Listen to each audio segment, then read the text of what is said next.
We are starting live as of now. Morning, Dr. Mamta. Good morning, Dr. Nitin. Morning, sir. Good morning, sir. Good morning, everybody, and especially to people who have joined us live on YouTube. Uh, uh, I welcome you all to this IASP CME on medical students' wellness challenges and initiatives. So, just at the outset, I would like to announce that those of you who have made the CME registration, they will be given online participatory certificates. But for certificates, registration is essential. So we'll be starting our proceedings in a couple of minutes. Please stay with us.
Should I start, sir?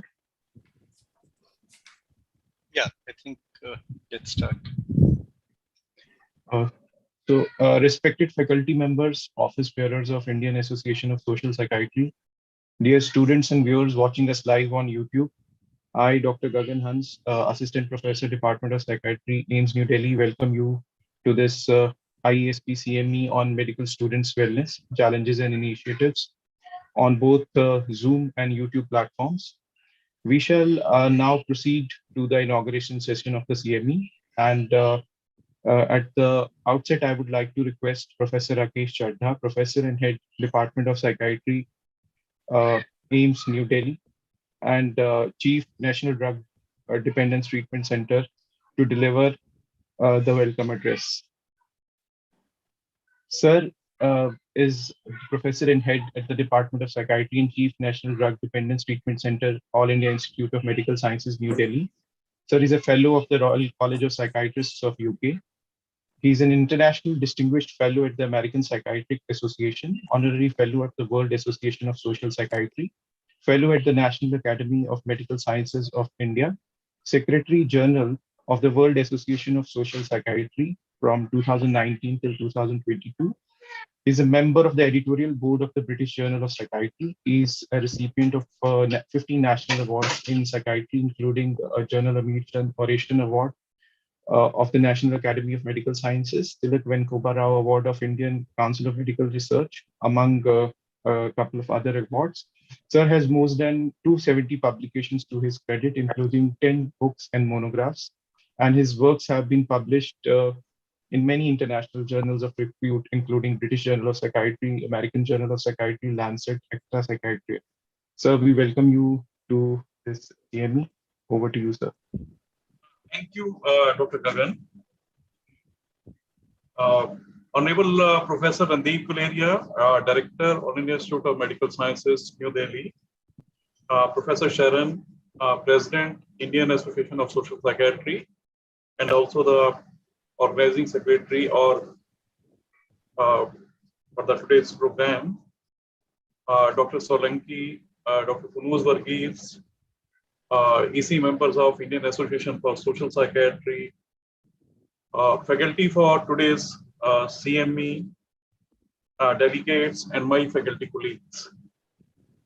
I welcome you all for today's CME, which is very relevant in current context. In fact, I would say it has always been relevant. If I remember my days when I entered the medical college in 1976, the initial few months were full of stress, reaching a completely alien atmosphere, going through anatomy, physiology classes, and anatomy was always very stressful. Even sometimes we were not able to understand and follow the lectures and the demonstrations during the classes. And in addition, there was pressure of ragging. We would often be staying away from the hostel till 9 or 10 p.m. so that to avoid ragging. And the moment we enter, again, we would be caught by the seniors. So these kind of stresses and the stress of studies and assessment would start within a few weeks of joining the college. So it is so much of stress. It has been there always since the medical education started. So I would say medical school is one of the most stressful life experience when a student enters. Because of study load, there are high expectations from the parents, from the society. Atmosphere is very competitive. The student has come from a school where he was one of the toppers or the top rank holder in his school, his or her school, and here he is competing with all the best in the society. There is completely new environment. One is away from family. That all these factors, they add to the stress. And there is a high prevalence of anxiety, depression, burnout, stress. All these have been reported from all over the world. Many systematic reviews as well as meta-analysis have reported a high prevalence of anxiety, depression, stress, burnout. And last few years, I would say 10 to 20 years have added increased substance use, which was not as common in our days in 70s or 80s or even 90s. It was not as common. It has become much more common in these days. And the last 1 decade has added the problem of the internet use or gaming, which has become much more common, and with the easy and very cheap availability of Wi-Fi, and so that has further added to this problem. Students often get attracted to the substances, psychoactive substances, because of the curiosity, stress, sleep, peer pressure. And then another serious problem is that the risk of suicide. Suicidal ideation is very common in the background of all these factors. And occasionally we do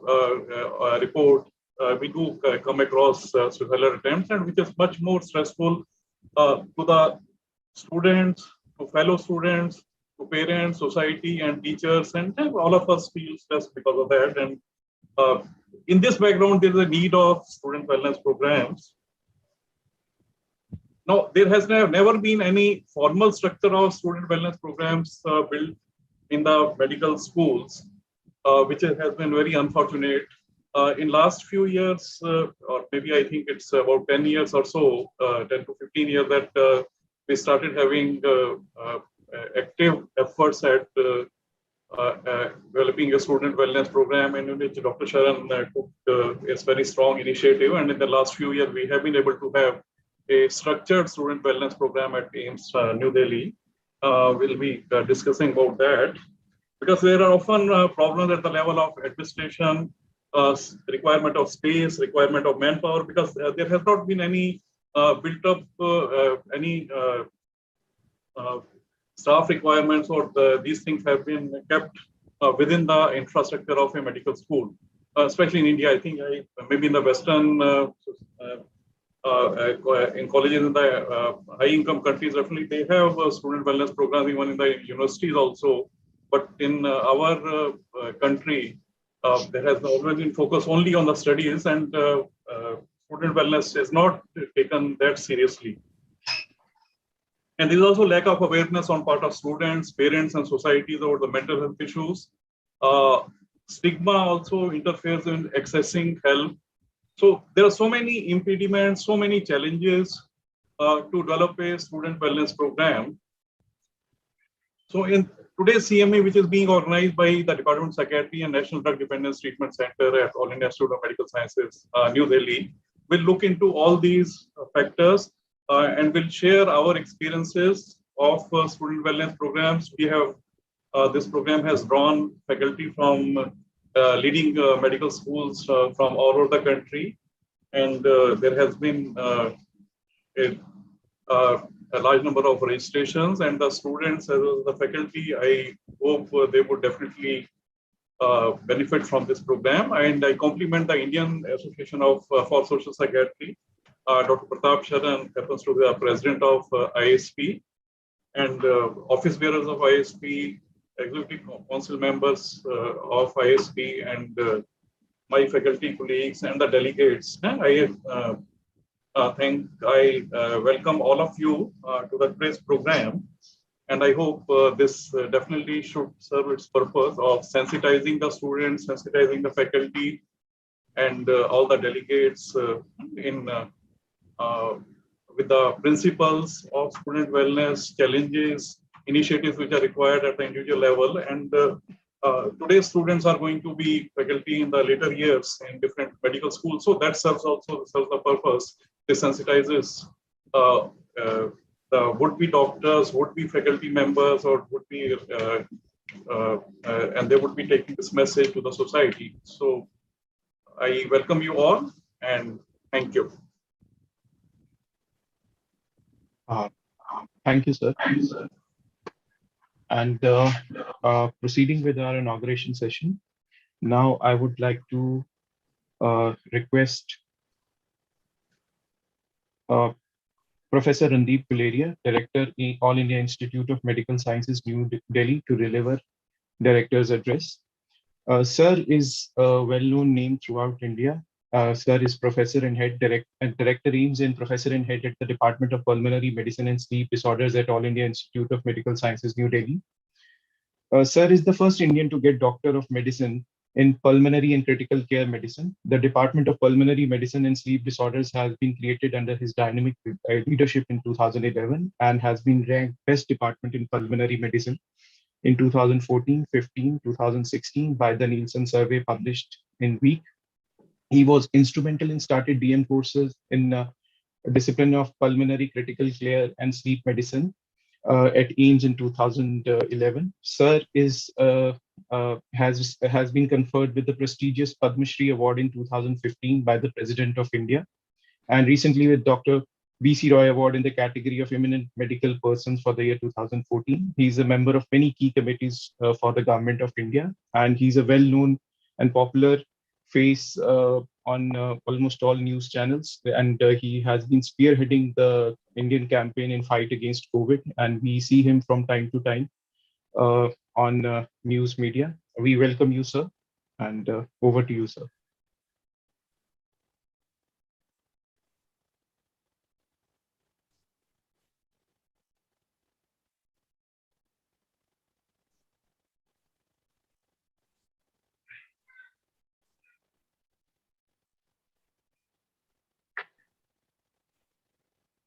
I'd like to take the opportunity to really congratulate the Department of Psychiatry for holding this CME on medical students' wellness, challenges and initiatives. I think this is something which is very important and really needed in today's time. Medical colleges are meant for overall development of young students who enter these haloed areas of medical education. They come from schools and with very little background of how medical colleges function and what they are all about. They are basically have increasing demands on their own curriculum. They are very competitive because most students who come into medical colleges are usually the best students in their area, in their class, and they have been very competitive, have been top of the class, are very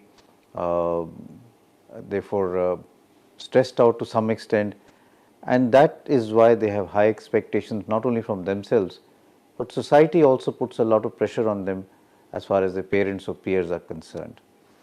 When these students enter a medical college, they are then faced with a huge curriculum that they have to go through in terms of the classes, in terms of interacting with patients, in terms of the way medicine has increased over the last 30-40 years, and therefore the demand on these students become huge. Many of them have problems and they are not able to cope up with this. This leads to a lot of stress. If we were to look at mental health issues among undergraduate students in non-medical institutes as compared to medical institutes, you will find that the number of stress-related issues, mental health issues, suicides, depressions are much higher in medical students as compared to non-medical students. And therefore, these are issues that we need to address, and these are challenges which are there for all academicians involved in the training and teaching of medical students. It's also important because medicine is all about caring and having empathy for your patients. We have to really have doctors who have that character, and because of the stress that these young undergraduate students face, studies suggest that many of them lose that touch that is really essential to be a good doctor. Therefore, we have to find solutions for that, and that is, I think, the basic aim of this CME on medical students' wellness. We have a lot of challenges when we start looking at this. The first and foremost challenge is that many of these students don't want to come out and seek help, and that is related to a lot of factors. It could be, in many studies as has been shown, lack of time, stigma, fear that this will actually put a blotch on their academic career, and fear of lack of confidentiality, that this will be something which will become common knowledge and this will create problems as far as their peers are concerned. And therefore, there is a need to address all of this as we move forward, and I am sure that this CME will address these issues, especially looking at stress management programs.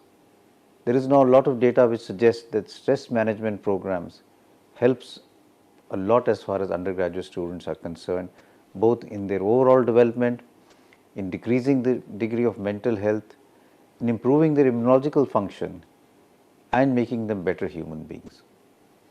That is why even the National Medical Council actually recommends that 4% of the time for the first and second year MBBS students should be for extracurricular activities, yoga and de-stressing measures. I think there is a lot more that we need to do, and I am really glad that this CME is being conducted by the Department of Psychiatry. I am sure it will address a lot of issues as far as stress management in medical students are concerned, but I'm hopeful that they will look at ways that they can tackle this in a humane manner, so that the solutions are more in the form of structural change rather than focused on individuals, and therefore they should actually become part of the system. So the system evolves and makes it mandatory for not only medical students in India, in AIIMS, but all over the country to have such things. I also hope that this will be more innovation, so that there is better learning, better innovations in terms of being able to provide solutions which are sustainable, and I wish the organizers the very best as far as the CME is concerned. Thank you very much. Thank you, sir, for those motivating words. And now moving on, I would like to request Professor Pratap Sharan to deliver the presidential address on the culture of medicine and students' wellness. Sir is currently professor at the Department of Psychiatry at AIIMS, New Delhi.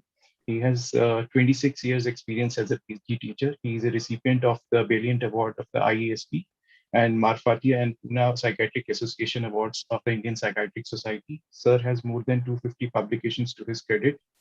He has been a member of the WHO International Advisory Group on Revision of ICD-10, Mental and Behavioral Disorders, president of IACAM, and he's currently the president of IASP. His areas of interest are cross-cutting issues in mental health, public mental health, psychotherapy, psychometry, cultural issues in psychiatry, and classification in mental disorders. And Sir is currently the professor in charge of student wellness at the All India Institute of Medical Sciences, New Delhi. Over to you, sir. Thank you, Dr. Gagan.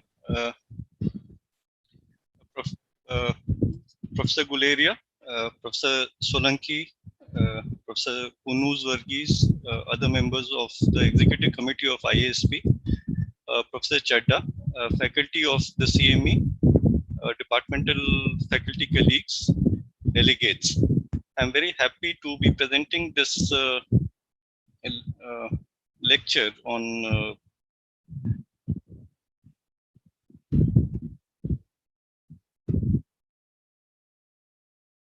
culture of medicine and student wellness.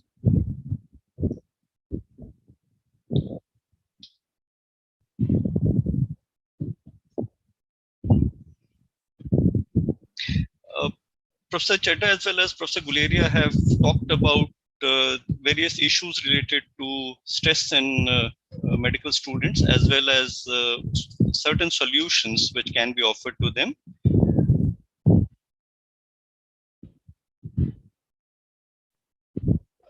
But what I'm going to focus on are somewhat broader issues, because we know that reality is shaped over time by structures, whether these are social, political, cultural, economic, or gender constructs.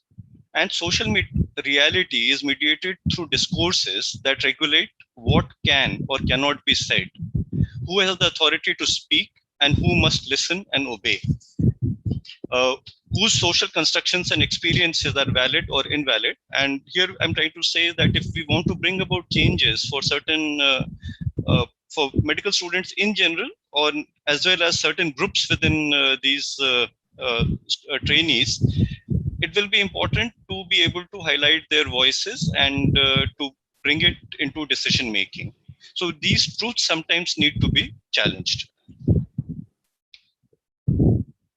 The tragic loss of young trainees to suicide, the recent attention to workplace harassment, and reports of that describe poorer than expected mental health of medical students and resident doctors point to the need for review of our medical culture. For residents, modern hospitals have become difficult environments. They have unrealistic working hours where they have to balance learning, patient care, teaching, and documentation while doing 12-hour plus work for days, for months on end. In addition, they may have unscheduled emergency work, they may have disproportionate criticism, and sometimes face a toxic blame culture. Students are under increasing pressure to get postgraduate seats by laboring under increasingly demanding competency goals like that which has been promulgated by MCI recently. They have to do this in a current climate where curricula are getting subverted to, in the sense that teachers are now increasingly focused on speciality or super speciality, or even super duper speciality like the PDS training needs, and they're giving less and less time to the junior students, which may be medical students or residents who are junior residents. What it has meant is that now explicit curriculum work is not being carried out in in curricular time, and it is getting outsourced to other people like the coaching centers. These impossible goals and dwindling resources have meant that there is a lot of academic work related as well as emotional stress, which has risked the welfare of trainees as well as their patients. When life events related to physical health, relationship, and family occur, the system is not providing them adequate time and space to take care of their needs. So what is culture? Culture refers to a shared and fundamental beliefs of a group that are so widely accepted that they become implicit. A culture of medicine elicits images which are both of benevolent individuals offering themselves in the service of the sick and vulnerable, but it is also offers images of institutions that are marred by elitism and abuse of power. Culture exists at three levels: that of artifacts, which are visible manifestations of cultures, like, for example, what our actions are, as well as who our heroes are. At the second level, there are espoused values, which are usually coded into mission statements, like for all medical colleges in India, training and learning are important missions. But there are also certain tacit assumptions, certain underlying beliefs and values, which may or may not be written in codes. Like altruism is something which is written in a code, but hierarchy and obedience is not written in the codes, but they govern the way we behave.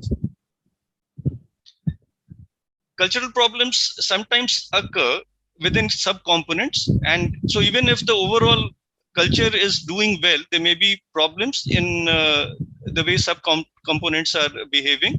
Like there may be incongruity between artifacts and espoused value, which suggests that there may be cultural problems. These kind of incongruities give mixed messages to training regarding the institution's training goals and the stated aims of the profession. For example, we talk about learner-centered education and patient-centered services, but there is hardly any representations of trainee or patient voices in our decision-making bodies. We talk of holistic doctors with community orientation, but there is no inclusion of social sciences and humanities in our curricula. We talk of high-quality care, but we have a system where fatigue and burnout erode the quality of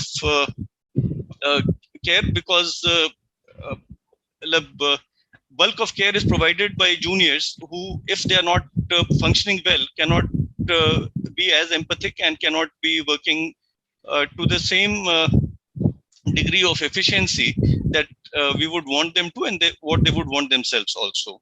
We talk about self-care, but we venerate people who do excessive hours, who work while they are sick, who sacrifice personal relationship for work, and who do not take care of themselves in terms of diet, exercise, sleep, or preventive health care.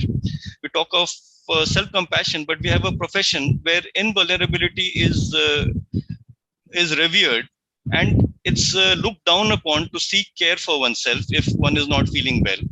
We talk of burnout as a systemic issue, but when a person has symptoms of burnout, we are basically trying to give them individual level of care rather than trying to take care of the system as a whole.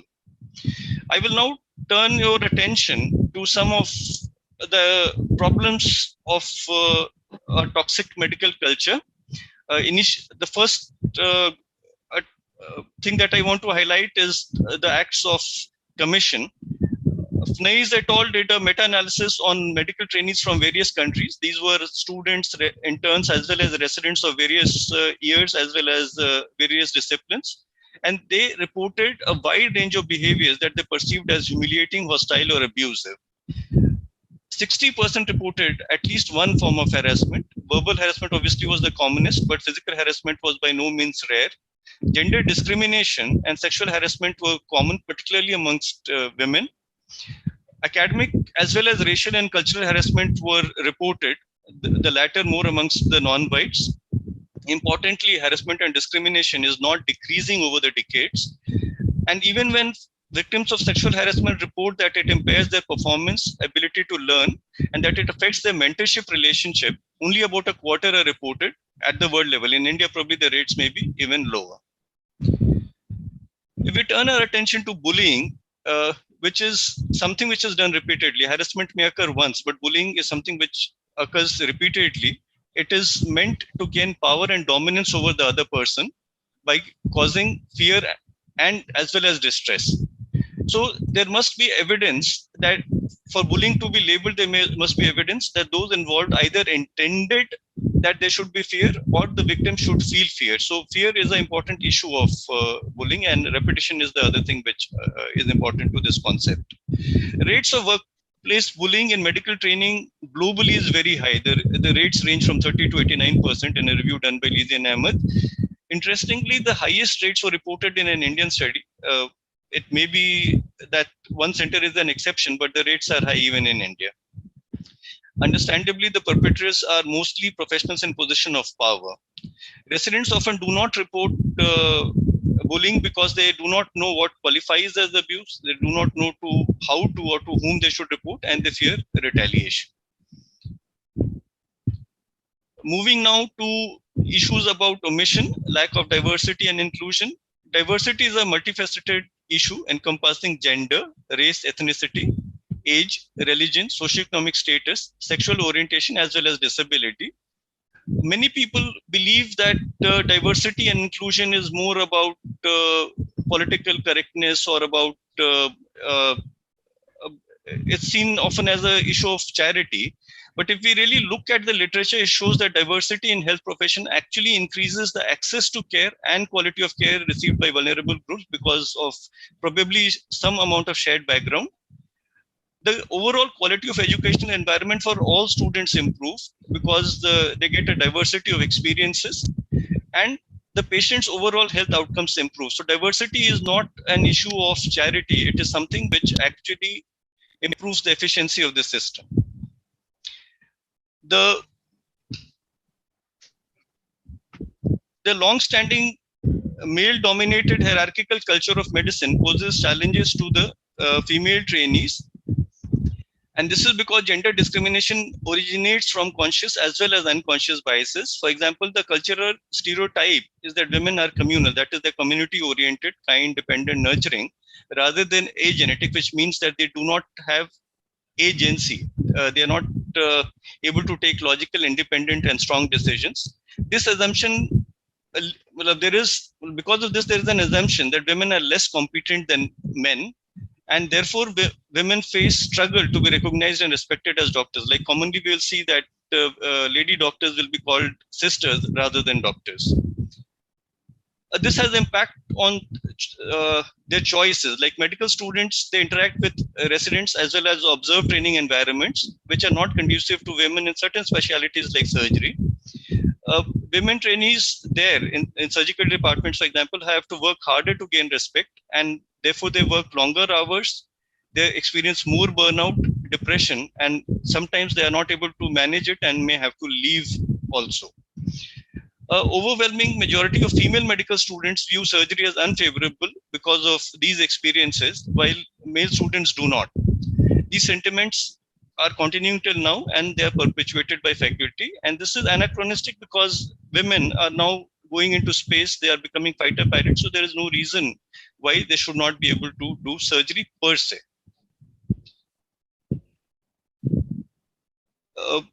The issue about non-inclusion is also that it affects their career advancement. Wherever subjective criteria are employed, studies suggest that women get fewer residency or fellowship support. They may have fewer mentorship and sponsorship opportunities, and they get lesser research grants for similar quality of proposals. It impacts the leadership roles as well as residency completion. Balancing one's professional and personal life is challenging for all residents, but particularly for women residents, because there is a default expectation that one puts personal priorities on hold. In terms of reproductive health, particularly among surgery residents, it's been found that if they become pregnant, about 1/3 of them feel that they're not supported, and 2/5 consider leaving their residency. Compared to male surgery residents, female surgery residents have fewer children, and they have children at a later age, which also impacts their the reproductive health issues, which suggests that there are structural problems in how having a uniform system is making it more difficult for women to pursue disciplines like surgery, and it makes relatively it's easier for men to do so.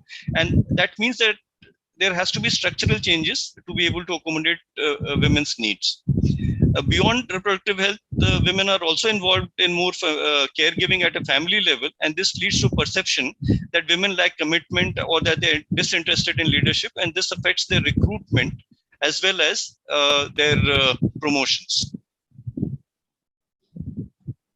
Turning our attention now to the vulnerable section, students from vulnerable sections encounter challenges in understanding the college process.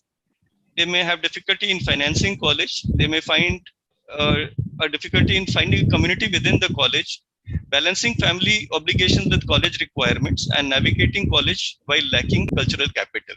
Cultural capital is defined as knowledge, skills, education, and other advantages that make it easy for a person to succeed in educational system because it seems familiar and comfortable.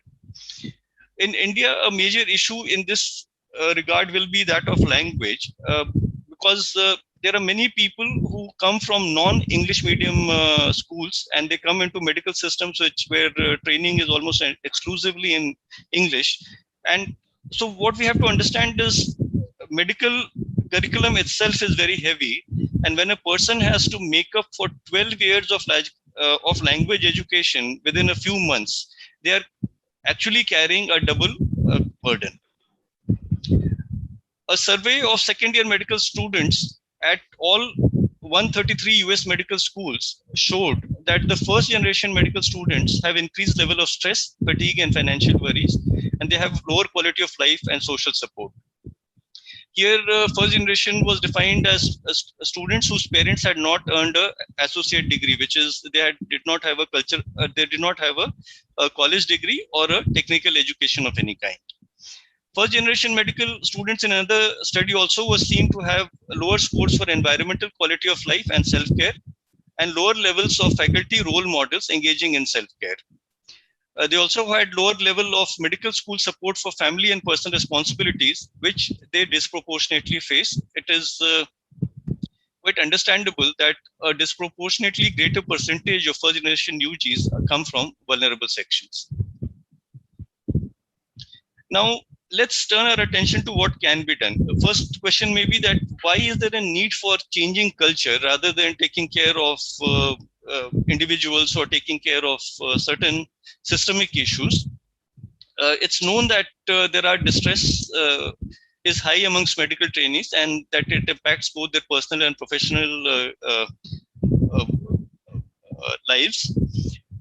So several organizations have started addressing this issue. However, their efforts are largely focused on personal resilience skills and sometimes on organizational changes like redesigning workflows or enhancing teamwork. This occurs more in the Western setting.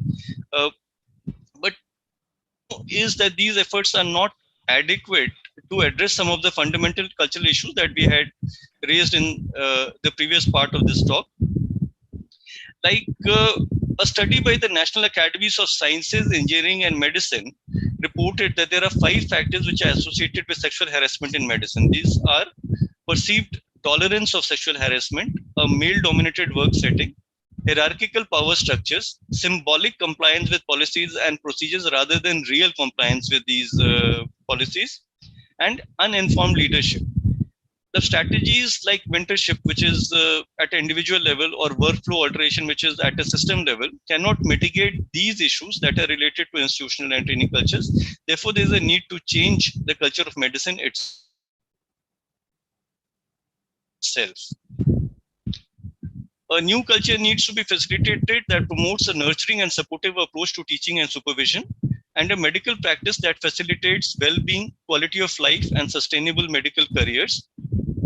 Fortunately, there are many natural elements in the medicine culture which support a change process. Like doctors would want to provide good quality care to patients, and that means that their medical trainees should be functioning well themselves to be able to provide this care. Our codes emphasize compassion and respect towards colleagues. As a profession, we may have less stigmatizing attitudes as compared to other professions and other work groups. Our respect for objectivity and evidence means that as evidence for problems as well as solutions to medical student wellness come up, we are likely to espouse them. However, there is also some resistance to change, and this resistance is usually articulated through a minimization or denial of problem. Like, for example, that we have all gone through this. People learn, they manage. Those kind of statements will be heard. There are people who defend tradition that if there is a change, like if the work hours are reduced to any degree, it will lower standards of training, or if there is people do fewer venue sections, it will lower their skills. Sometimes senior doctors will say that if you mollycoddle physicians, they become unfit for real world situations. Other people highlight practical difficulties like we do not have time to take care of communication skills or language skills. Then there are appeals to higher virtues that medicine as a profession should uphold higher standards than other professions and the population as a whole.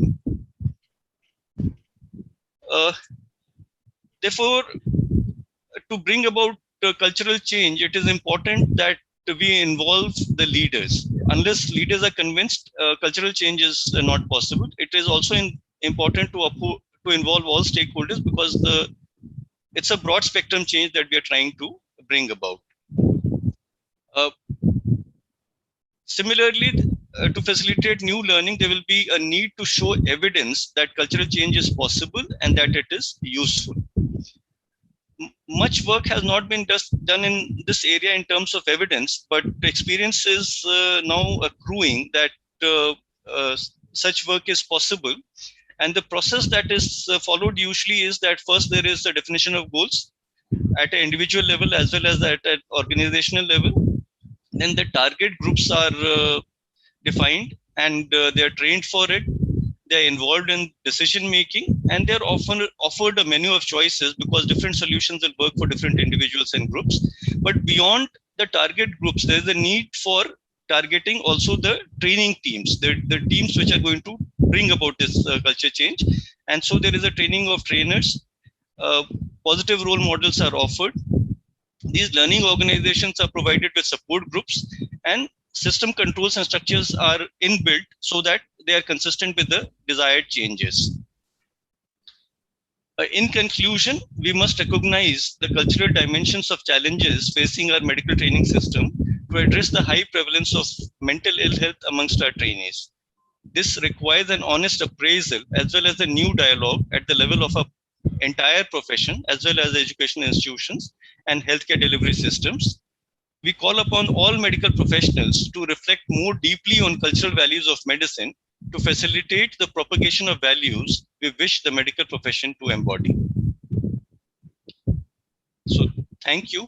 And I hope that this CME will raise a number of issues which relate to the culture of medicines, to the systems involved in care, as well as individual level interventions and problems. And I wish that delegates pick up a lot of methods which may be helpful in their own practice and in their own self-care.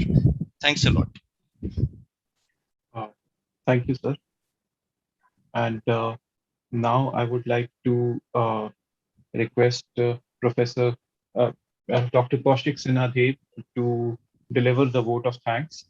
Dr. Kaushik is currently an associate professor at the Department of Psychiatry, All India Institute of Medical Sciences, New Delhi.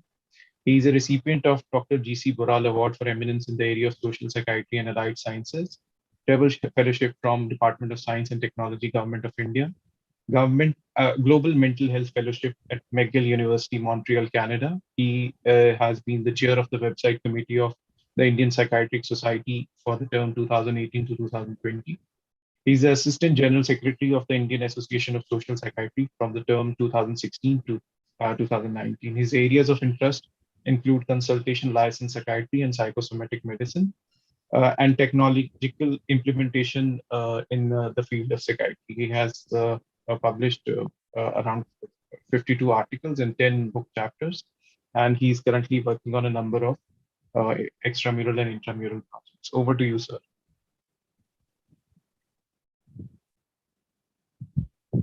Yeah. Thank you, Dr. Gagan.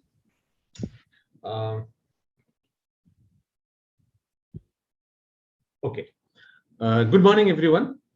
It is my pleasant job to thank and to give you the vote of thanks for this session. So it has been an early morning session, and we have understood about the role and the way this symposium or the CME is structured to throw some light about what to do about student mental health, which has been a very close topic to our heart. So initially, at the onset, I will start with saying a good morning to the dignitaries in Zoom, YouTube, India, abroad, far and near. It is my privilege to propose a vote of thanks on behalf of the Department of Psychiatry and ADDTC, All India Institute of Medical Science, for this national CME on medical students' wellness challenges and initiative. This CME is conceptualized to address issues related to antecedents, concomitants, and consequences of stress on medical students' wellness from several perspectives, and will seek solutions that enhance individual as well as systemic adaptations. On this occasion, I extend my heartfelt gratitude to our chief guest and to our patron, Professor Randeep Guleria, Director of AIIMS, for taking out time from his hectic schedule to be here with us and in extending his support to this activity. Dr. Guleria's words means a lot to us. Therefore, thank you, sir. I also take this opportunity to thank Professor R.K. Chadda, the organizing chairperson for this CME, as well as the head of the department of our Department of Psychiatry and the chief of our Center of NDDTC, which is the Drug Abuse Prevention Treatment Center. I thank him for his guidance, suggestions, encouragement, and for the fact of being always there with us. I thank Professor Pratap Sharan, President, Indian Association of Social Psychiatry, and the chairperson for this, the organizing secretary for this event, for leading this event and highlighting the importance of this topic of doctors' mental health and well-being. My heartfelt thanks also goes to all the speakers and the dignitaries who have taken time out of their busy schedule to grace this occasion and as to chair of the sessions. Thanks are due particularly to our learned chairpersons, Professor U.C. Garg, President-elect IASP, Professor R.K. Solanki, Vice President IASP, Professor Varghese Punnos, who is the Secretary General of IASP, Dr. Gauri Shankar Kalaiya, who is the Treasurer of IASP, and Dr. Nitin Gupta, who is the editor of our journal of Indian Journal of Social Psychiatry. And my heartfelt thanks also goes to our speaker, Professor Rama Baru, who is a professor from the Center of Social Medicine and Community Health, JNU, Dr. Kishore M, Associate Professor of JSS Academy, Dr. Naresh Nevinani, Dr. Shrey Mishra, Dr. Nidhi Malhotra, Professor Anju Dhawan, Dr. Abhijit Rozatkar, and Professor Ravi Gupta.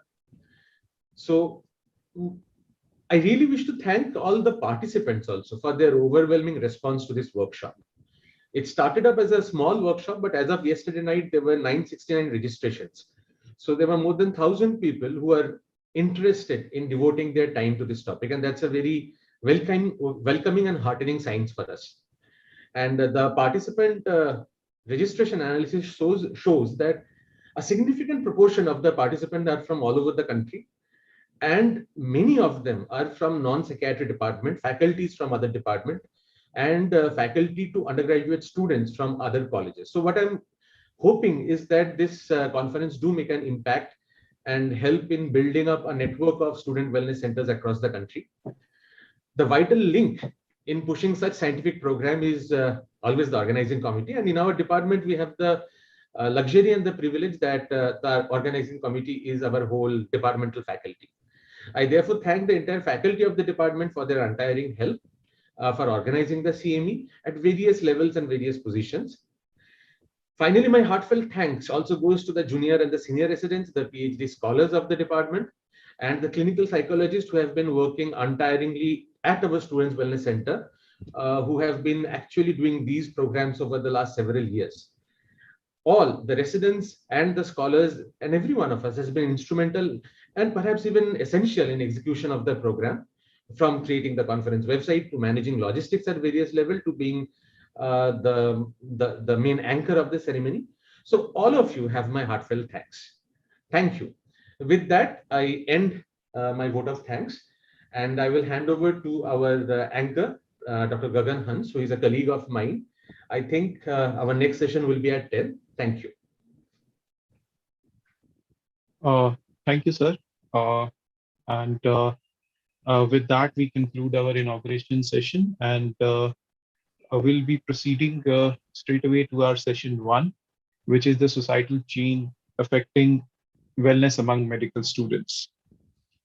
So for this session, our chairpersons are Dr. Pratap Charan, who is the president of Indian Association of Social Psychiatry, and Dr. R.K. Solanki. Sir is the vice president of the Indian Association of Social Psychiatry. We welcome you, sir. And session speakers will be Dr. Rama Baru, who's a professor at the Center of Social Medicine and Community Health at JNU, New Delhi, and Dr. Kishore M., who's an associate professor at JSS Academy of Higher Education and Research at Mysuru. We welcome you all. Dr. R.K. Solanki is currently the Vice President of Indian Association of Social Psychiatry. Sir is a senior professor at SMS Medical College with 35 years of teaching experience. Sir has received more than 24 awards for best original research papers, including the prestigious Marfatia Award.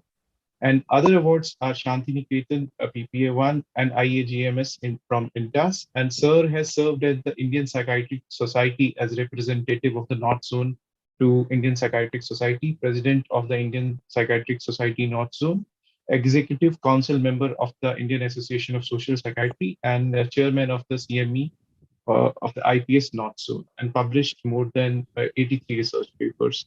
We welcome you, sir. And I now hand over the proceedings to the chairpersons for the first session. Over to you, sir. Good morning, everyone. I will request Professor Solanki to be the main chairperson for this. And so, yeah, thank you, Dr. Pratap, and good morning to everyone. Now we are starting first session, societal changes affecting wellness among medical students. What is wellness? Wellness is a concept of optimal well-being, and it depends on intrinsic and extrinsic factor. Intrinsic, some of the students, they have a good reservoir and resilience, while some of them have a less, and they are unable to cope with the stresses or extrinsic factor which are responsible for any problem. So in this session, we have two speakers. Dr. Rama Balu, she will speak on a social diversity. And we consider this social diversity as a feature of society, which is determined by caste, class, religion, occupation, pattern in the territory, which is very important. We also consider the India is a museum of cults and customs, creeds and culture, faiths and tongue, racial type and social systems. So all these things are important, which directly or indirectly affect the well-being of medical student. Beside that, this expectations and aspiration, which is very important, and this topic will be discussed by Dr. Kishore M.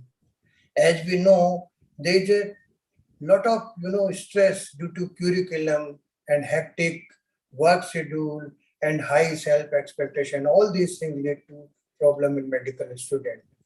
So we will know nuances of this social diversity and changing expectation and aspiration from our learned speaker. First speaker is Dr. Rama Balu. Can you show the slide, please?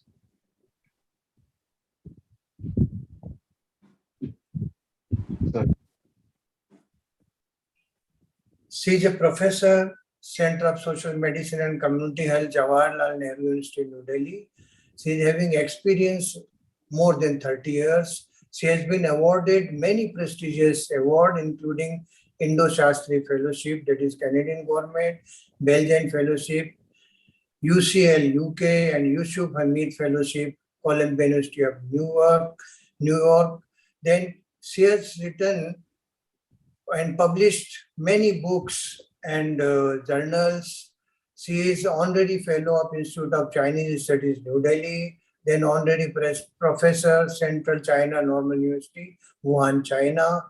And she has been doing in a work of health policy in social determinants of health, inequalities and health, and commercialization of health services. So I request our first speaker, Dr. Rama Baru. She will discuss on social diversity, how it affects the wellness of medical students. Dr. Baru. Thank you very much, Dr. Solanki. Thank you to the Indian Association of Social Psychiatry, Dr. Pratap Sharan and Gagan Hans, and all your other colleagues. The topic that I've been asked to discuss today is social diversity and wellness among medical students. I'll begin with the idea of wellness, and Dr. Solanki, in fact, introduced us to it in his introductory remarks. It goes beyond physical well-being. It's an extremely dynamic concept that includes emotional, mental, social, and cultural factors. And in all of this, both society and social institutions play a very, very important role in the determining wellness.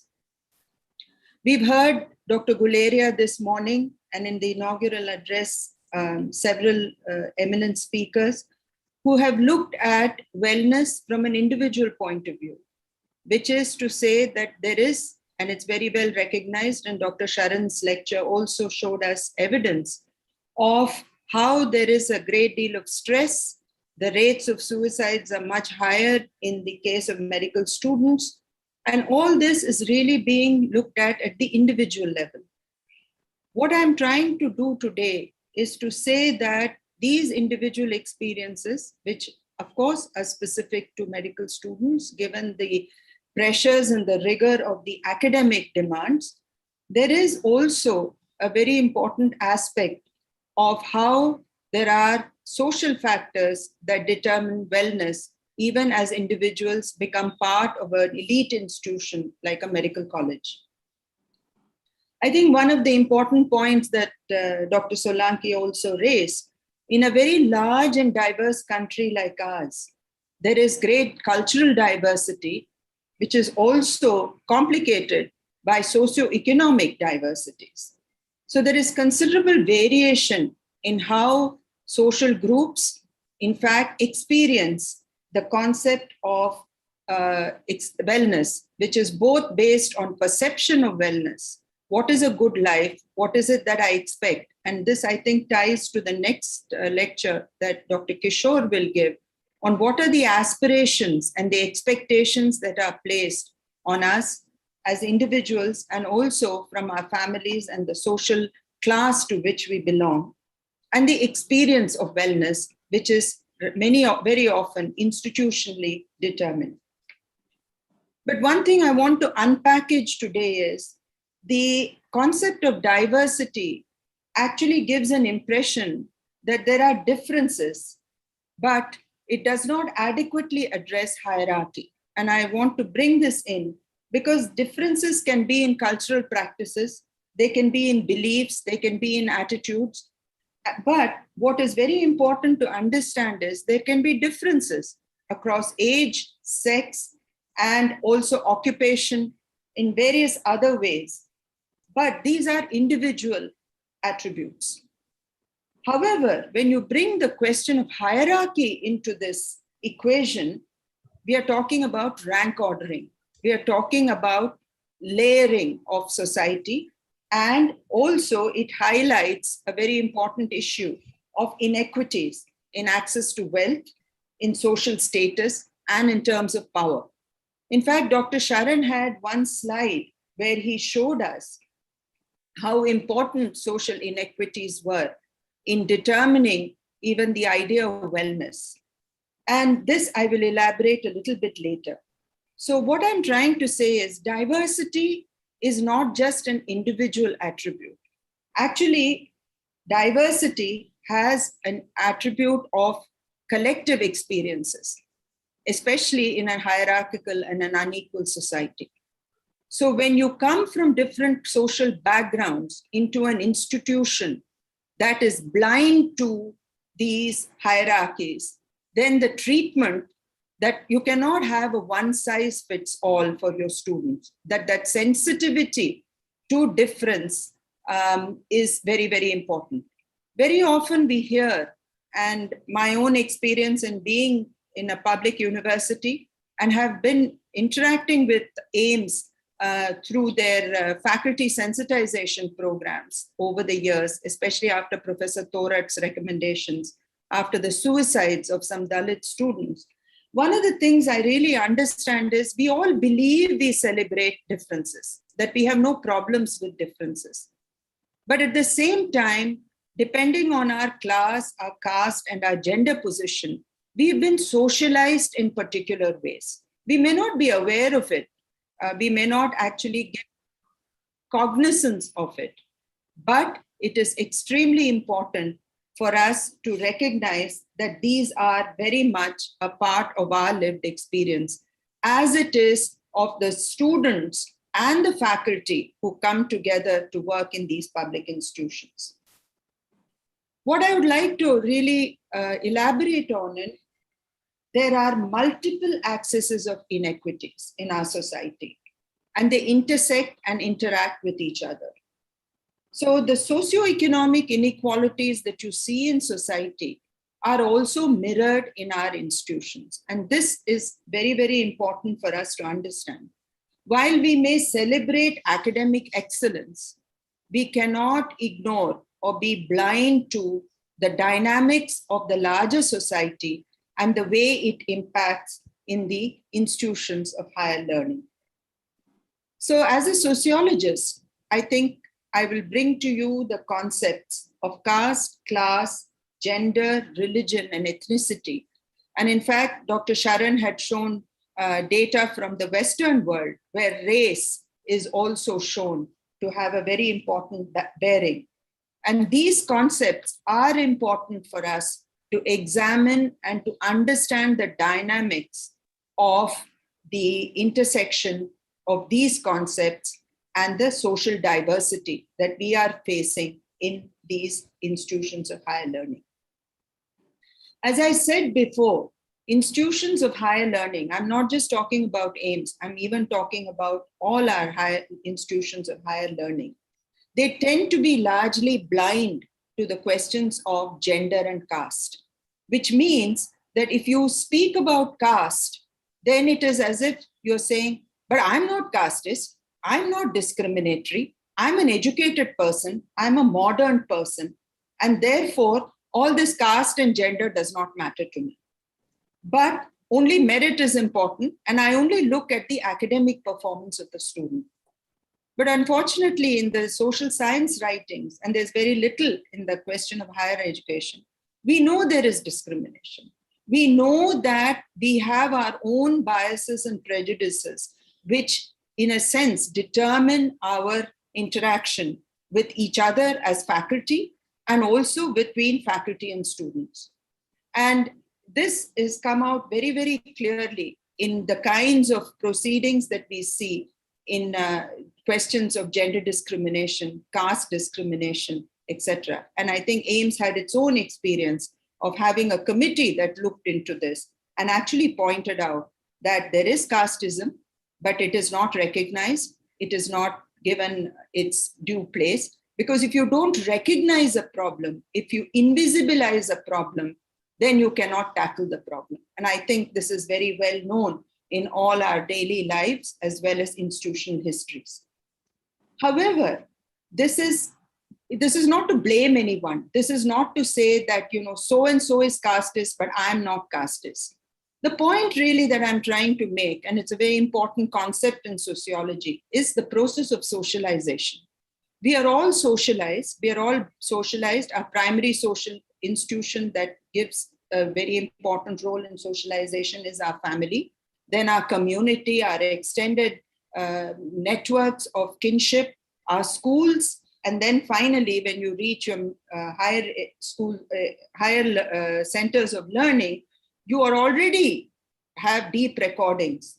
And these recordings are etched in your attitudes, the kind of stereotypes you carry with you, And it also shapes your perception and behavior towards so-called the other. The other is someone who is not like you, who is different from you. But there may be this issue of them and us. And that is there very, very deeply etched in the way we perceive and behave towards people who are different from us. And in this category, I'll also add disability as a very important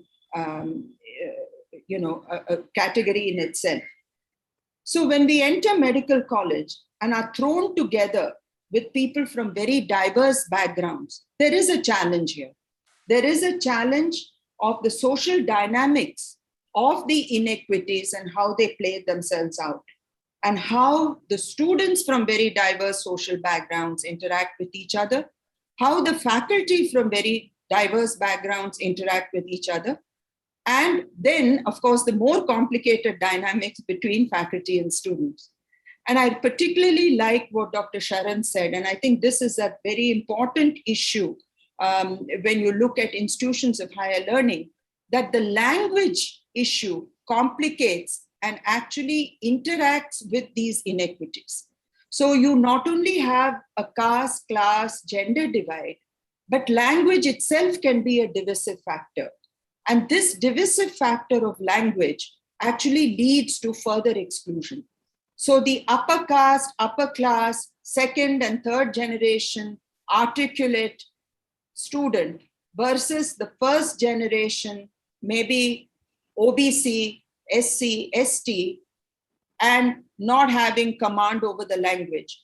This is the kind of inequities that you're facing with, and that has to be addressed and negotiated. But very often what you're doing is leaving these problems for the individual to solve, or you're trying to say that there's nothing much we can do institutionally. They should have the staying power to overcome it. There have been people who have done that. And actually, I got an insight into this because I teach doctors in our Masters of Public Health program, and I teach caste to them. And many of them, and they come from very different medical colleges all over the country for admission over the years. And when I spoke about caste, they didn't see anything wrong in the fact that in medical colleges, there is a very clear implicit acceptance of the caste divide. In fact, in many medical colleges from other states, there are separate living arrangements in hospitals between SC, ST, and other castes. There is also separate mess arrangements being made. For me, it was a shock. For them, it was the normal. So what I'm trying to say is that there are very accepted norms of exclusion that have come to stay within our institutions of higher learning. And this is a challenge. And the other issues I want to really talk about is the culture of hierarchical relationships in all universities and institutions of higher learning. But I find that the medical schools are particularly so. The culture of medicine actually does not contest hierarchy. The senior professor has the last word. And as you go down the rungs, the juniors have to listen to the seniors. And so therefore, I always think that the kind of power relationships within the medical school actually allows very little constructive contestations of hierarchies. So you're not supposed to contest hierarchies. You're supposed to obey. You're supposed to fall in line. And I think this then makes it much harder for those who see that they're being discriminated, who feel and perceive and experience discrimination, to contest it. So for everyone, and I think Dr. Sharan had a slide which said in case of gender discrimination, that a very small percentage actually will file for experiences of sexual harassment. And this has been the case even in the Jawaharlal Nehru University, where I have been very deeply involved with gender sensitization and sexual harassment, that for every case that comes, there are probably about 15 to 20 that don't even get reported. So what does all this really mean? And what does it do? It does lead to discrimination, marginalization, and in some cases, humiliation of those who are not able to perform academically, maybe because of their social background, maybe because of their language skills, and the fact that they do not know how to negotiate the institution. And I don't want to repeat what Dr. Sharan said. He showed evidence to show that the culture of the institution demands certain commands or cultural capital, as he put it, to negotiate these very, very complex terrains. What really happens in medical colleges is meritocracy becomes the sole goal, and academic performance overtakes all other important human qualities. And these human qualities, which he again reiterated in his lecture, are extremely important for it to become a sensitive clinician, to be a very accommodative and a sensitive teacher. And how much do we as teachers, and how much can we learn from diversity of experience? Do we celebrate it, or do we just ignore it or try to homogenize what we think is a good student, who we think is a good performer? And I think this is one issue that all of you have raised in the morning, and this is something that we will have to take cognizance of if we want to build a wellness program. The last point I want to make before I make some suggestions for way forward is in most elite institutions, Jawaharlal Nehru University is an elite institution, as is AIIMS. It is dominated by upper and middle castes. And that is the caste composition reality of these institutions. But the policies of affirmative action has brought diversity into our institutions. They have also enriched our life experiences as much as they have discriminated and humiliated those who are not like us. And I think it's very, very important to accept and to say that it is not an individual issue of one faculty being extremely good to students from a different background. But how do we as an institution think about it?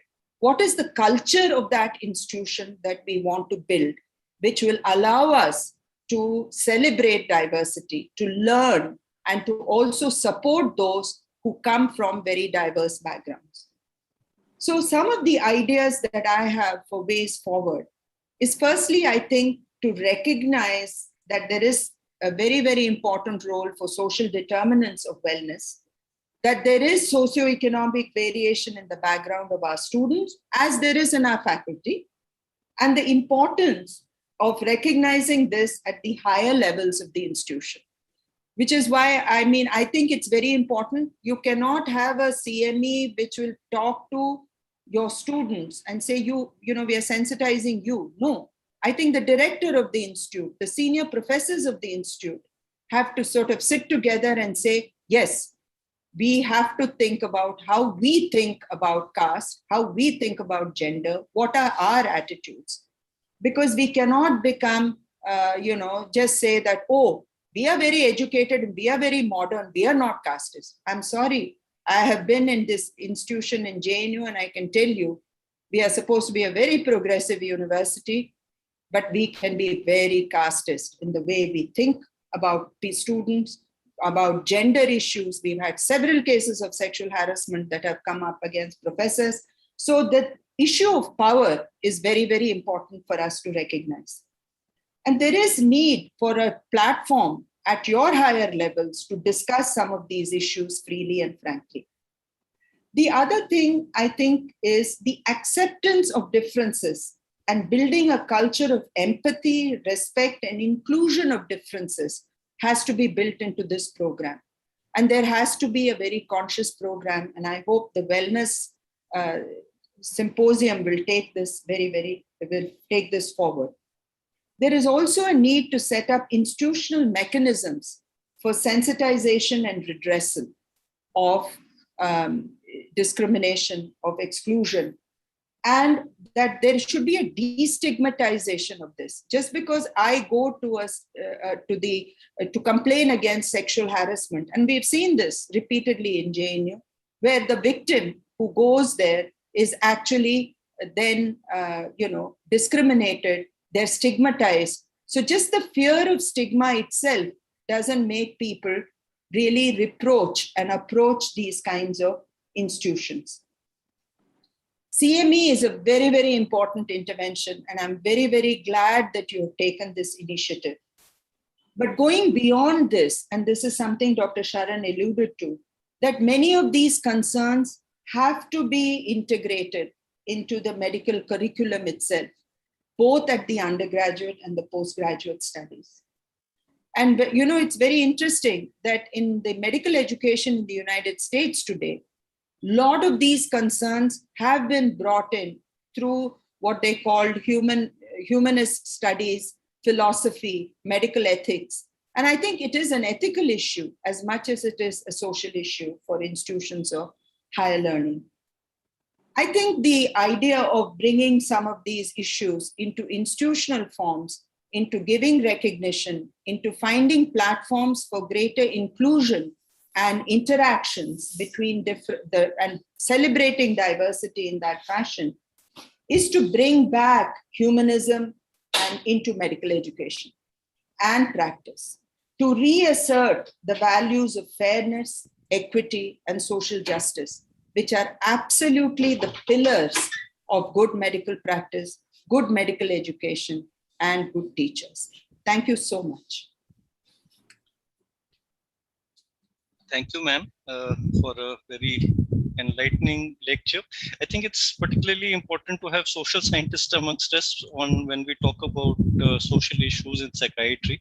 And it's a dialogue which often doesn't take place. Most of the time we work in silos, and it's very kind of you to agree to be with us today.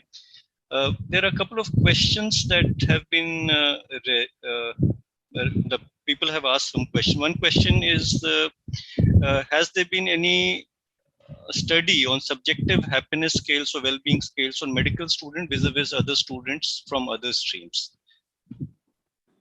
Actually, there are very few studies. I think that would be, sorry, I didn't say this in my way forward. I think we really need to have more dialogues on this issue of measuring wellness and having, even apart from happiness scales, we don't have such studies. We don't even have studies like that in the case of JNU. I mean, we have a very strong social science aspect. But I think anthropological work is also required. I think it's important to bring in the lived experiences of students themselves. I know there has been some reporting in the media of students who were discriminated or who had been pushed to commit suicide in medical schools. You remember that period in time. There were a lot of human interest stories. But I think it's very important not only to look at the experience of Dalits or tribals, it's equally important, and I keep telling my students this, to do studies on what do middle and upper middle castes actually feel, behave, and think when they deal with diversity. So I think both sides are required, but we don't have adequate studies, and I hope there will be this interest and that we can do some collaborative work on this in future. There's another question that what are the possible institutional activities or interventions which can enhance inclusion of all faculties and students? I'll share my experience of having done these programs of faculty sensitization, post-Thorat committee report with AIMS faculty. See, those are like one-off programs. Those were done by an institution which came from outside to work with, for a week, 10 days. But that was a very useful exercise. But I always felt that we needed continuing dialogues which would be owned by AIMS itself. I can also tell you there was a lot of resistance initially when we started these sensitization classes. And we used different pedagogical methods. And some of the things that I've discussed today of trying to understand ourselves first, where we come from and how we view diversity, was a very important way forward. But there was resistance. I remember an AIMS faculty who had attended our program saying that we don't recognize caste, ma'am. We just call out roll numbers of our students. We don't even know their names. How will we know their caste? And my answer to that was, You don't need to say that you don't know the name. We read bodies. We read bodies of each other. We recognize an upper class, upper middle class, articulate person. We treat them differently. We look at color of skin. We look at what kind of cultural symbols that they are able to bring.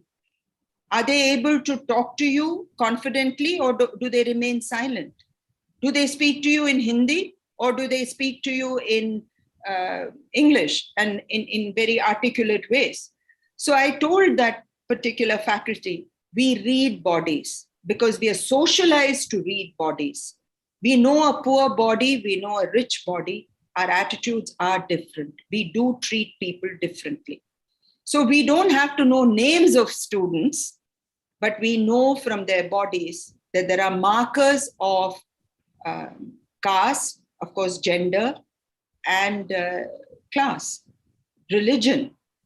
So I think we need to be particularly sensitive in a situation to recognize this. And therefore, I just feel that if maybe we can understand this, some of the interventions that have to come in, it's not going to be a one-off. It's not like giving a medicine. It is building a process. And that process cannot be built overnight. It has to have a multi-pronged effort. It is possible.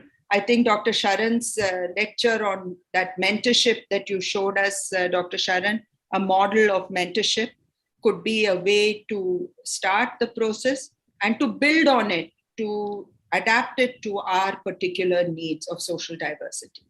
The question is about practical ways of building inclusion and social diversity. Could you share with us your experience on gender sensitization at JNU? That may be a practical way of going forward. For gender sensitization at JNU, we used all kinds of platforms. We used the student platforms we have what is called a student faculty committee at each center level, where there are representatives of students and faculty. So these issues of sensitization were shared.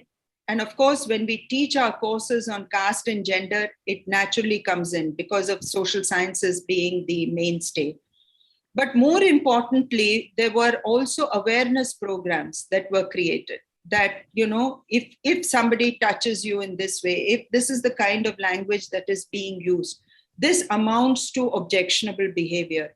You can, you know, use the various redressal mechanisms to actually bring it. So even before you complain to the Committee Against Sexual Harassment, you can talk to your faculty. You can bring it up to your student faculty committee. You can use various other fora to do that, but you need those fora. The other thing we did very consciously was to actually have counselors, psychologists come and discuss it, and saying that, what does silence mean? Do you need to be silent? If you speak, do you have fears of stigma? So there were these collective kind of enterprises, and the student union played a very important role in this. I'm sure you have residents associations, you have doctors associations. I think if these associations can get involved, these become very important. But I can tell you one thing, there was a lot of resistance to even gender sensitization programs, especially from senior male colleagues. There was this sense of, you know, all these people, they will use this to malign us.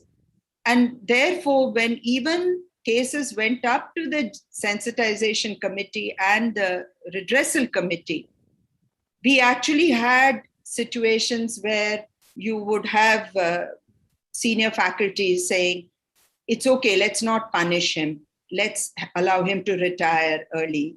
You know, so what I'm trying to say is that this would be a very important step. So it's always been a back and forth process. Now, of course, we don't have a GS cash in the university anymore. The current regime actually closed it down, and we just have what is called an internal complaints committee. So all I'm trying to say is that every step you take forward, you may have to step back and continue to step forward again. But I think we should use all progressive forms of institutions that are available and sensitize them first to be able to be a support structure for those who feel left out, those who feel discriminated. So you don't accumulate stress to a point where you have suicides or you have someone dropping out. The last question, this is from Professor Rakesh Agarwal, he is the director of JIPMA in Pondicherry. He's asking how to improve their language and communication skills. How can, medical school already is very heavy with medical subjects. So how do we improve their language skills? This is a challenge for us also. We have what is called a language remedial program, which actually does not work very well. But I think some of these issues were tackled at an individual center level where people tried to, one is of course the one-to-one interaction with faculty. And I know you are all very hard pressed. And if you are able to actually give that kind of linguistic support, but you do need linguistic support in some form or the other. We try to do it by translating some of the key material into Hindi. I mean, not only Hindi, but Hindi being the main constituency that we were dealing with. But more importantly, I think you need to have what is called functional language or functional literacy. What happens otherwise is you're teaching them grammar. Why? You don't need to teach people grammar. And there are institutions outside that do what is called functional language literacy. And if you're interested, we can put you in touch with our language departments. There have been some interesting experiments in the JNU case. And if you feel that you can give you some of those support, we will be happy to do that. One year, Govind.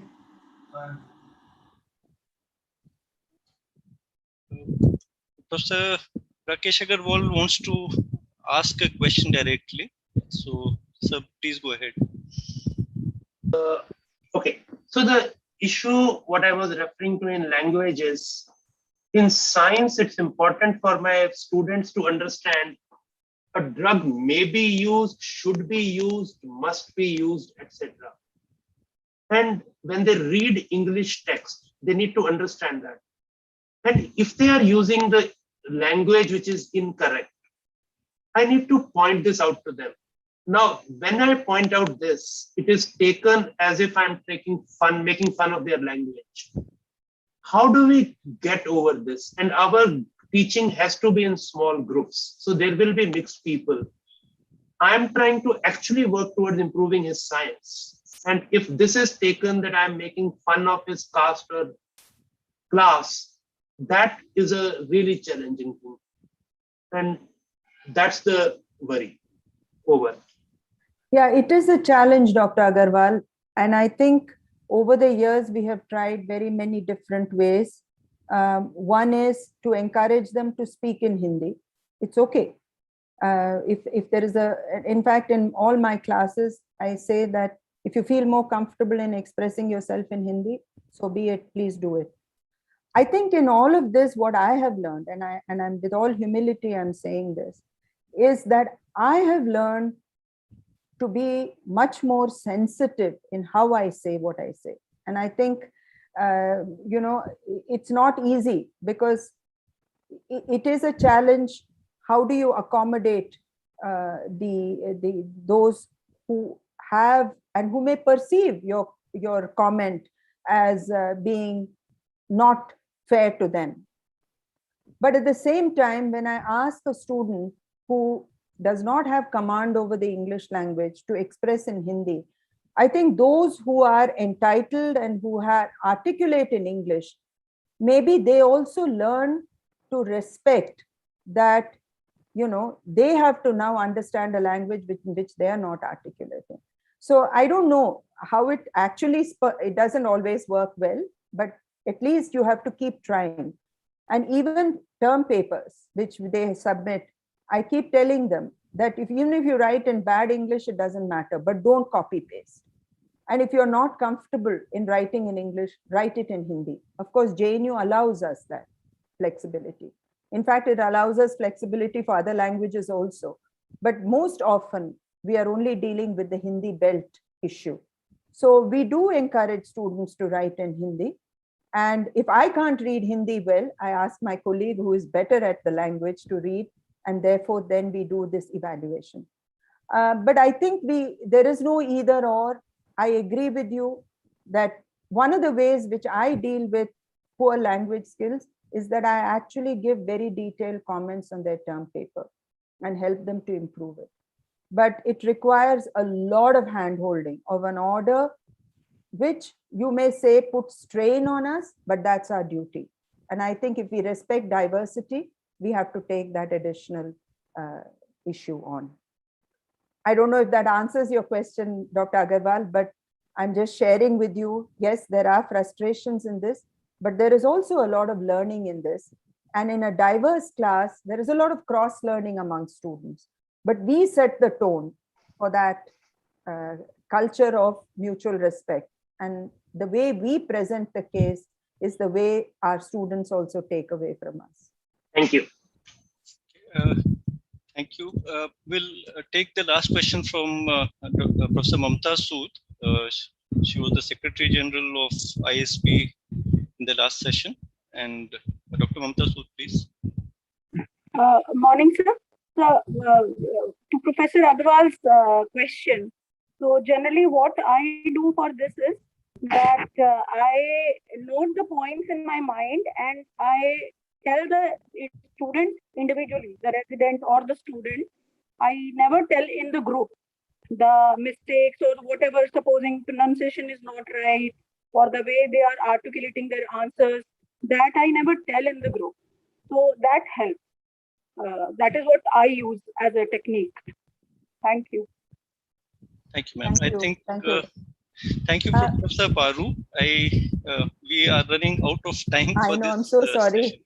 I'm so sorry. So I'll hand over to Professor Solanki to conduct the session onwards.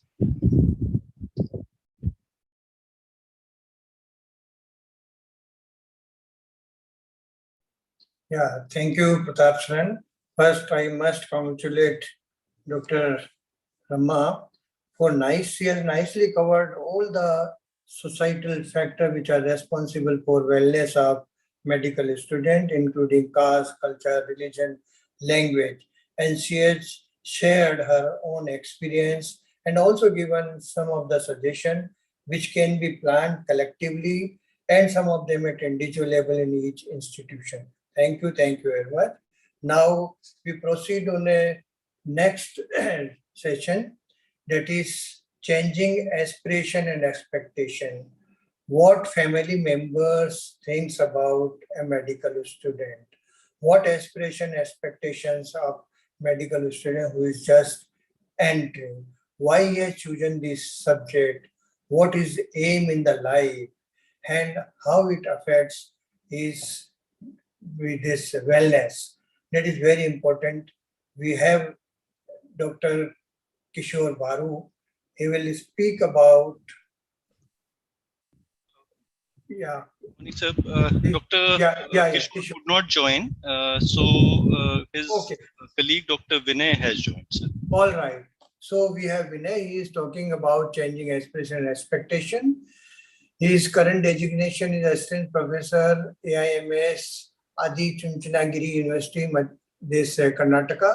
He is having experience more than 12 years. He has published 12 papers in reputed journals and initiated Mind monthly newsletter on psychiatry for doctors and medical students. Position held in organization co-chairperson Indian Psychiatric Society UG Education Subcommittee, and his areas of interest is medical education and community psychiatry. With this word, I request Dr. Vinay, please highlight this changing aspiration and expectations of medical students. Yeah. Thank you, sir. Thank you for the kind words. Good morning, everyone. So, as told by the organizers, it's a kind of a alternative arrangement. Actually, Dr. M. Kishore was to present this. So the slides belong to him. I'm going to tell about the impact of changing aspiration and expectations of medical students on their wellness.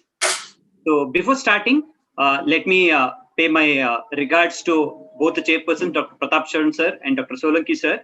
And I carry the greetings from my parent institution, that is AIMS, which is a rural medical college in private medical college in Karnataka. So I need to acknowledge the opportunity given by Dr. Ashok sir, MV, and Dr. Kishore for linking me to this presentation. So what I'm going to do in next few minutes is that, so initially I'll just state the background of why this changing aspiration and expectations, then go on to mention about what are the impact that this changing aspirations and expectations have on medical students, and then also give some of the experiences that both me and Kishore have had to go ahead. Okay, right. So with whatever, with this limitations, I'll try to do justice for the presentation. So first of all, has already been given kind of insight into the definitions of it by the previous speaker. Wellness, it's a quality of state of being good health, especially as an actively sought goal. This element I wanted to bring in here, actively sought goal. So again, Oxford defines it as a state of being healthy, especially when you actively try to achieve this. So this is the take-home message wherein, it's an actively sought out goal. So to state the background here, so India has more than 550 medical colleges, and as per the NMC currently website says that it's around 83,000 students per year. And it's no surprise that we'll have 1 lakh per year in next few years. And we'll have to remember here that majority are not from governmental institutions, and being in the private medical institutions, almost all are in cities, tier 1 and tier 2 cities. And if we take into consideration the management seats, so most of them have to pay more than around 1 million as a package. So with this background, and we had a kind of unpublished data in terms of what are the changing aspirations pre-COVID era. So there were around 124 students, second year medical students, who were surveyed as to what they wish to do in the next 10 years. So surprisingly, there were about 35% who wished to tour the world, and less than 5% had desired to do something for poor and service. So I need to mention it here that, yeah, with the theme, that is, the topic, changing aspirations and expectations, I understand the thing is that aspirations is something which they desire for, which may not be realistic or maybe realistic, but expectations would be from the self and from the others, parents, peers, teachers, so which are more like a realistic goals. Okay, so in the same kind of a survey, so there were around 60% who had interest in the PGs, particularly in medicine and allied fields, and rest were in the surgical field. But ultimately, it was around the ratio that 4 or 8 per MBBS students that who took post graduation. So amongst this, less than 30% had planned to stop MBBS. Continuing with the medical career. So many of them had gone for administrative services, hospital management, and even civil services. And the rest of the students, many, even including the students who are from the government institutions, they had 80% of them had financial challenges ahead. So with their aspirations being high and the expectations because of all the challenges they had to go through, financial and other things. So we need to agree that there is a mismatch of aspiration with expectations. And in the similar study, so there's a finding that in most institutions, less than 30% have interest in patient care as per the peer opinions. This unpublished data is from again from JSS, wherein they found that by asking others, peers' opinion as to whether the person has any interest in patient care. So this was the finding. So, and also as per a study done in 2013, so it seems like the more than 25% take up MBBS because of the parental aspiration. So they expect that, yeah, they either they have a kind of already a setup, or they have some society, community related, they couldn't continue with their goals. So maybe they're trying to live their dreams through their wards. So with all this, we think that nothing much has changed after 2013, after this publication. So will it change with COVID-19? Still, it's doubtful. So it might continue to be the same. And also, there is one other study in the sense, it's a NASCOM, which is a non-profit organization in IT industry, which says that 25% of the graduates who are working in IT are readily employable, but many report that more than 70% of the engineering students have no skills in what they've learned and need a lot of training. Similarly, when we look at our own medical education, so not many studies are there which have looked into what are the minimal skills that the graduating medical students in India need to possess. So these are the problems that are plaguing medical education, and hence maybe that India suffers a severe lack of quality doctors. And as a result, so we have the impact here that 20 to 40% of medical students are found to be abusing substances, and as we can observe that it is increasing. And in a kind of unpublished data again, so there are 30% of the students use cannabis. So apart from the clinically significant depressive syndromes, we have the severe impact in the form of suicide among medical students.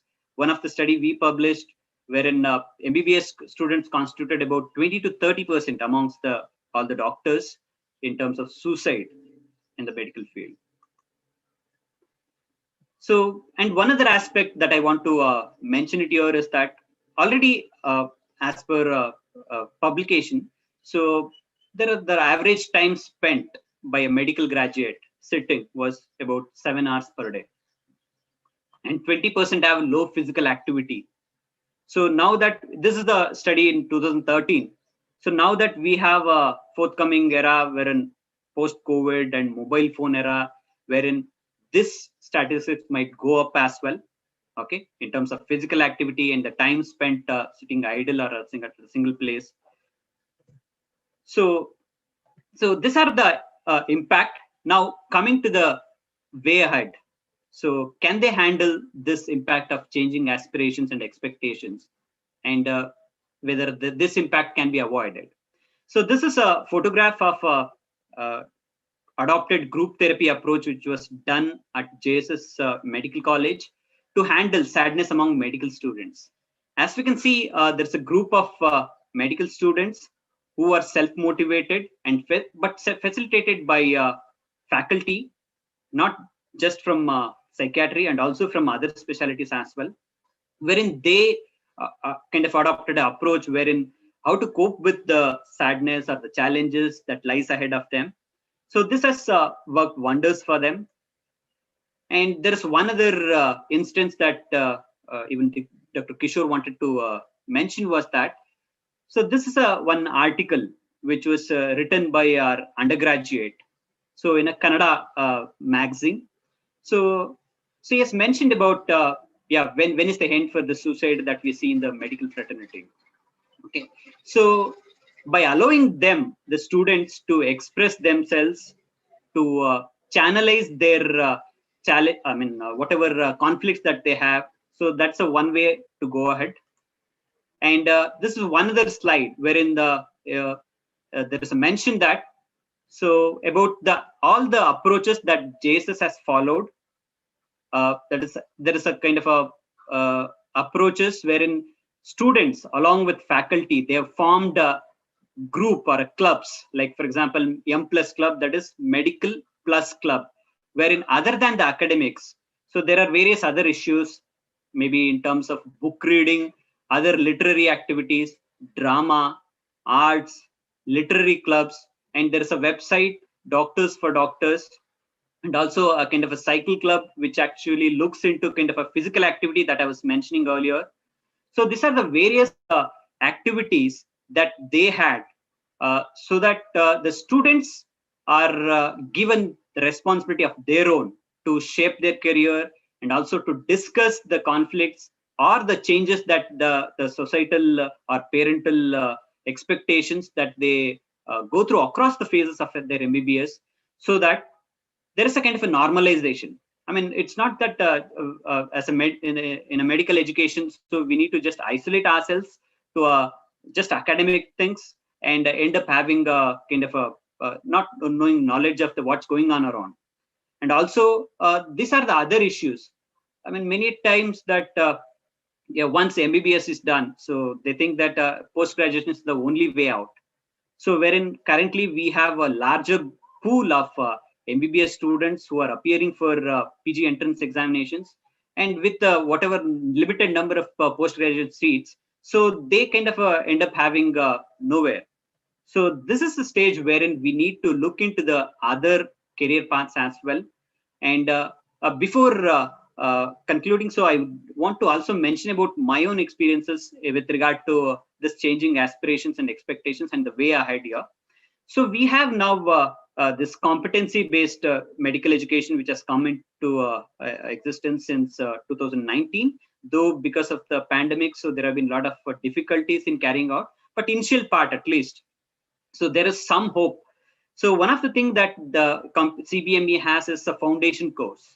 The foundation course, it's about a month long, wherein students, I mean, before starting actual academic things, so they are sensitized about other things, like, for example, what it takes to be a doctor, what it takes to be a patient, and what are the career paths after medical education, I mean, completing the graduation, and what are the expectations from all the stakeholders. I mean, here there are specific sessions wherein it is discussed with the students making some presentations or a role play of what are the role of doctors and what are the expectations from the society, be it parents, be it the teachers, or be it the peers, or in general people.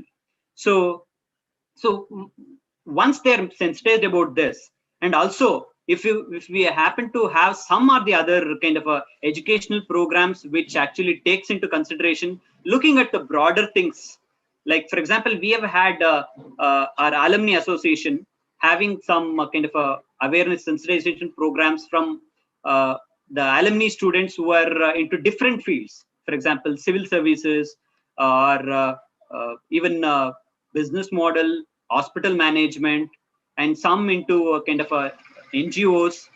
Some after graduating, post-graduation, they have in a higher position. So on a rotation basis and also across the phases of MBBS, they are made to interact with our students to give the hope and also address their conflicts as to what if I change the career, what if I continue with it, what if I don't get a seat. So these are other things which they discuss openly and also keep in contact with them so that they are guided even in the future. So this is the mechanism, I thought would be useful so that they can handle this impact of changing aspiration and expectations, so that they don't appear in the slides that I've mentioned earlier, like depression, suicide, or substance abuse. So maybe they can effectively deal with these issues. And the take-home message here is that, so once you give them the responsibility or make them responsible for the future ahead, career ahead, by facilitating and normalizing certain other things like alternate careers, and also within the career, academic career, what they can do. So that's a way out. I end it here so that there is some opportunity to interact with the participants. Thank you for the opportunity given. Thank you, Dr. Vinay. There is a question to you from a student that given the high occurrence of mental health issues in medical students, what can parents, faculty, and institutions do to safeguard the mental health? Sir, I feel one of the way out is to have a kind of a mentor ward system. We have, many of the universities, they do have this mentor ward system wherein, so apart from the academic issues, So even the non-academic issues are screened by the mentors, respective mentors. So here the undergraduate students are assigned maybe less in number, maybe 10 or less than 15 to particular staff, faculty, so that he kinds of mentors them all throughout that particular phase. And if at all, if there are any issues, if he comes across on a interaction with on a periodic basis, so he brings to the kind of through a referral system to the mental health professional. So that's how, I mean, there is one other link is that, so this mentor ward system also links with parents. So if institutions can have this kind of a mechanism, so maybe the mental health issues can be screened earlier so that it can be addressed at the earliest. I mean, this is one of the method I feel. The question is that how will you deal with parent expectations? Like, are there any things that you have initiated which takes care of parent expectations?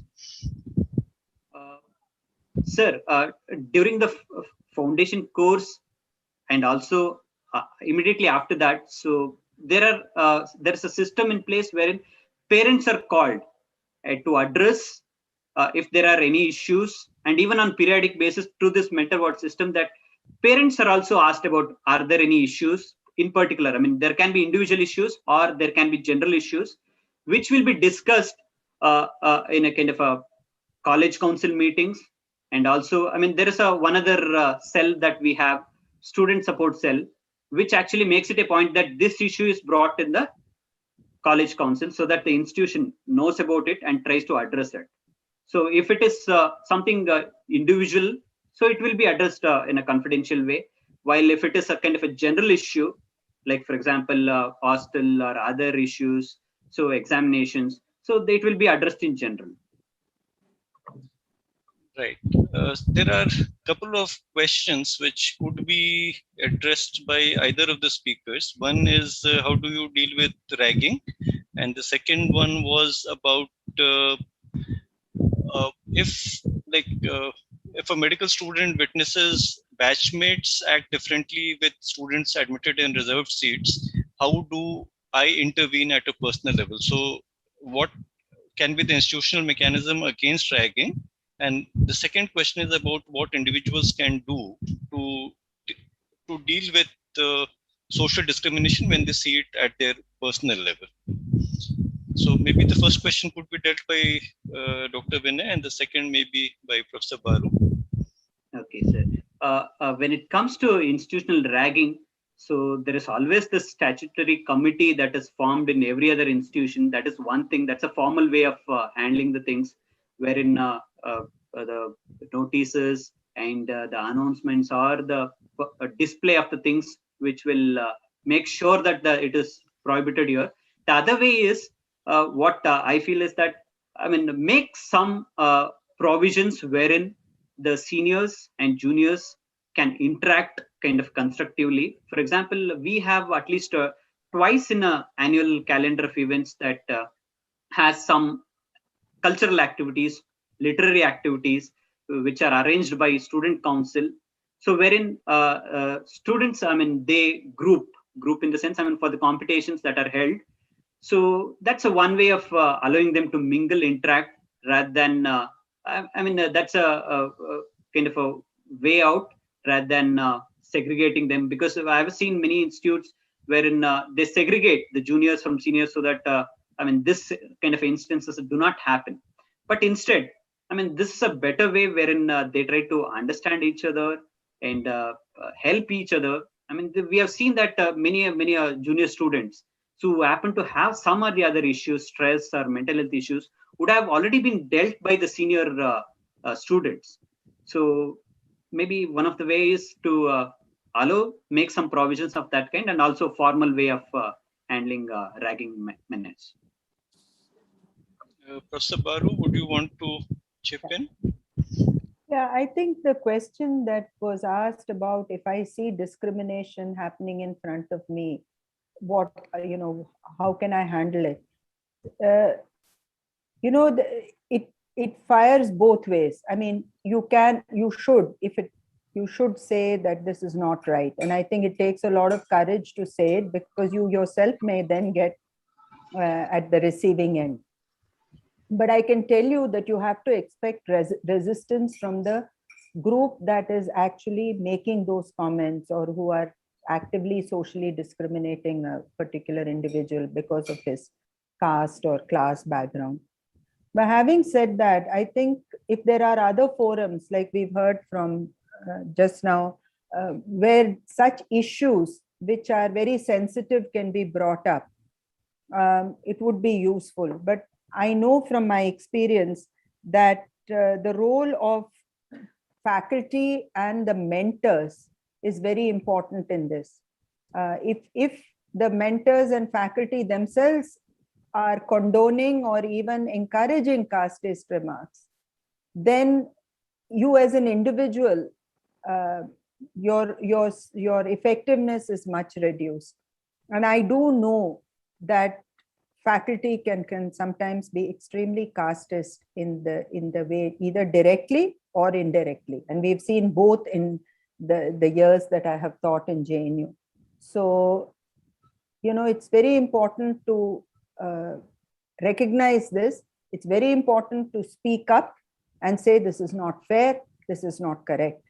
And but to think that that will change matters, it may be a bit simplistic.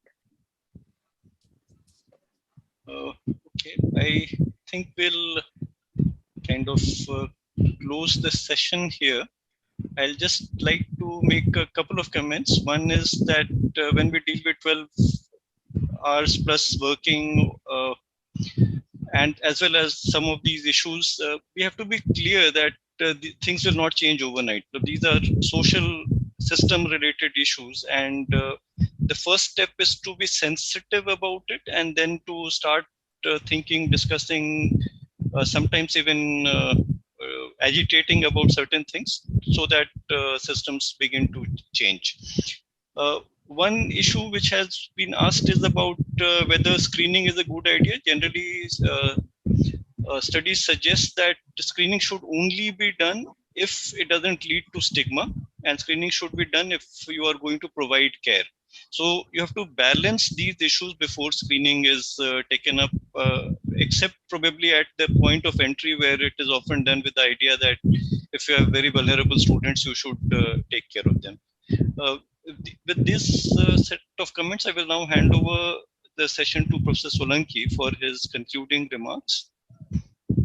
Thank you, Dr. Sharan. First, I would like to thank Dr. Vinay. He has given current scenario of aspiration and expectation. As he has mentioned, aspiration is a desire which may or may not be realistic, but expectation of family and a student itself is a very important factor. All family members, they want that their son should become or a daughter should become a doctor, and not only doctor, they become a good doctor. But there is a cutthroat competition. Only approximately 80 to 90,000 seats and more than 15 lakh students are appearing in the exam. So right from entrance exam, there is a lot of pressure. Then after entering, there are so many factors which are leading, affecting wellness of medical student. Some of them Dr. Balu has discussed about all social diversity, and Dr. Vinay has mentioned about what happens after entering the medical college, how they pass their time, how much time they spend on a social media, and approximately 20 to 40% they abuse substances, which are equally important. And beside that, every doctor, MBBS, those who want to do PG in some good clinical branch and want to settle in an urban area. So these things are very, very important. He has given good suggestions what to do at institution level, collectively or individually. This mentoring is a very important, where we can have a small group and we can identify problems very in an early stage, and we can rectify it then and there. And there are some extracurricular activities which has a very good impact. Maybe either say singing, poetry, dancing, any physical activities. And there is also a cohesiveness among all the senior and junior students. So collaborative network addressing wellness is very important.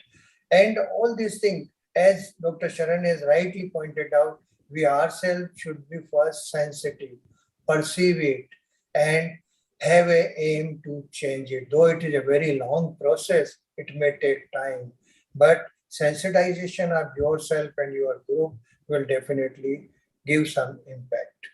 Thank you very much.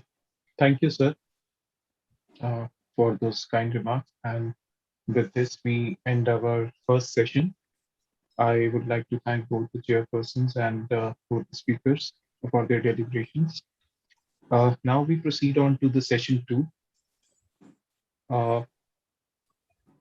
Session 2 is the impact of professional education on wellness among medical students. And for this session, our chairpersons are Dr. Varghese Punnos and Dr. Gauri Shankar Kaloya. Dr. Varghese Punnos is currently the Secretary General of Indian Association of Social Psychiatry. Sir is currently Professor and Head of the Department of Psychiatry at Government Medical College, Kottayam. He has more than 24 years of experience. He has been awarded Fellowship for Young Psychiatrists by the World Psychiatric Association, Dr. J.S. Satyadas Oration Award for Excellence in Medical Teaching, and Catholicate Award for University Teachers. Sir has around 12 publications and 2 chapters in textbooks, and he has held very important positions in the past. He has been the past president of Indian Psychiatric Society Kerala chapter and Secretary General of Indian Association of Social Psychiatry. Sir has also been Secretary General of National Alliance for Mental Health. And his areas of interest are child and adolescent psychiatry and community and public psychiatry. We welcome you, sir. Thank you. Our second chairperson for the second session is Dr. Gauri Shankar Kaloya, who is presently the Treasurer of Indian Association of Social Psychiatry. Sir is currently Additional Professor of Clinical Psychology at All India Institute of Medical Sciences, New Delhi. Sir has around 28 years of experience, teaching experience in psychiatry. He has around 50 publications. Sir has held various important positions, like earlier he was a clinical psychologist at IBHAS, New Delhi, and has also worked at NIMHANS. And his areas of interest are CBT, family therapy, and addiction. So we welcome you, sir. And I would like to hand over the proceedings to both the chairpersons for the second sessions. Over to you, sir. Thank you. I hope I am audible and visible. Yes, sir. Good morning to all of you. I am extremely happy to be part of this session, chairing it, a very important session, a very imaginatively planned session on medical students' wellness. A session devoted to discuss the impact of professional education on the wellness among medical students. I think we have 2 hours at our disposal, 120 minutes, and we have 5 eminent speakers. Most of them are very young people, I presume. We have 120 minutes by 5 presenters and discussions. I think they can take around 20 minutes each, and it's my suggestion to take up the questions, discussions after all the presentations are made, after maybe 100 minutes. We have around 15 minutes for discussion. Yeah, I think it will be okay for my co-chairperson, who is chairing with me, Dr. Gauri Shankar Kaloya also. I think this particular topic, the impact of professional education on wellness. Medical education is one of the professions with the longest periods for its gestation, as its gestation time. Just like the human baby has the longest gestation period among the mammals, perhaps maybe one of the tops. When a medical graduate passes out, he has to spend around nearly 6 years, even for the basic graduation, and that too in one of the most important times in his life, even before his brain is fully wired. So he gets into a medical school at the age of average age maybe around 18 years, and the next 6 years, and then again another 4 or 5 years. So these are the time when his prefrontal cortex is being wired, and it's even structurally modified. So this is the crucial time, and there's a lot of definitely even from neuroscience point of view, the brain, the education itself, the demands of the education itself has got an impact on his development as well. And the 5 topics are well selected. The first one is promotion of wellness and prevention of illness. Second one, we go to the stress and distress and burnout. And in the third topic, specifically focusing on the mental disorders. And then very importantly, the current issue of problematic substance use and internet use. And very, very importantly, the suicidality. All these things are very imaginatively planned sessions, sub-sessions in this second session. So without making eroding into much of the time, I suggest Dr. Kaloya also make some brief comments before we go to the presentations one by one. Yeah, thank you, Dr. Puneet. Good morning to all. I'm very grateful to the organizers for giving me this opportunity to chair the session. I think the CME is one of the best CME, like the crisis we are facing, our residents are facing. So considering this crisis, the CME is very timely held. And the speakers are, I think all the speakers are very renowned persons in their field. So should I call the speaker, Dr. Varghese?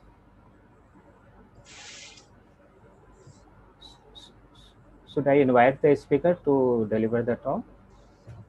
Yes. Yeah.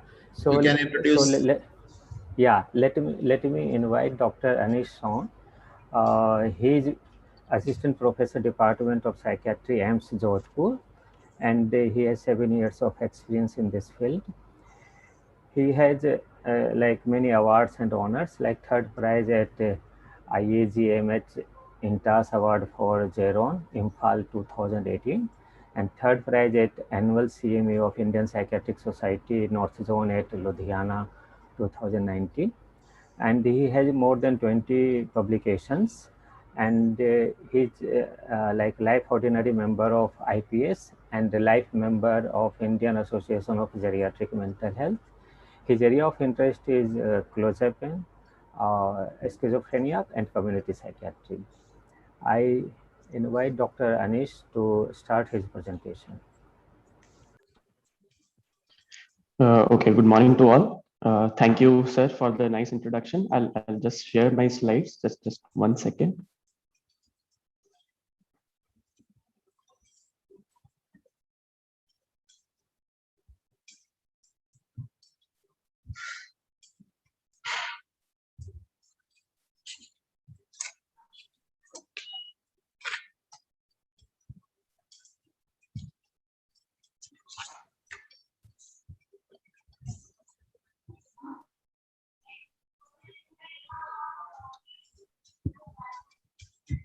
Okay.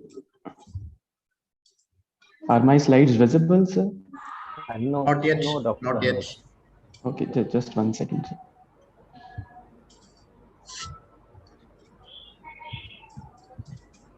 I think there is some problem from my side, sir. I have sent, I think, the slide to the via email. Right. I think, can you maybe do it from your side, sir? Yes. Yeah. Yes, Dr. Gagan.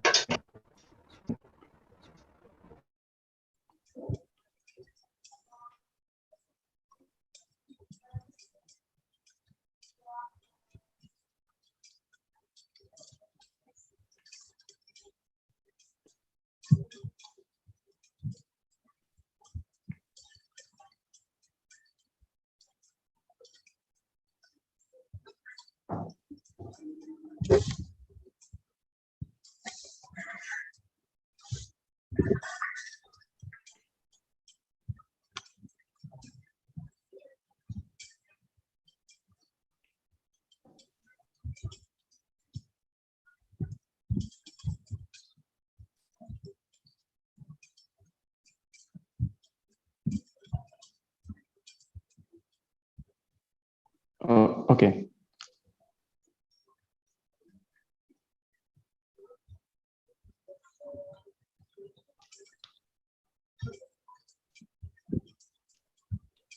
So can I change the slides from my side?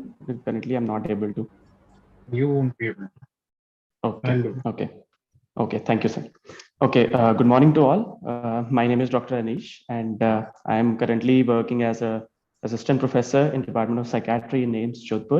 Okay, first of all, I would like to thank the organizers and as well as the chairperson for such a lovely introduction.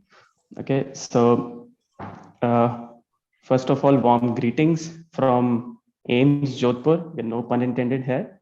And I would like to start with a disclaimer first that originally this presentation was supposed to be done by Dr. Naresh, who is the head of the department from the Department of Psychiatry in AIIMS, Jodhpur. But due to some technical issue or technological issues, he was not able to. So here I am. And so I'll start with the presentation proper. First, these are the various headings under which I'll be giving my presentation. The first, why do we need to talk specifically about wellness of medical students, and the scoping reservoir model, then various dimensions and the concept of wellness, then the concept of wellness programs, then the specific wellness program that I'll be discussing in subsequent slides. And how effective are these wellness programs?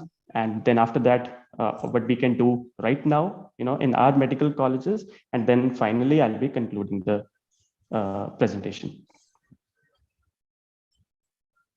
Can we move on to the next slide, sir? First, there are some terms that I need to clarify. That first being the well-being. This in wellness literature. This is the definition of well-being, that it is a state of happiness and contentment with low level of distress, overall good physical and mental health, or good quality of life. So if we compare it to wellness, in wellness literature, what they have talked about is wellness being an umbrella term under which well-being is one of the part. Then burnout is a physical, emotional, or mental exhaustion accompanied by decreased motivation, lowered performance, negative attitudes towards oneself and other. MBBS students, that this is the particular term that I'll be using. These are the terms that I'll be using in my subsequent slides. So that is why I decided to put them here. So for proper clarification, we all know who medical students are, the people who are the individuals who have entered into MBBS course. Can we move to next slide, sir?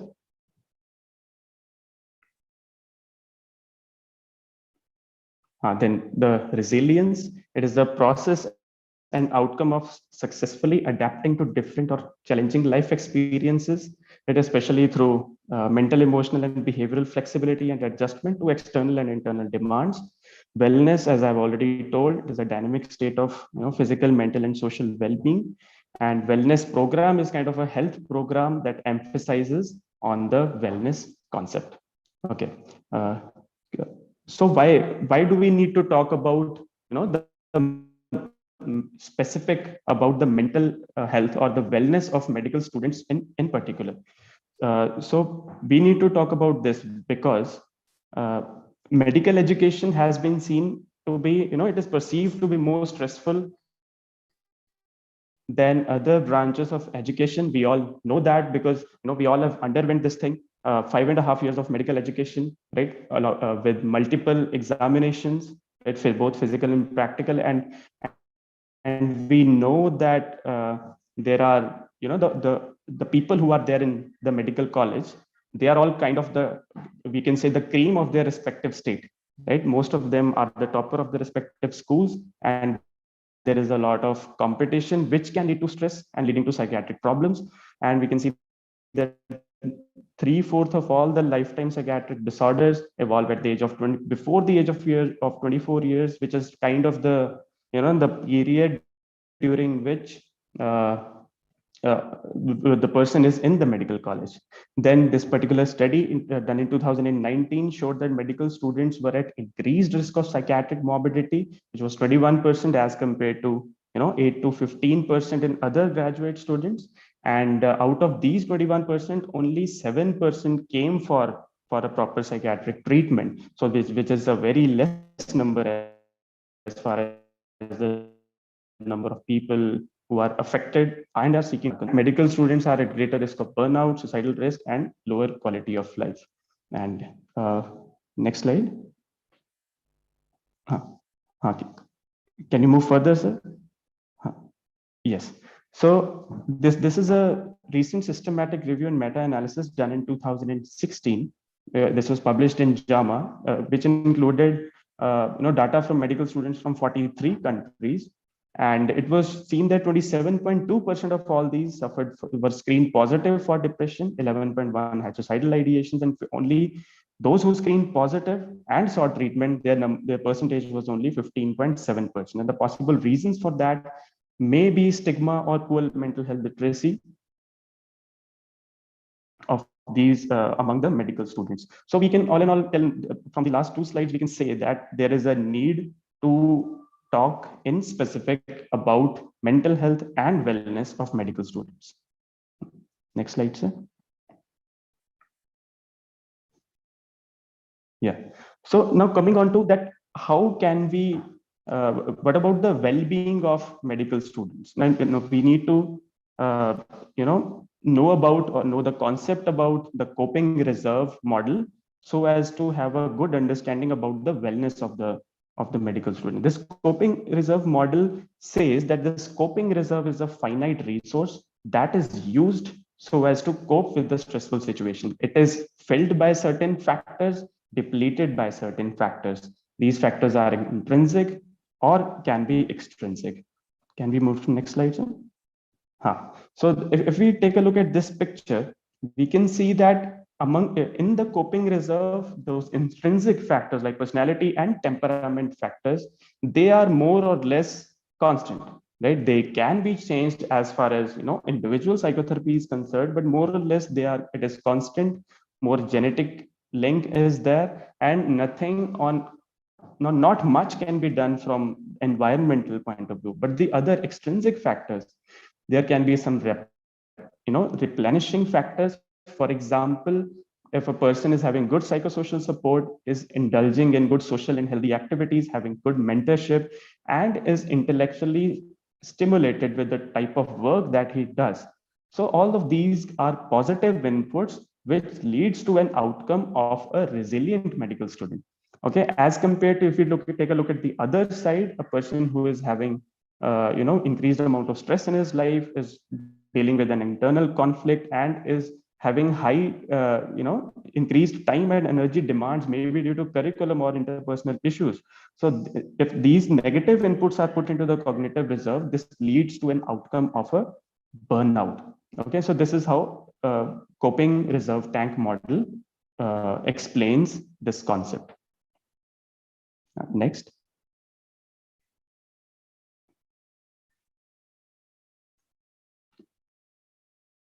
So if we take a look at this, this resilience, what we want is that we want medical students to become more resilient so that they'll be able to cope well. So for reaching this high degree of resilience, we need to strengthen the replenishing factor, reducing the depleting factors.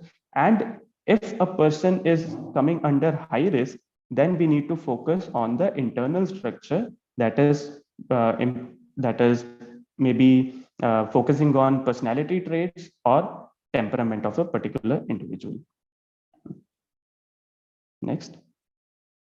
Yeah. So we have understood that why do we need to do talk specifically about medical student? What is the the cognitive reserve model, and then where this concept of wellness comes into play. Next. Yeah. So this concept of wellness is a broad concept which includes that it is a concept of optimal well-being, not merely a presence of complete physical, mental, social health. It is an abstract concept of living life to its subjective fullest. Next. So this National Wellness Institute listed 6 dimensions of wellness. They did not include this financial and emotional dimension, but this recent article by Stoven in 2017 listed these various dimensions of wellness being physical, intellectual, emotional, social, spiritual, vocational, financial, environmental. For example, if we talk about physical wellness, whether that medical student in particular is, is taking care of his physical health. Then if we take a look at the social, whether he is finding his social relations good, or whether he is more, he wants to build good and positive social relations. So these are the various dimensions of wellness that they talked about. Next. So as to achieve this wellness and these various dimensions of wellness, most of the Western countries have come up with are the wellness programs. So now we will talk a little bit about wellness program, that what these wellness programs are. These are the various wellness programs that I was able to come up with. I got it from the internet when I was searching about these wellness programs. But the most important, or the pioneer of these wellness programs was this first one, that is Vanderbilt Medical Student Wellness Program. It is there in Vanderbilt Medical School, which is there in the United States, that in the state of Tennessee. Okay, next. So we will go into a little bit of depth about this Vanderbilt Medical School Wellness Program. It is a 3-tier program, including the first tier is the advisory college system and the student wellness committee and this VMS Life. This advisory college system is dealt with by faculty, the SWC by the medical students, and VMS Life is a separate curriculum along with the medical curriculum proper. Next.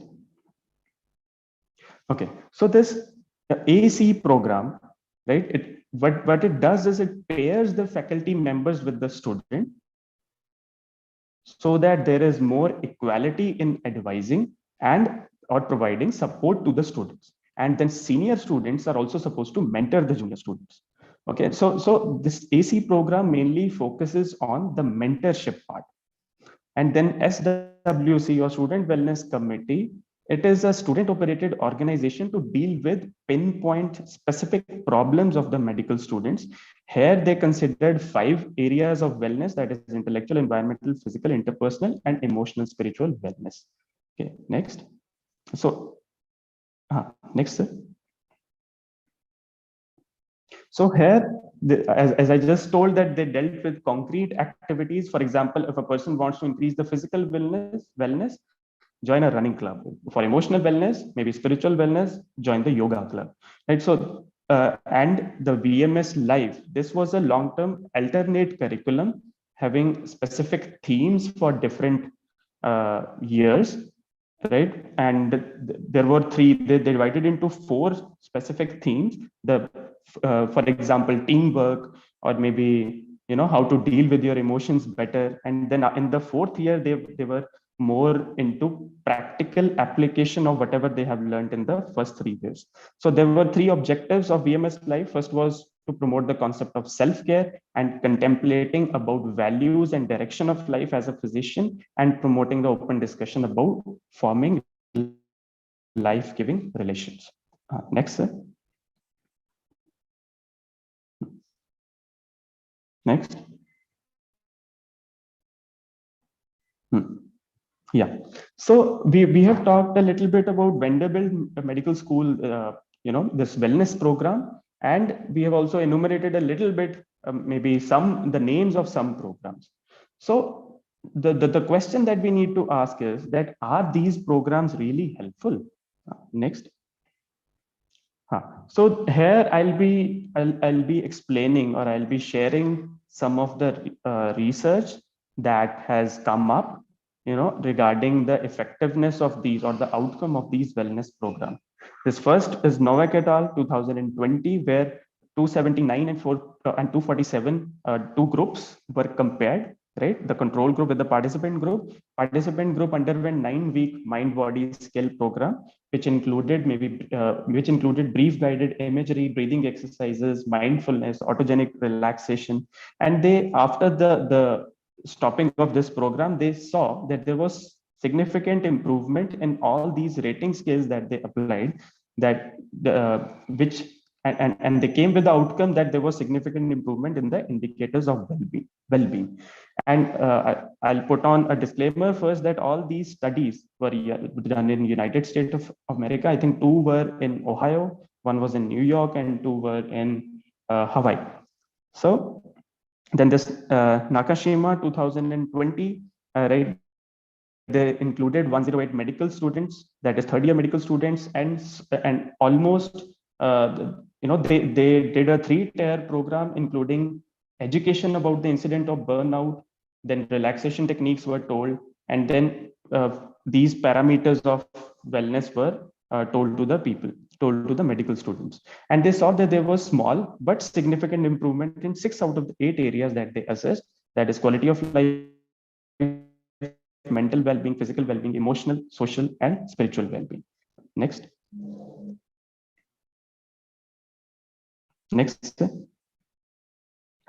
So this third study, which included 30 medical students, also saw that there was improvement in self-reported behavior and attitudes of the students immediately following the participation in the curriculum, and this improvement was sustained up to 6 years.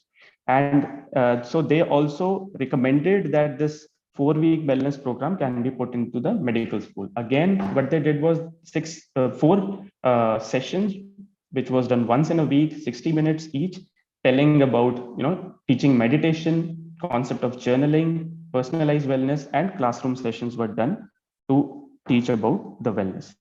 Then this McCready et al. 2012 included 671 first-year medical students, included 8 sessions given for 2 months, and there was significant improvement noted in BDI scores and BAI scores. Saying that there was reduced depressive and anxiety scores among the high-risk individuals. Next, sir. So this is the last study that I'm saying, that is, it included 58 third-year medical students and saw that there was significant decrease in depressive symptoms and suicidal ideations reported by these students, and after this particular wellness program was completed. So we can say that there is, from the evidence that we have, that these wellness programs do work and may theoretically work by increasing the replenishing factors and reducing the depleting factors from the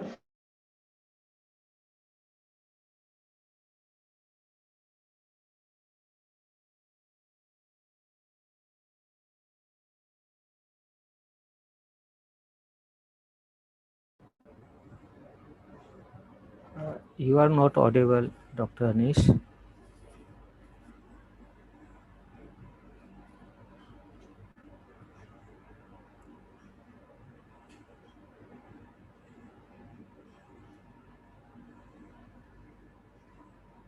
I think there is some technical issue or internet issue with Dr.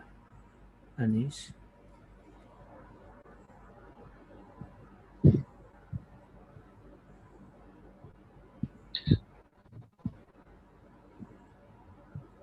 I think Shankar, maybe just wait for 15 seconds in case he's not able to join now. Maybe we can take up the second presentation and complete it later. Okay, sir.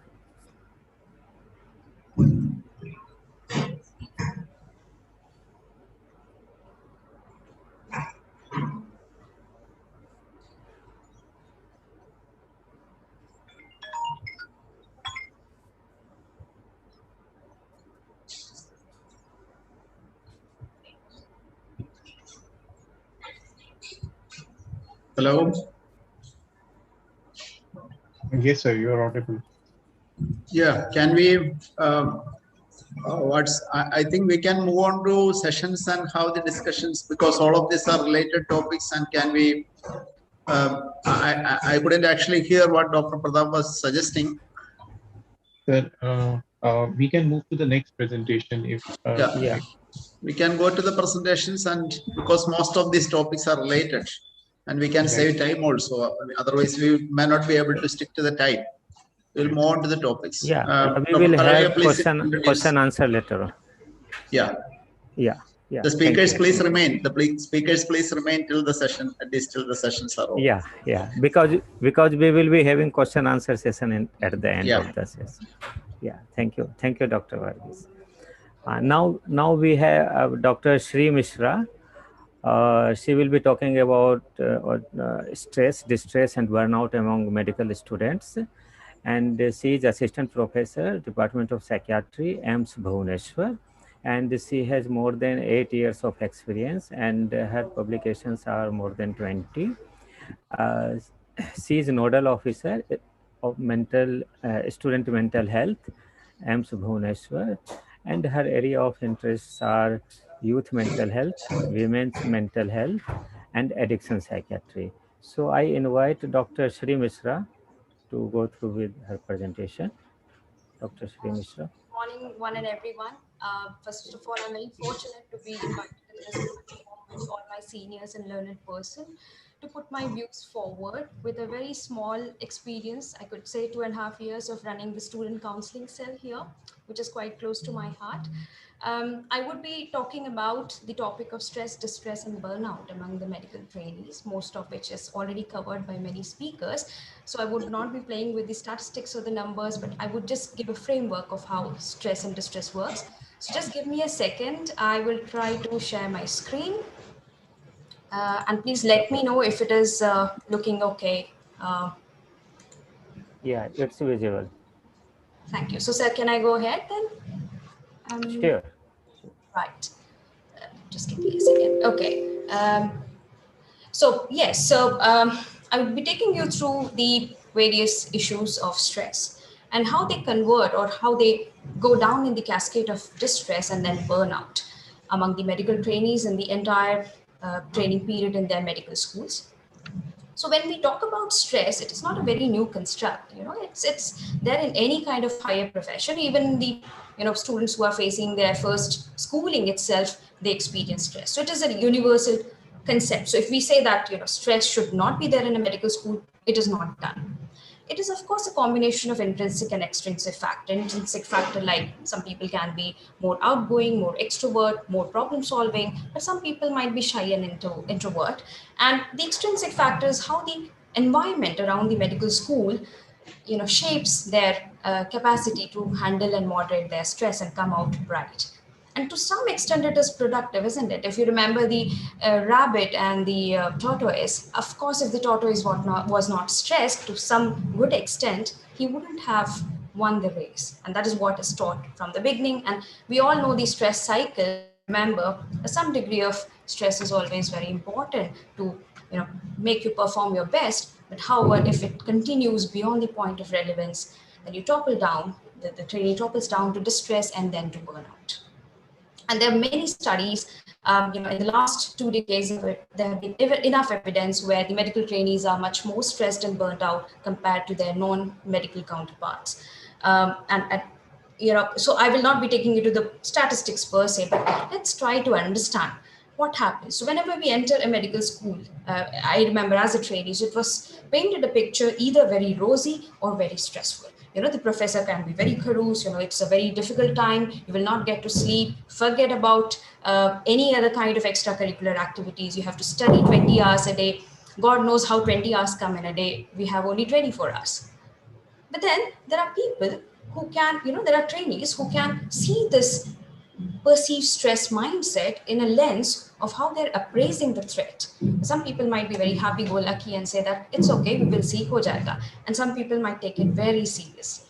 And that's what the primary and secondary cognitive appraisal of the particular threat perception happens if you see the medical schooling in a stress mindset. And on the other hand, as I said, a resourceful person can be quite resilient and find medicine as not only challenging, but also thrilling, and would look forward to a very good career, and more of an altruistic flavor can be brought upon the medical training. And we remember Mr. Khan in The Three Idiots, and this relates very well to any of the medical trainees here in the audience. So you could see the three people and their three different approach to the engineering college related stress. Of course, the Kabir Singh was different in our medical setup. So this is how, the stress mindset can change the way you are looking at stress. Of course, people who have come, the trainees who have come from a bit of adverse life experiences, very difficult schooling, change in multiple schools, language barriers, difficulties in, cracking the entrance-based exams, unfortunately, which is only the MCQ based. Till now, we have not gotten to a stage of aptitude-based test where a person is really suitable or he really wants to get into medicine. And of course, there might be poor resources at hand. That person might be introvert. They might not have good connectivity with the seniors. And of course, with the anti-ragging movement coming in, I mean, it's a very, very strict atmosphere. As one of my colleagues said that, we segregate the first years entirely, from the seniors. So in the most critical period of their development, in coming to a campus, trying to acculturate, trying to learn the new life, first time ever they might have ridden a two-wheeler, and the exams all walking up on their head, so they don't have the critical interaction with the seniors.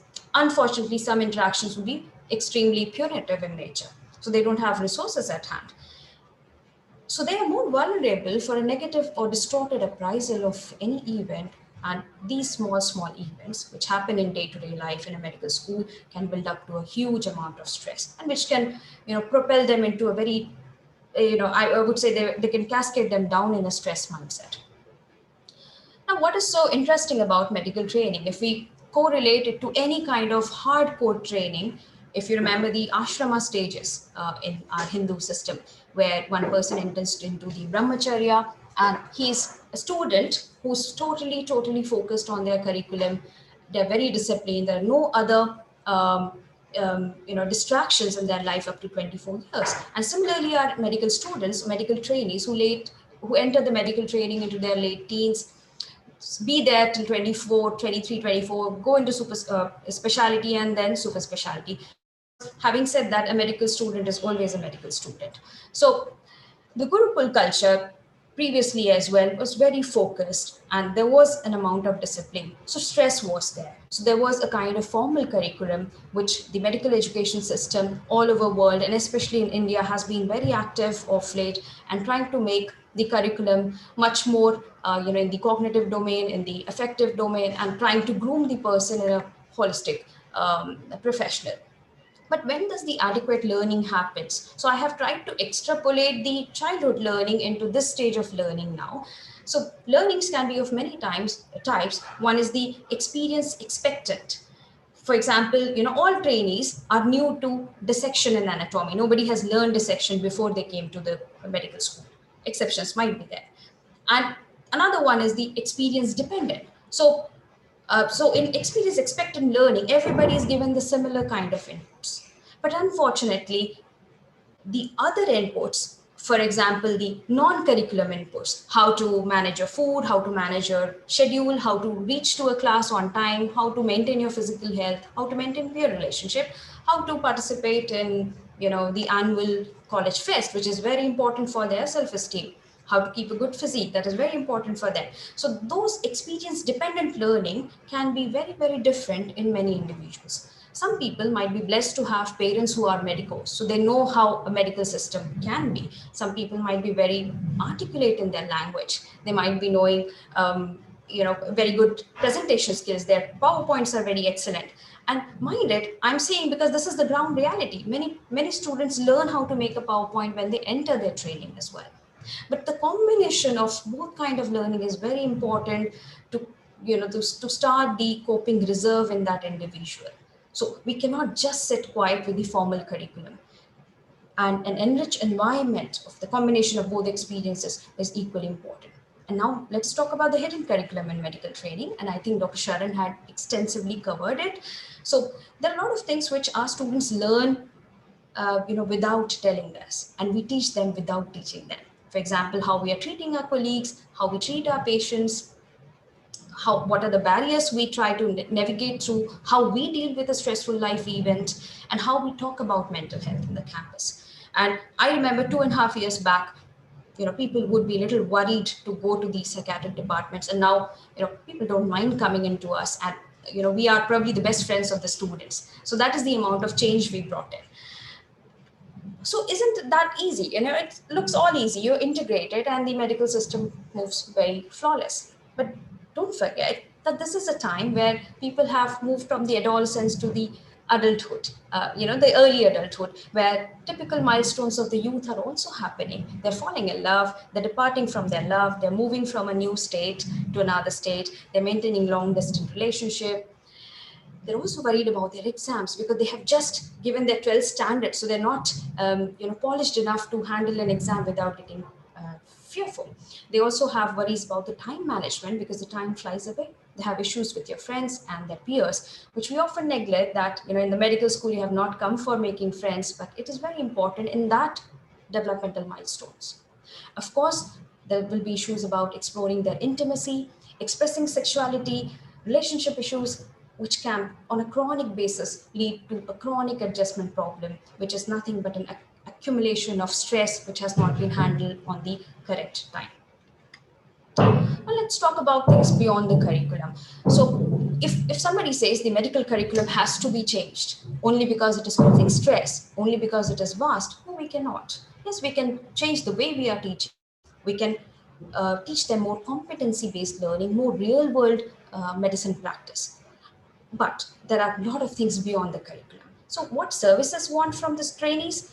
As they become the doctors, they should be patient-centered, they should be clearly competent, they should be very holistic, and they should be a safe physician. Safe, not superheroes. And what the trainee aspires, hardly any trainee would have aspired that, oh, I want to kill a patient and make a lot of money. No, never. They aspire to have a conducive learning atmosphere. They want to have a wide academic, clinical, and research exposure. Of course, they want safety and availability of basic needs. And they are all interrelated. If one is not taken care of, you cannot expect results from them. So one of the studies has beautifully told that how hierarchy of needs given by the famous Maslow's. It is no more a hierarchy in a medical training. Every need is important and integrated in a trainee's trajectory of medical schooling. Let it be safety. If they're always thinking that the crowd is coming to beat them up, they may not be able to, if they're seeing their seniors getting beaten up by the crowd, the morale itself goes down. If they're not getting adequate food, so if you conduct your classes from morning 8 to 5, giving 45 minutes of lunch break, where the canteen is some 1 kilometer away and the nearest food joint has only bread pakoda and sandwich, imagine the amount of stress these kids are going through. They're not physically fit, not metabolically active, and we are just introducing high calorie food in them. So, we have to take care of all these things, a decent amount of sleep, some avenues to exercise, and, being fit. And the love and the belonging needs are equally important where they come from a new community, from a previous community, previous culture to a new culture. They're away from family. Many people might have first time entered into a hostel life, and hostel life itself a bustling culture, I would say, within the campus. The esteem issues, they also need a bit of respect. They see how we conduct ourselves in a work profile. They want fairness in the way we treat them. And they also want to have some sense of control within their premises. So we cannot be roaming around in their hostel area and say, come on, you cannot be dressing up like this. You cannot be walking hand in hand. So why I'm bringing up this topic? Because it is all very hidden curriculum. And that's why I felt this platform is very important to talk about it. And lastly, the self-actualization needs, where the trainees aspire to be, I want to be like them. I want to be like this. I want to be a very good doctor who can serve the community. So these needs are no more hierarchical. They are much more interlinked. But then there's another problem. Now, I think somebody talked about the parental expectation. So, of course, things have changed in the last 1 decade, but still the engineer and doctor dichotomy exists. Your marriage and family has to start in a particular time. If you're a lady, of course, even if you're a guy, specialization dictates your social status. I remember a couple of my friends didn't take up psychiatry because they were worried in their hometown, nobody will give them a girl to get married. That was quite strange. And luckily, I was a female who got married. Of course, gender-based or gender-skewed specialization, as Dr. Sharon rightly pointed out, there are societal roles which are very much there, but the competency of female gender has actually gone up. And this kind of dissonance can bring a lot of stress into the individual's life. That is somewhere not addressed in the medical school. And of course, lastly, what is the society expecting from us? They're expecting good service, of course. At times it can be unrealistic because they have so much of faith in our doctors. But ironically, the systemic failures, the failures of infrastructure, the logistics, the essential medications, it is all shouldered by our doctors. So medical trainees are actually not working in front line. What they see is what they experience. And violence and litigation and allegations are quite rampant nowadays, and that can actually bring back the need of hierarchy from esteem to safety. And then imagine in this culture, in this setup, the adequate learning can be really stressful. Let's move on. And of course, another perceived stress would be a kind of competitive learning happening in the medical field, which is very, very contradictory to an actual service provision. If you look at service provision to patients, which should be safe and holistic, it's actually a cooperative learning which is needed. The nurses need to learn from the doctors and vice versa. The seniors need to learn from the juniors as well, vice versa again. But cooperative learning is somewhere not happening because you have limited seats for specialization, then super specialization, and then, as I said, it's supra specialization. And medical education system is not so uniform. One of my colleagues told about what happens in the private medical colleges where there's a lot of fee being paid, and so that can precipitate a ground of perceived stress among students. How is my daddy going to bring so much of money to make me pass? And various colleges might have different kind of dictums in charging students. And of course, not to say that, it goes without saying that, of course, medical trainees are very much stressed, not only in India, worldwide as well. Okay, so all is actually not well. Why? Because when they come into the medical training system, the medical school, it is understood they have scored rank 1 to rank 20 in all India entrance. They are fit to join the college, and they are pre-equipped with how to manage their stress. It's their business. We don't mind. And if somebody comes out talking about stress, feeling down and out, they are, invariably seen as the weak and not so good enough people to carry on the burden of medical training and provision of services. And we don't have enough safety nets. Of course, the culture of student wellness has started in our country, but it is very diverse and, still beyond the best efforts, it's not been homogenized yet in our country. Now let's see what happens if the stress continues. So training trajectory in a medical school, let's see the hidden curriculum, how it affects it. If the person is able to cope, build some resilience, a holistic learning happens. And as I said, remember the example of tortoise. The eustress, it fosters a goal. They can see the end line. They're more directive, they're more motivated, and the competition is definitely there, but it is much more healthier competition in people who have learned to cope, who are resilient, and who believe in holistic learning. And what are the factors important in instilling this kind of learning? One is, of course, building up a lot of positive coping resources, having good role models and mentors. So mentors have a very different role here.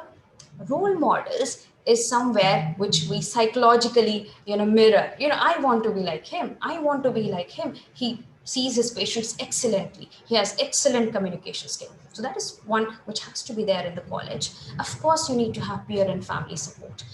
Family cannot be working in silo. So they can push the child to take medicine, but they have to be equally walking with the child because medicine itself is going to be a stressful subject. There should be constructive multi-source feedback from the nurses, from the patients, from the peers, so that it doesn't demean the student, but tries to fill up the lacuna which any student will have in any of the skill set. And of course, fostering a culture of cooperative learning. Of late, if you see the younger batches of medical trainees, they don't know how to do a group study because all this while it is all competition. So cooperative learning actually doesn't happen, but that is something very important. Of course, when we open a dialogue about stress, distress, and burnout, there has to be an available support system and help in the initial stages of distress, burnout, and psychological issues. And that's why many of our young batches nowadays, we start with induction training and we have 5 days dedicated about preserving mental health and promoting positive mental health. Now let's see if it doesn't happen this way. So that can again cascade down poor academic and peer adjustment within students, hostile campus milieu, underlying psychological issues. Somebody had a poor coping from the beginning, they might be more vulnerable. And the stress mindset will play, it can amplify the existing stressors in life to a much more extent: lack of mentorship and role modeling, competitive learning, poor family support, mismatched expectation versus performance.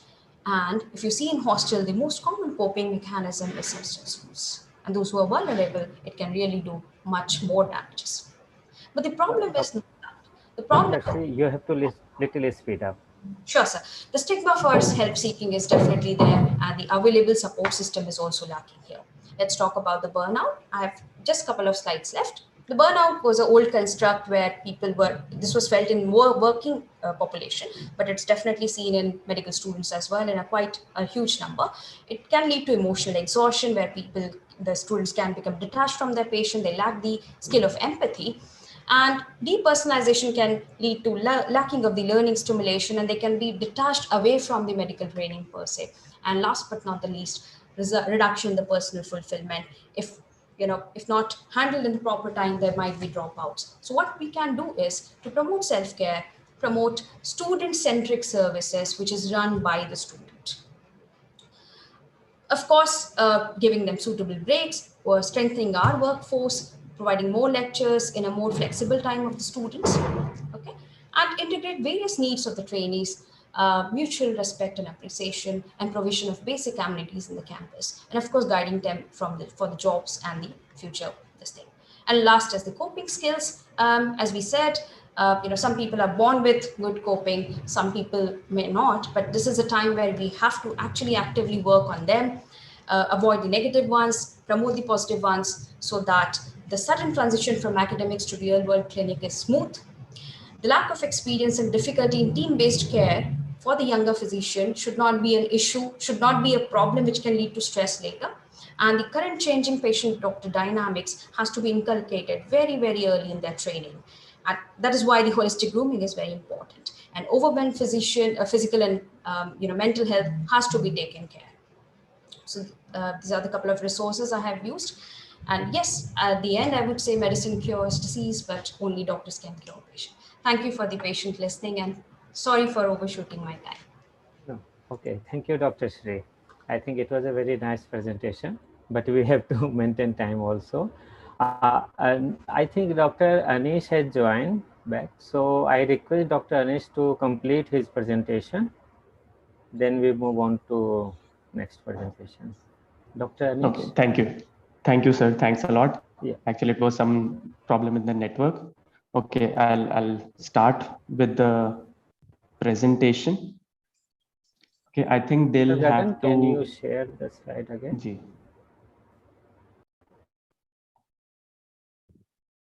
Yes, sir.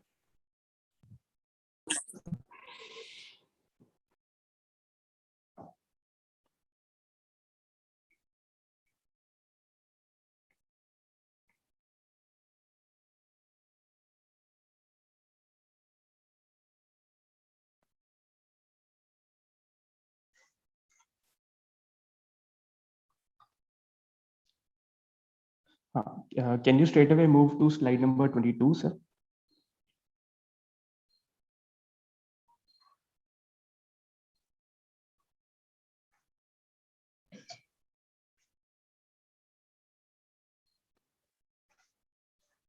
Yes. So we left at this, unfortunately, we left at this point. So we were talking about how these wellness programs have shown in the research to be of, significantly, they were significantly useful in improving the wellness of medical students. But we can see that, as it is there with all the things, that everything is not sunshine and roses as when we are talking about wellness programs.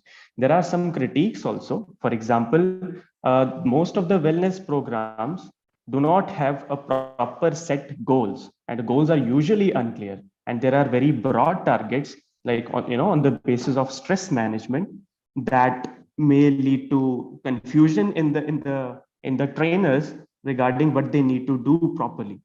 Then another thing can be personal views of different different members, or maybe the faculty in charge, different views that may hinder the progress in the in the particular wellness program. For example, maybe a faculty member who is trained in the traditional way and has a way, has a viewpoint in that manner, may find it difficult to adjust and to accept the wellness programs that Western literature has to offer.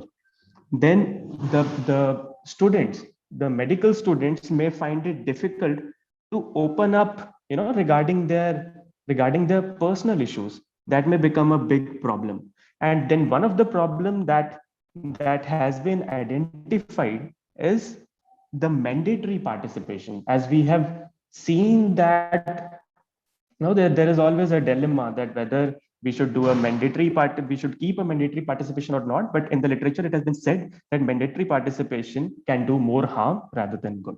Now, so these are the various critics. So what are the various measures that we can use right now for improving the wellness in medical students? Can we move to next slide, sir? Yeah. So it can be divided into two parts, right? First is the general mental health related measures. Second is the specific wellness program related measures. Okay, in the general mental health related measures, is first of all, adequate staffing should be there, in the Department of Psychiatry, and including the student counselors that may help. Then second is raising awareness among the medical students about mental health issues. Third is enhancing the help-seeking behavior of the medical students. Then efficient screening at the entry level when they enter into the medical college. And then when we have identified some vulnerable student, then they need to be periodically assessed and timely intervention needs to be done. If we find any problem that can be solved, then close liaison between mental health professionals, psychiatrists, psychologists with the medical students, so that they are more easy to approach, and medical students can come to them without any hindrance. Next.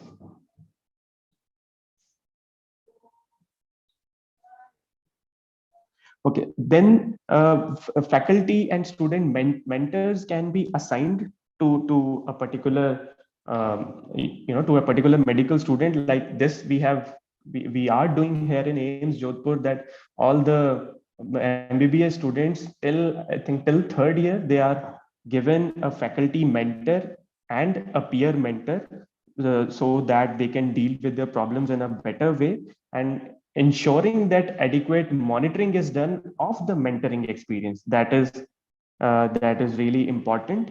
And in case of a mental health emergency, crisis intervention team should be there that is dedicated for students' welfare.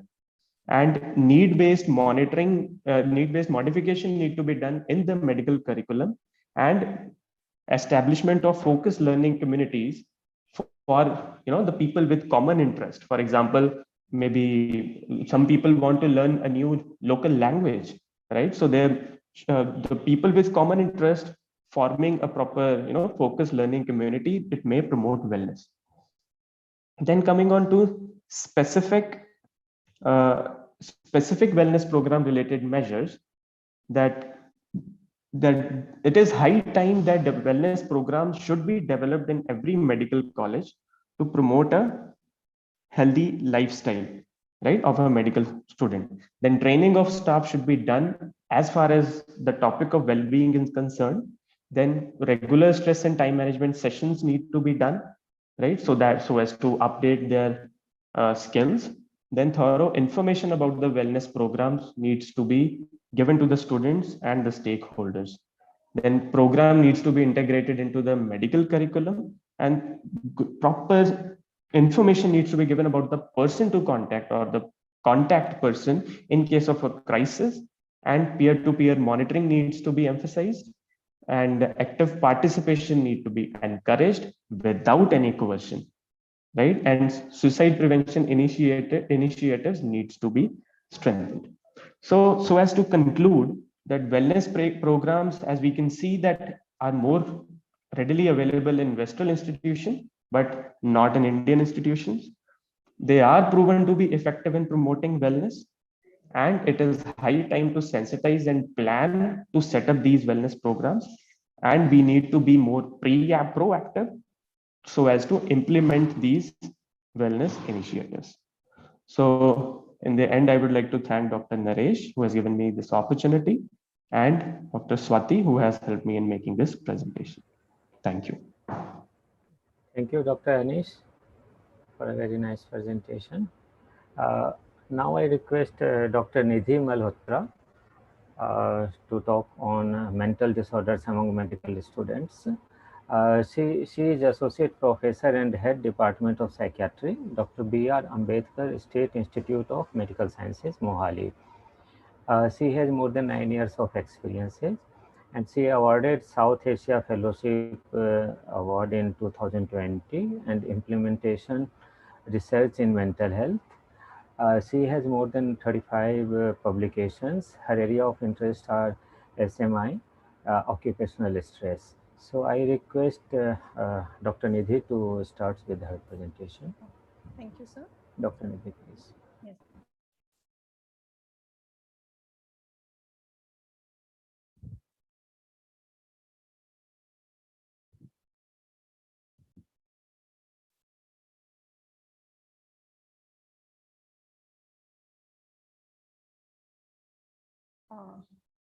Good afternoon, everyone. I shall be speaking about mental illness and mental students. I will be focusing on depression and anxiety here, as issues like burnout, substance use, and suicidality are being taken care of by other speakers in the CME. So worldwide, the medical students are subjected to intense training schedules and high expectations, inadequate sleep, and they have chronic exposure to morbid milieus.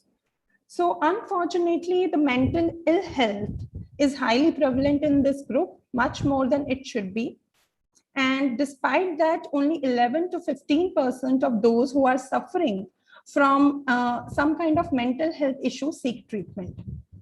Hence, it goes without saying that it is imperative to identify the common mental health issues in this fraternity, to identify the etiological factors, and identify the high-risk groups, advise intervention, and also to develop preventive and management strategies for mental health issues.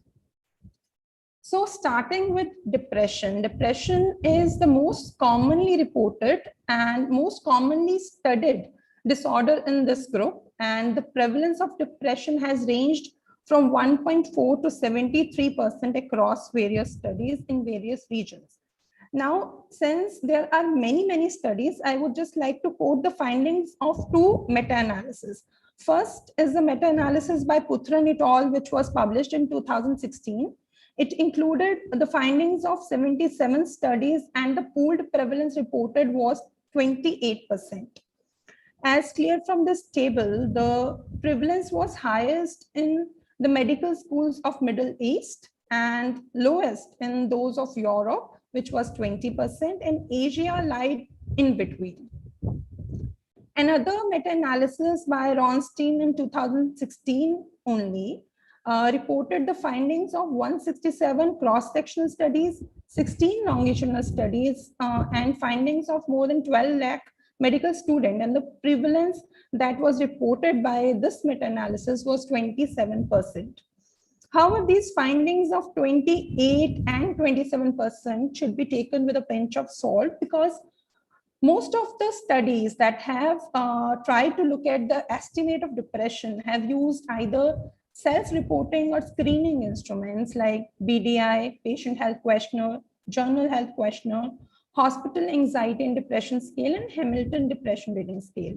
Now, there was only a single study reported in the meta-analysis that had used MINI based on the DSM-4 criteria, and it was published in 2006 and included 342 students from medicine, physical therapy, and occupational therapy. And as per the findings of this study, the prevalence of depressive disorder was 8.9% in students of medicine and 28% in those who were pursuing occupational therapy. If we talk about the longitudinal studies, as clear from the bars that I've made, pre and post, and the prevalence rates were lower when the students were entering the medical college, and they tended to increase after few years of medical training. And the relative risk, it ranged from 1 to 7 times in different studies. If we look at the median pooled increase in depressive symptoms, it was around 13%. Coming to suicidal ideas and attempts. The suicidal ideas have been reported in medical students to the tune of 11%, ranging between 5 to 35%. If we talk about suicide attempt, in a review of 14 studies, Tige et al. In 2020 reported the lifetime prevalence of attempts to be 2% and the 1-year prevalence of suicide attempt to be 1.6%. Rates reported in Brazilian medical students have been as high as 9%. Coming to the prevalence of anxiety disorders, just like depression, anxiety disorders have been highly prevalent, have been studied across different nations in different regions. And in a meta-analysis, the range was reported to be 7.7%. As you can see from this table, the different countries have high rates of anxiety in medical schools, and Egypt surprisingly had around 73% prevalence of anxiety disorders. But as with depression, there is again the problem of how we are estimating anxiety. Most of the studies have used screening scales or self-reporting instruments like Beck anxiety inventory, depression anxiety stress scale, emotional state questionnaire, and few use only specific diagnostic guidelines, and many do not differentiate between anxiety symptoms and anxiety disorder per se, and only few give estimates of both state and trait anxiety. If we talk about the prevalence of anxiety or depression in India, this table shows the various studies that have been carried out in different medical colleges in India. And this table I have taken from the meta-analysis, the systematic review by Sarkar et al. And they reported the range of depression from 8.7 to 71%, with a pooled prevalence of around 39%, and that of anxiety was 34.5%. The risk factor which has been most commonly studied and most commonly and consistently found in various studies is female gender. Now, the experiences of discrimination and sexual harassment may be contributing to high prevalence of mental illness in female medical students. And apart from that, as I discussed earlier, as the students tend to advance in the training program, the rates of depression, anxiety, and burnout tend to increase. Apart from this, low family income, poor family functioning, belonging to a minority, and poor academic performance, these are the risk factors which predispose the medical students to develop mental disorders. But as clear from these risk factors, these are the ones who are to do with the individual per se, but there is limited research on the organizational factors which lead to development of mental disorders in this population. Now, we know that anxiety and depression are highly prevalent, but unfortunately, it has been seen that help seeking is very, very dismal. And 1 in 6 medical students seeks professional help for depression. Rate of treatment seeking for any mental illness is around 15% only. The factors that have been reported in literature, which have been associated with decreased help seeking, are fear of repercussions, stigma, and lack of access to mental health services, and poor mental health literacy. Coming to the management, now we know that there have been a plethora of studies which have looked at anxiety symptoms and depressive symptoms, but there is very limited evidence on what kind of intervention works in these students. And the intervention studies which have been carried out are either focusing on the individual, that is the individual focused intervention, or the learning environment based intervention. So starting with the individual focused interventions, most of the studies have looked at various kind of interventions, which are generally brief, like lasting from 1 to 16 sessions. They have followed the mindfulness-based principles or stress management technique, psychoeducation, or relaxation techniques. Now, this meta-analysis, shows that this was published in 2019. It shows that these kind of brief individual-centered interventions do have some benefit and they favor the intervention. However, it does not show that the effect lasts only, effect is finite. It does not last when the same students are followed up for a long period of 2 years or 3 years. And a recent study, which was published in 2020, they studied a single session intervention adapted from unified diagnostic treatment of emotional disorders. A single session was done, psychiatric diagnosis was done with the help of Mini, and post-intervention assessment was done at 7, 30, and 90 days. And it was seen that there was significant reduction in the prevalence of social anxiety disorders and panic disorders, and there was improvement in depressive symptoms and quality of life just after a single session. Coming to the learning environment-based interventions, there have been studies which have studied the effect of changes in the curriculum structures, changing the grading system from number or grades to just giving the result as pass and fail, the advising or mentorship programs, and mental health programs in the form of improving access to mental health care. Now, these have largely focused on wellness, like the curriculum structure, pass, fail grading, and even the mentorship programs have focused on how the wellness of students improved. But few have also looked at how these will help in reducing the depressive symptoms. And amongst these, only the pass-fail grading system has found to be of some effect. And with respect to improving access, there was a study that was from School of Medicine of University of Cambridge, which studied or evaluated their service, and they presented the data of 89 medical students, which was referred to them via primary health care or occupational health services. The pathway of care included assessment by a psychiatrist and referral to a psychologist. The interventions that they did was pharmacological management or and psychiatric review. And apart from that, the individual-based psychotherapy in the form of CBT, IPT, or eye movement desensitization or reprocessing as required was done. And outcome, they had mentioned that the referral rates increased from 3.93% in 2015 to 6.74% in 2018, and the median waiting times for the initial psychiatric assessment and starting of psychotherapy was 26 and 33 days. And all graduating students moved on to work as junior doctors, and the level of distress, depression, anxiety, and suicide risk were reduced, and the participant functioning was significantly improved.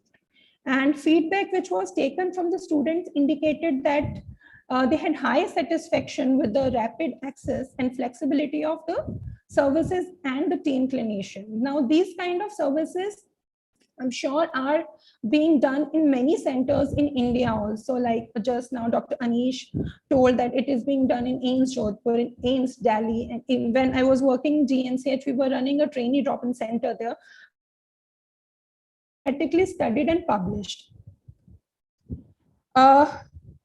So I would just like to summarize my slides that we know that there are a lot of studies which look at the depressive symptoms and depressive and anxiety symptoms in medical students, but there is a need to undertake large scale surveys and descriptive studies, maybe the multi-centric studies of the medical student to assess the ground reality of the problem, using a two-step approach by means of a screening instrument followed by a diagnostic interview to understand the true extent of the problem will prove to be very helpful. Though there is evidence to suggest some benefit of individual techniques, there is need for high quality research to support this. And also, especially what happens in the long term, because most of the studies are very, very short term, like 3 months, 6 months, but what happens after 2 years, 3 years, we do not know. And additionally, research and interventions which target the curriculum changes and organizational structure of the medical colleges is also warranted. And apart from that, since the percentage of medical students who are seeking help for these issues is extremely low, it is necessary to address and identify the factors which lead to this and work through them. For this, working on mental health literacy of students and encouraging open conversation about mental health issues may prove to be helpful.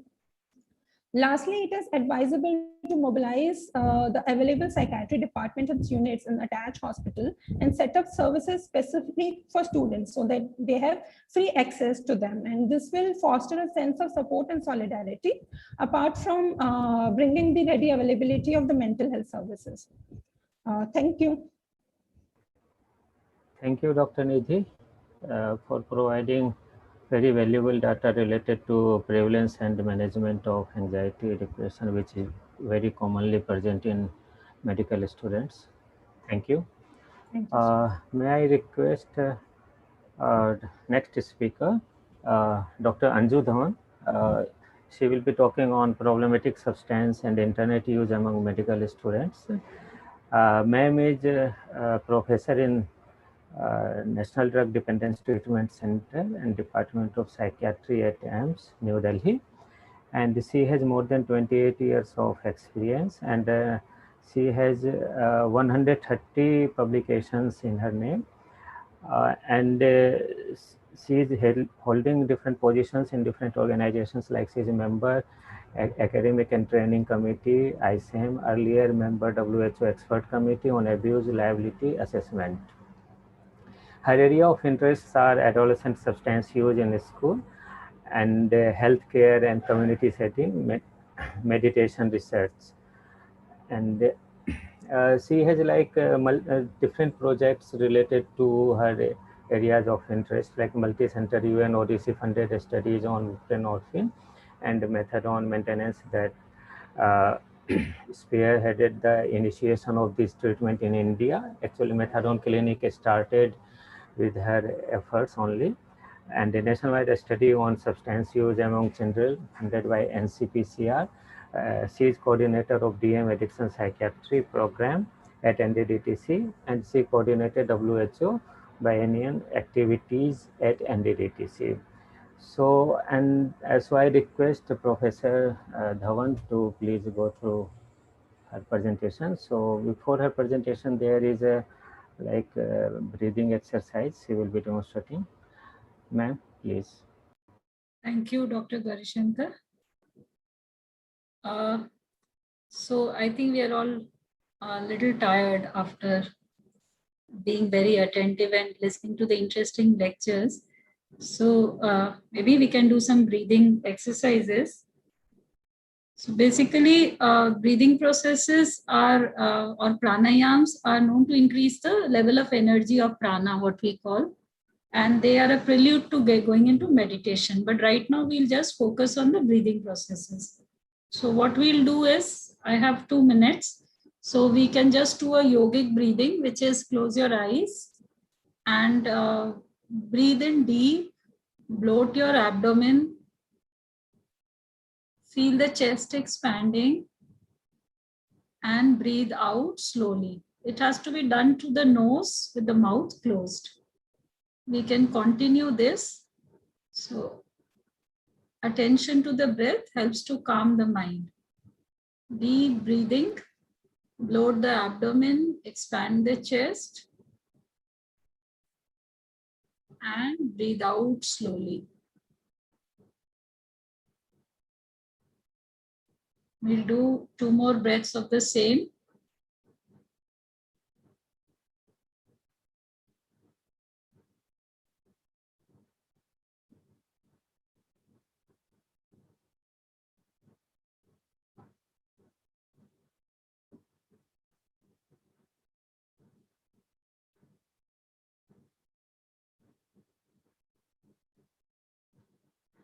do one more breathing process if I have a minute. So this is called the straw pranayam. So you can take your deep breath in from the nose and breathe out very slowly from the mouth.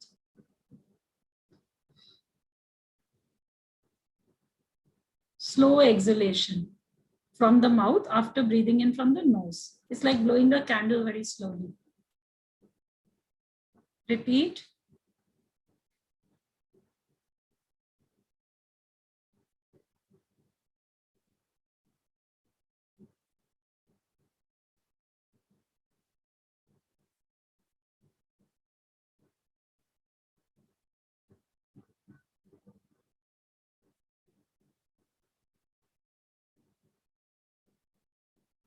And there's another process which I'll just demonstrate. We may not have time to practice it. It is called the humming bee or the Brahmari pranayam.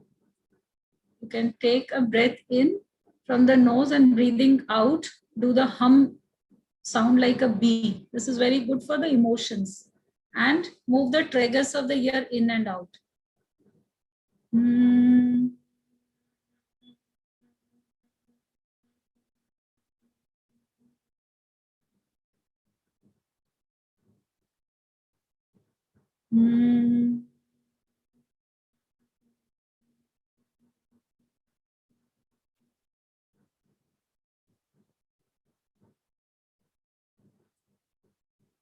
And relax.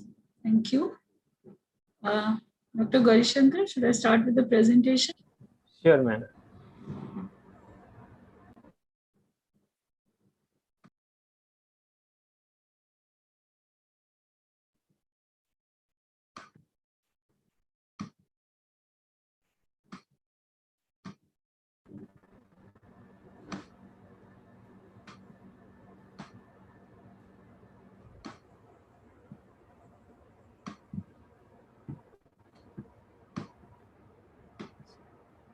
So my presentation is on problematic substance and internet use.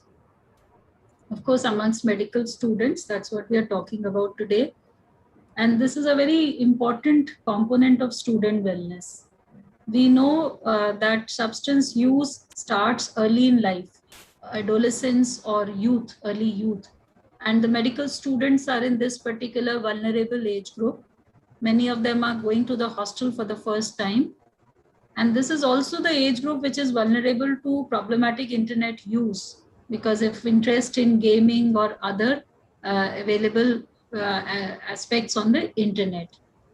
So the knowledge about this should be part of the undergraduate training, not only for their own student wellness perspective, but also because physicians are very important in the management of these conditions, and the treatment of patients with these problems may be influenced by the physician's own experiences. Now, how common is substance use when we talk about medical students? So there is a lot of published literature on this. This is from a meta-analysis that was done a few years back, and a recent one also gives similar findings. So about 100 published articles of 25 years were summed up, and it showed that alcohol was the most common substance, with risky or harmful alcohol use occurring in about 25% students. So risky or harmful use of alcohol is especially common in youth. So when young people drink, they usually tend to drink in a binge manner. The other substance was tobacco, occurring in about 1/6 of the students. Lifetime cannabis use being quite common in 1/3, and more than 10% were current users. Another substance which was commonly seen was sedatives in 10%, with some studies reporting much higher use. These studies were but from largely Europe and America, although there were some studies from Asia also that were there. The substances that were used less commonly were stimulants such as cocaine and amphetamines, hallucinogens such as LSD, and fortunately, opioid use was very low and almost nil in this population. And that has been our experience as well, that these are some of the common substances. Now, how does it compare to substance use in other populations? Tobacco use in this population of medical students is lower than other university students and general population. probably because of the awareness of the health hazards. Alcohol use is similar to university students, but higher than the general population in terms of risky use. Again, probably because of the age at which they are. And unprescribed use of pharmaceuticals, stimulants, and sedatives are higher than the general population. Largely probably because they know about, because of the information that they have, the access to information. Now, if we look at studies from medical students in India, there are limited number of studies. What they have shown is again that the prevalence of tobacco and alcohol is higher in postgraduates and undergraduates. Some of the studies have shown quite a high use of cannabis, and more recent studies showing significant percentage of use amongst females. And we know that use among females of substances is on the rise.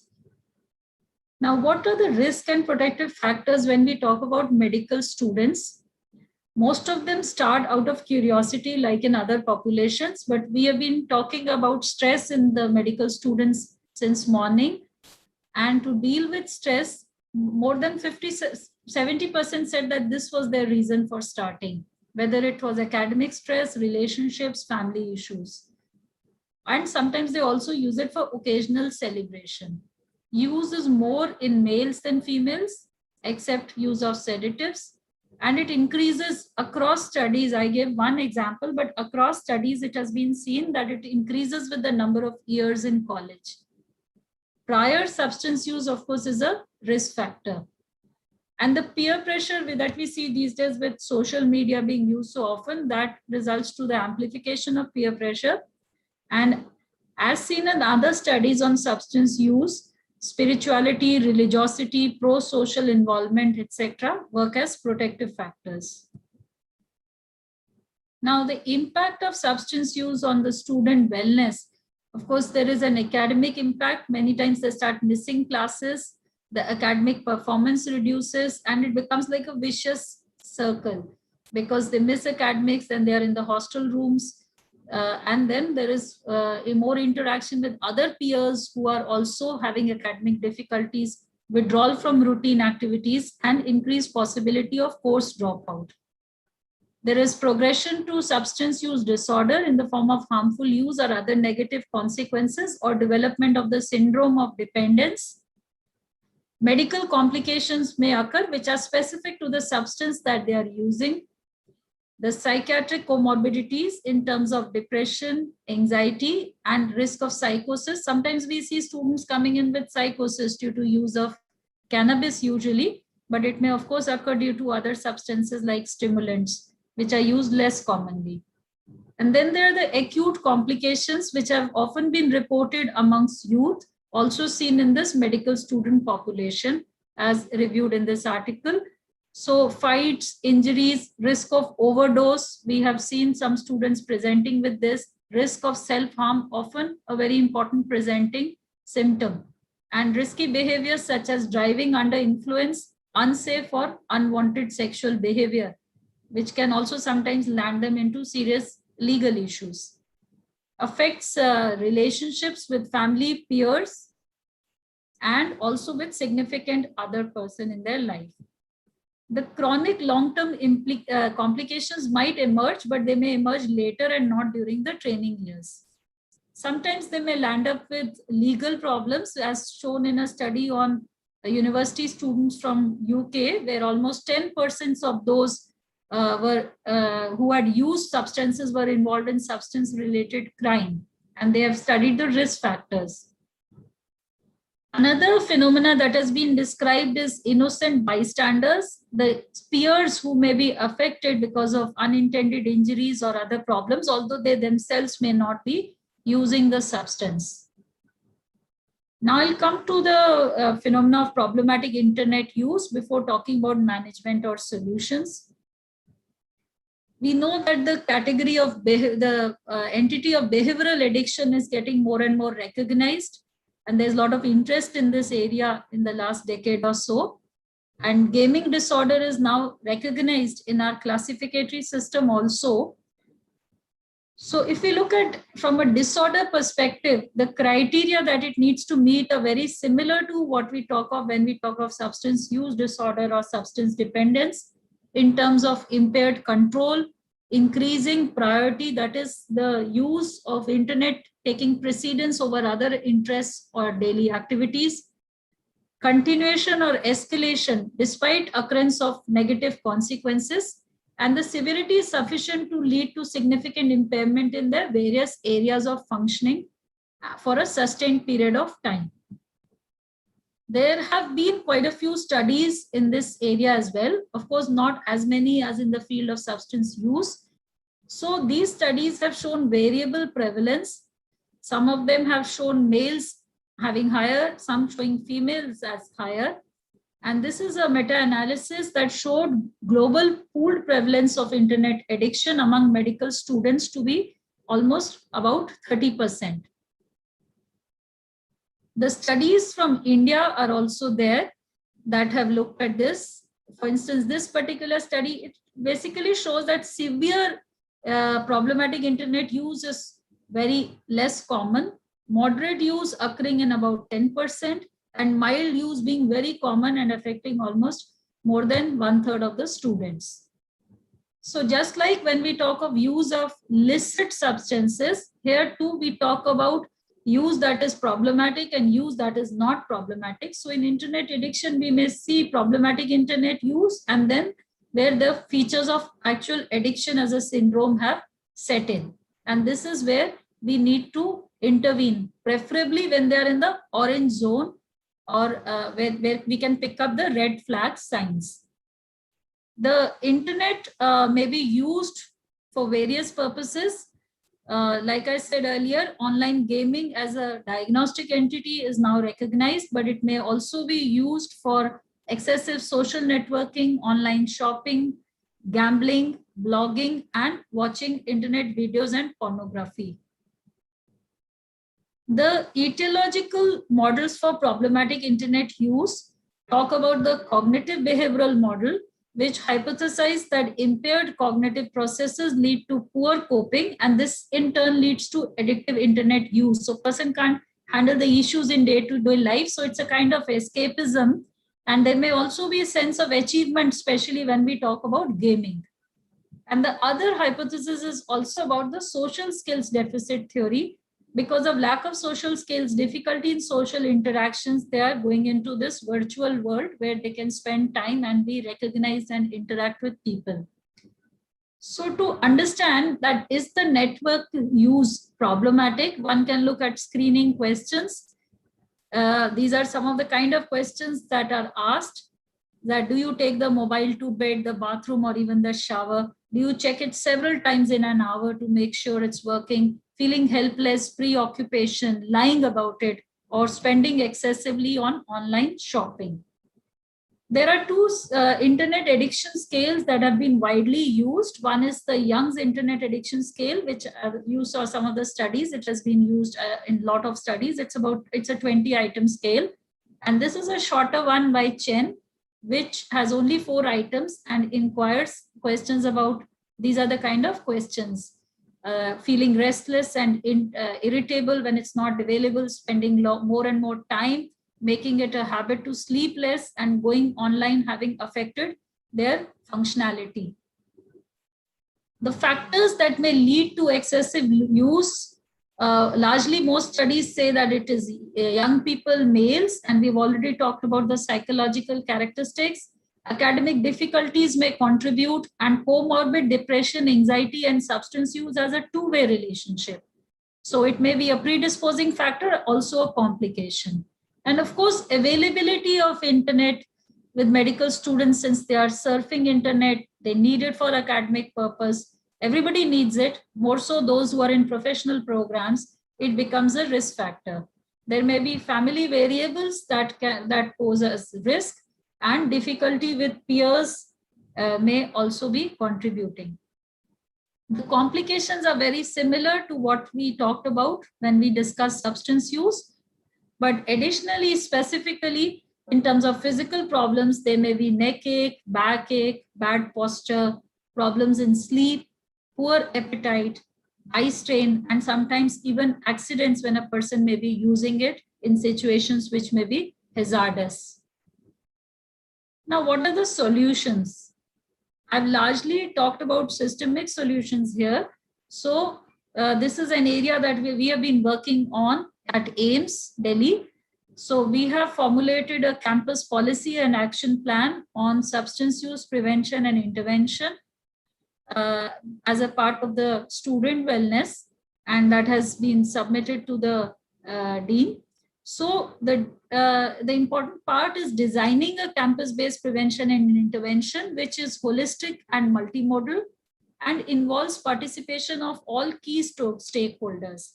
And for that, a policy and action plan document is very important and should be put into place. Many universities abroad have such a document for substance use. And so some of the Indian universities are also now developing. And such a document also needs to address the problems related to problematic internet use. This is some of the examples of some programs that are available. The key stakeholders here, just to remind us, would be the student wellness, the student bodies, the academic section, the hostel, and the treatment providers. And here comes the important role of counselors who may be part of student wellness, and psychiatrists and psychologists in the Department of Psychiatry. The objectives would be to provide a safe, healthy working and learning environment, to prevent use, to facilitate early treatment seeking. And all this has to be done with sensitivity and discretion, because this is the place where the students are staying. This is the place where they're learning. And this is a place where we are also providing help and intervention. So it makes it easily available and accessible if we make the effort to make it so, but it also brings about the issue of confidentiality and, their apprehensions about disclosure, etc. So the focus has to be on use that is actually or potentially harmful or hazardous, whether we talk of substances or internet, and focus should not be on any use, especially when we are talking about illicit substances. Demand reduction is important, but also supply reduction. Strategies have to focus on primary prevention, early intervention, and intensive treatment. And here it will be focus on overall environment, increasing awareness, bringing about a change in attitude, developing skills. So when we say skills, social skills to handle their emotions, skills to say no when they are being offered. Treatment of underlying conditions such as depression or anxiety, which may be contributing, and reducing supply, especially of substances. Involvement of peers is important, and others. These are some of the strategies that I've already discussed. So overall, a health promoting environment, engagement with academics and other recreational activities. The awareness activities should be by the students, for the students, in the language of the students, and messages need to come from multiple sources. And there is some literature that shows short informational videos on internet addiction have been found to be effective, and training of peers to organize informational sessions in an interactive manner has been found to be effective. In terms of supply reductions, there need to be consistent rules which are implemented, and there has to be graded disciplinary action as well, without creating a fear environment. So we are talking about these rules being deterrents so that the students get a clean environment rather than, of course, an approach towards punitive actions. As far as early intervention is concerned, self-referral has an important role to play. Students should be made aware. They should be familiar with screening tools. Peers and student volunteers, as well as hostel and faculty, can play an important role there. And the first line of early intervention is brief intervention, which is screening. Brief intervention, we know, is an evidence-based treatment. It would work for substance use as well as for problematic internet use. And it has been studied in medical students or college students and found to lead to increased service utilization. And for more severe kind of problems would be the role of psychiatrists and psychologists, where cognitive behavior therapy, pharmacotherapy would play a role. So there are examples of successful programs which have been evaluated. This is a program for substance use, just 2 sessions and based on the key components of brief intervention in terms of feedback, correcting norms, menu of options, etc.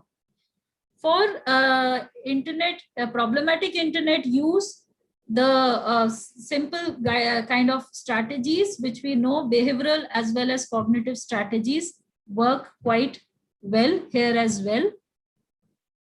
And group interventions have been tried for problematic internet use and have been found to be effective. So 10 group intervention sessions in this particular study, which looked at cognitive restructuring, emotional regulation, and behavioral modification, were found to be effective. Now, to conclude, overall multimodal interventions are important. Involvement of key stakeholders is important.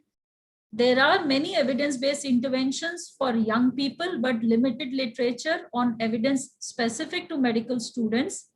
A policy needs to be put in place, which helps to provide a framework, multi-dimensional prevention programs, including focusing on life skills, health promotion, and awareness, early identification and management using screening and brief intervention, as well as referral to treatment, and cognitive behavior therapy with evidence for, we know there's enough evidence for substance use and cognitive behavior therapy, but there's also some evidence from group-based CBT for problematic internet use. Thank you very much. Thank you, ma'am, for such a nice presentation. Now I request next speaker, Dr. Abhijit Rojatkar. He is additional professor in Department of Psychiatry, AIIMS Bhopal. He has more than 14 years of experience in this field, and he has got fellowship of World Psychiatry Congress. He has more than 30 publications, and his area of interests are addiction medicine, affective disorders, and stigma. I request Dr. Abhijit to start with his presentation and try to finish within 50 minutes if possible. Thank you. Dr. Abhijit, please. Thank you so much, sir. I have pre-recorded the presentation. I think Dr. Kaushik or Dr. Gagan should be able to help me out in this. Yeah. Thank you.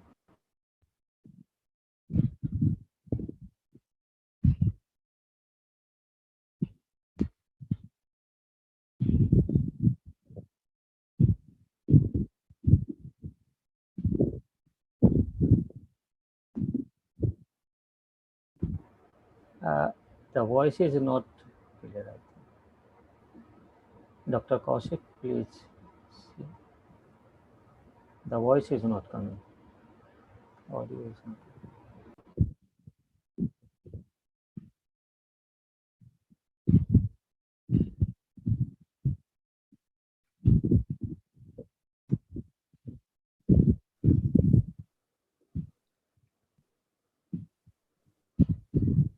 Hello? Yeah.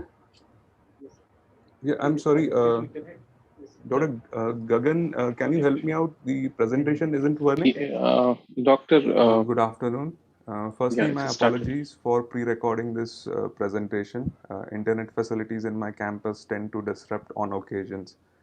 And having faced this embarrassment once, I thought it is safe if we could pre-record this presentation. Secondly, I would like to thank the organizers, Professor Pratap Sharan, Dr. Gagan Hans, and their colleagues for this wonderful program. Also, I would like to thank the IASP office bearers and Editor-in-Chief, Professor Nitin Gupta, for conceptualizing a special issue on student wellness. To begin with, I am reminded of this critically acclaimed movie, and since it's critically acclaimed, I doubt if many of us would have seen this. But for those who have seen or those who have not seen, let me give you a guess. The protagonist of the movie is a medical teacher who has immense difficulties in personal and work front, but finally he completes his research work. He tries to publish his breakthrough work only to be told that similar work was done by other researcher and consequently the heartbroken protagonist commits suicide. The reason why I bring this up is not because we are dealing with suicide by doctors in today's presentation, but because, like the protagonist, I too lost out in reporting a good research, which was on suicides of medical students in India. Unlike the hero, the thought of suicide didn't come up in my mind, but I believe that the filmmakers took the creative liberty to sensationalize the dejection of protagonists. Muda curiosity in suicide of medical students is in the same way, is more when the victim happens to be from a premier institute, or maybe when the victim has claimed discrimination due to caste. You can check the recent media reporting of suicides in AIMS or Nair Hospital to see for yourself. Rest all media medical student suicides are just annotated to have depression. But is that all that it is?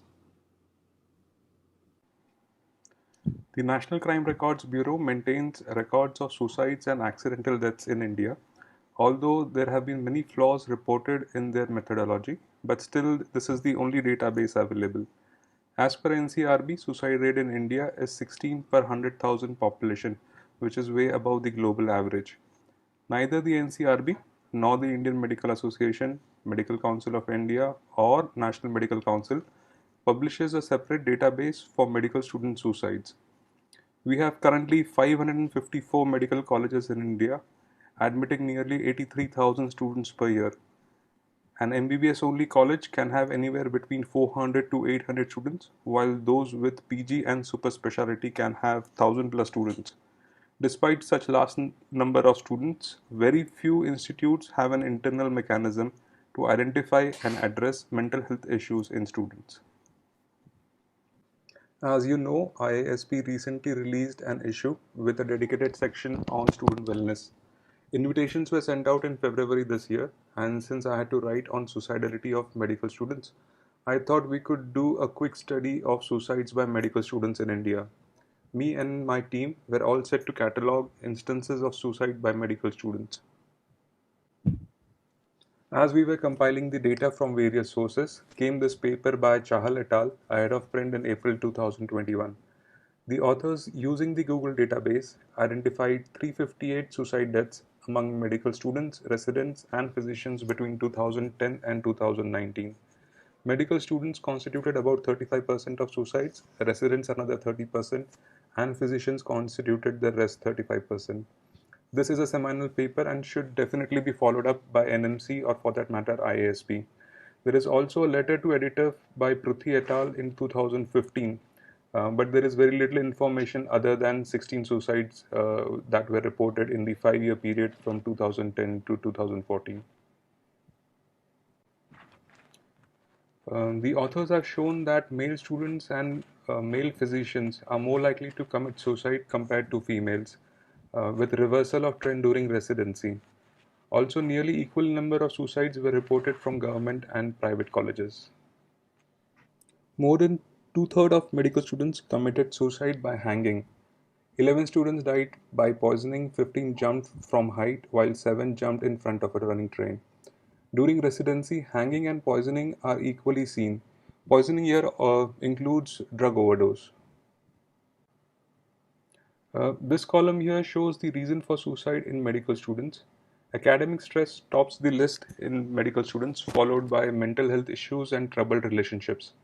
Note that the reasons stated here are those reported by newspapers or web news portals. Indeed, psychological autopsy may be the most accurate method to identify the reason.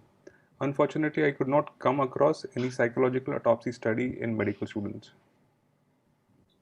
In terms of specialty, anesthesia residents top the chart, probably due to easy access to drugs that are lethal, while in clinicians, obs and gynae has the highest number of suicides. Of note, compared to Western studies where anesthesia, dentistry, and psychiatry practitioners were more frequently reported to commit suicide, this study is not showing high numbers for psychiatry. Moving away from India, there are quite a few studies on medical student suicide. The earliest study was written in 1869 by the English surgeon Sir James Paget. He described the outcomes of 1,226 medical students he trained between 1839 and 1859. He reports 41 students dying during this training period, of which 21 had infectious diseases and 2 died by suicide. The subsequent studies have been reported only after 1947 from various predominantly English-speaking countries. In the latest US study, 90 responding schools reported a total of 6 suicides in the period from July 2006 to June 2011. Among the 6 suicides, 4 were males, 2 were females, 1 was of Asian descent, while the remaining 5 were Caucasians. 2 deaths by suicide occurred in the first year, 2 in the second year, and 2 in the third year. 2 of the suicides occurred by a gunshot, 2 by hanging, 1 by drug overdose, and cause for 1 was not mentioned. 3 of the 6 students had left a suicide note. In Canada, responses were obtained from 16 out of 17 medical schools. 6 suicides were reported over the 10-year period from 2006 to 2016. The estimate cause-specific mortality was 5.9 to 8.7 per 100,000 medical students per year. There were 7 medical schools that kept statistics on student deaths, including suicides, and 10 schools reported having policies or guidelines regarding what to do in an event of suicide. A recent systematic review by Blacker et al. In 2019 states, and I quote, "Collecting accurate information about medical student suicides can be difficult.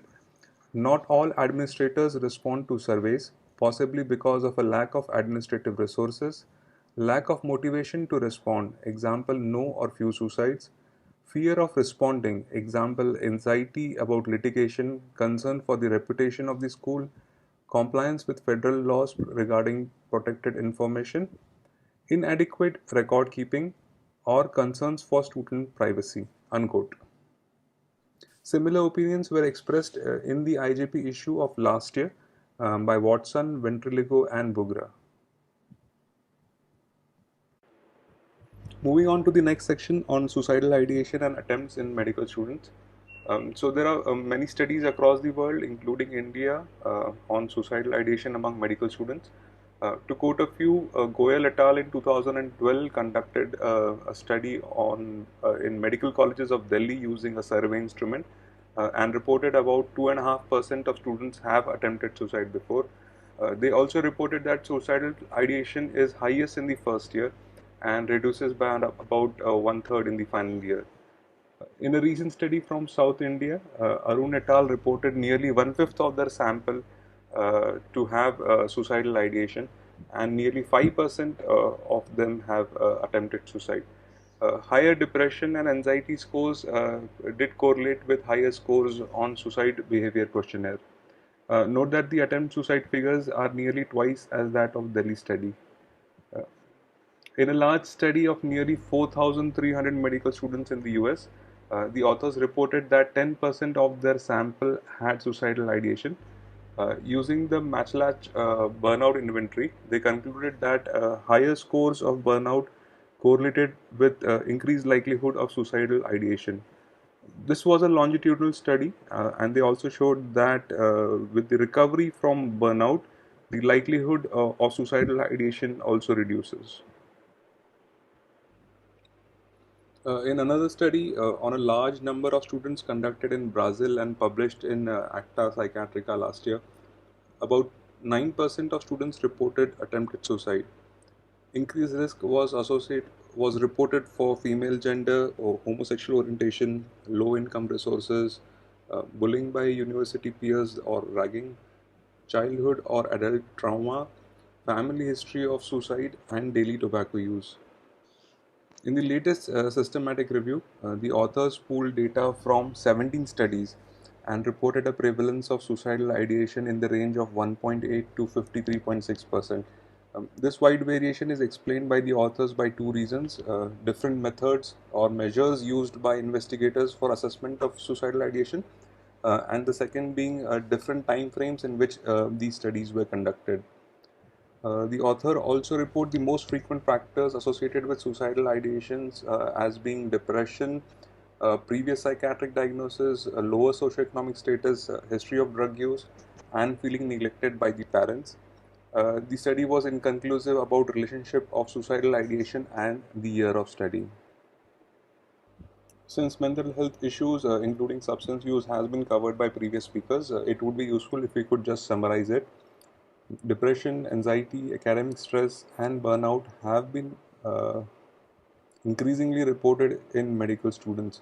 These factors independently increase the likelihood of suicidal ideation and suicidal attempts. The presence of any of these factors increases the likelihood of other factors being in operation. For example, increased burnout scores are associated with increased depression scores. And the combination of such factors further increases the likelihood of suicidal ideation. Substance use, either alcohol or cannabis, can increase the likelihood of suicidal ideation and attempts, in addition to increasing anxiety and depression. Other factors under consideration would be like parental neglect, demanding parents, dissatisfaction with college, smoking, substance abuse, ragging, being assaulted, relationship breakups, unstable relationships, past psychiatric disorders, and past suicidal attempts. So I'm just quickly running through the latest information on physician suicidality as reported by Medscape in January this year. In their web-based survey, which was responded by about 12,400 clinicians across 30 odd specialties, the survey was held during the later part of the year 2020, that is during the COVID pandemic. Of all the respondents, 20% fulfill the criteria for the diagnosis of depression. More importantly, nearly 13% contemplated suicide and 1% actually attempted suicide. Among all branches of medicine, the suicidal thoughts were more frequently reported by obs and gynae, followed by orthopedic surgeons, 100 say specialist 150 के plastic range में surgeons, and others. at any given time. The interesting facet that has come up in this study is that only about 1/3 of those who thought about suicide actually took opinion from a mental health professional. About 1/3 of them did not discuss this with anyone, either their family members or their friends or their colleagues.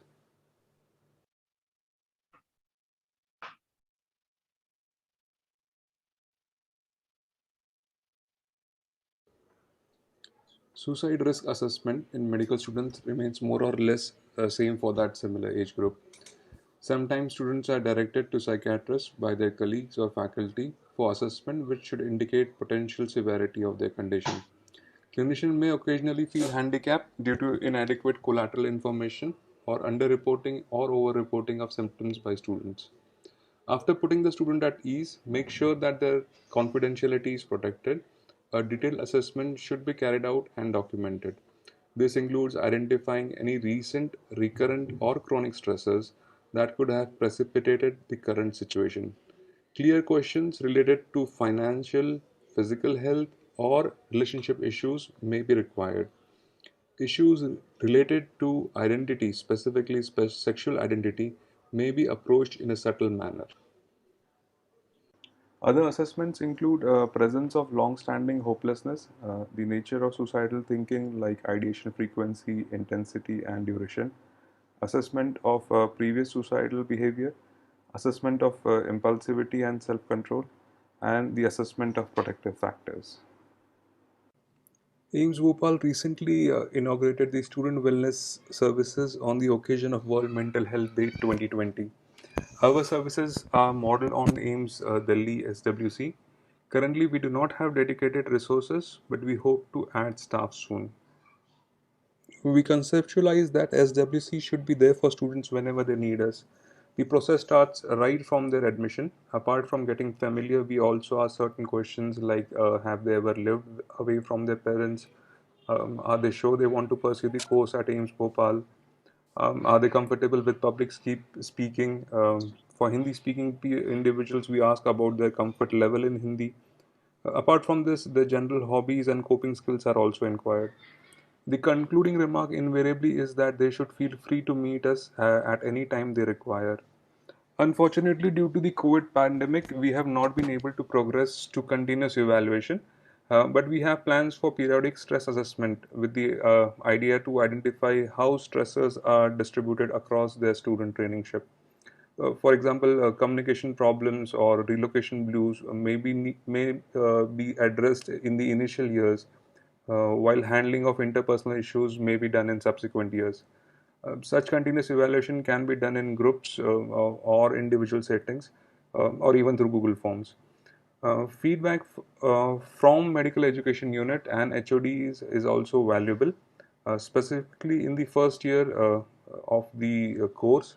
HODs have identified and directed students to us for adjustment issues.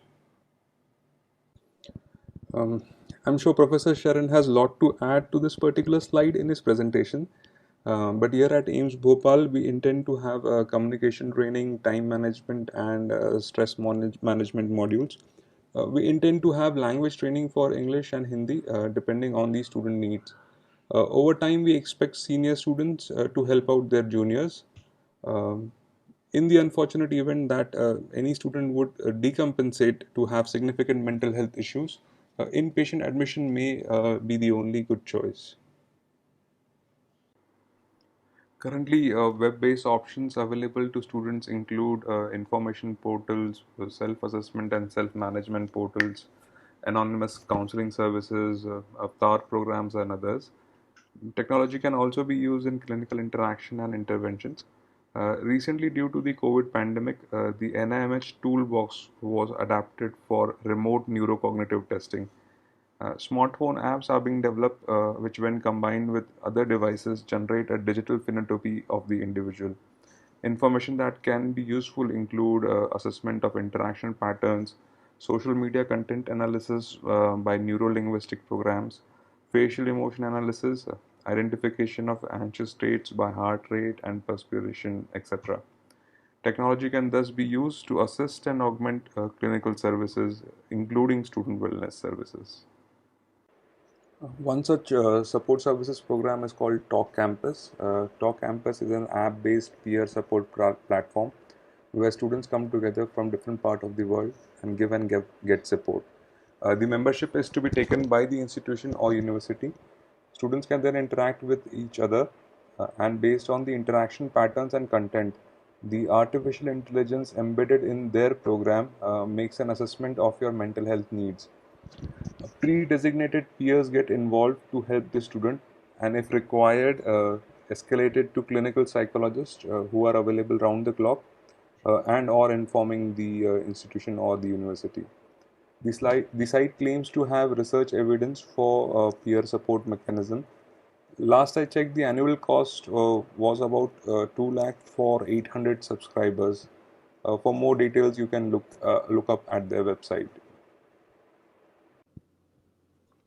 Among many available resources, this MindLamp platform is very interesting.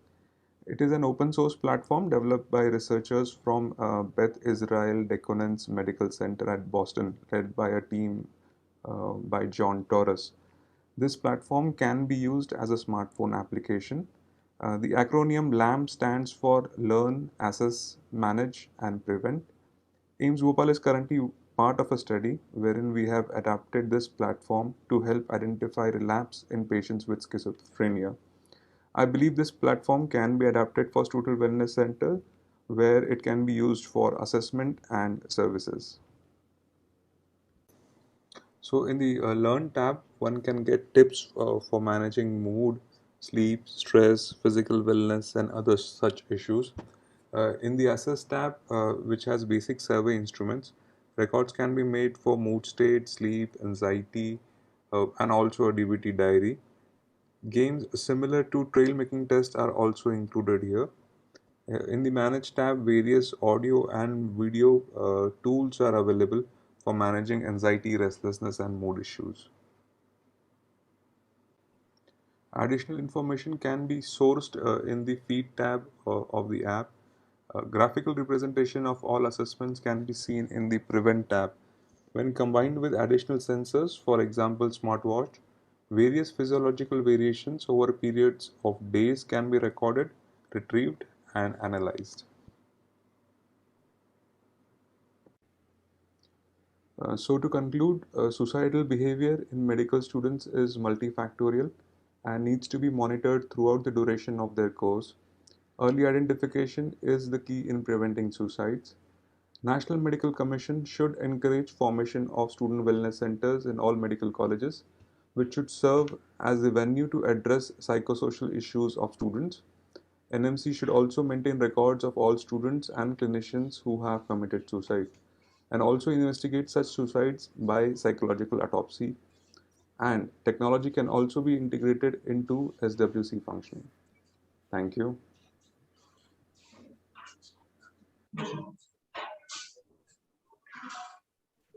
Thank you, Dr. Abhijit. I think all the presentations were very nice. Now, without taking much time, I hand over to my co-chair, Dr. Varghese. Thank you. We have, thank you, Dr. Kaloya. We have slightly exceeded our time, but still, I think we should take up some questions. All the presenters have done their part very well. Though it was inevitable to have some overlaps between the presentation.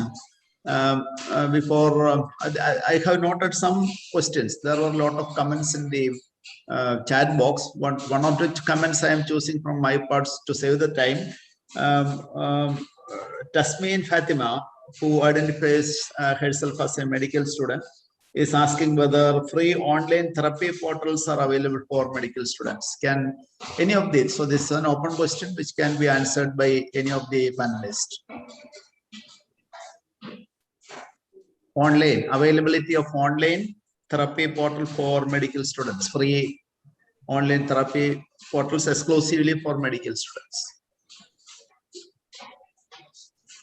So I'm not aware of any portal exclusively for medical students, but free online portals for therapies are available.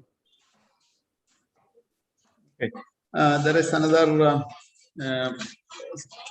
Bigya Shah raises the issue of confidentiality in reporting substance use. For example, if in a student's wellness program, if a substance use is identified in a medical college, the responsibility of reporting or the confidentiality issues involved in reporting to the parents or to the institution. I think Dr. Anju may be able to respond to that question.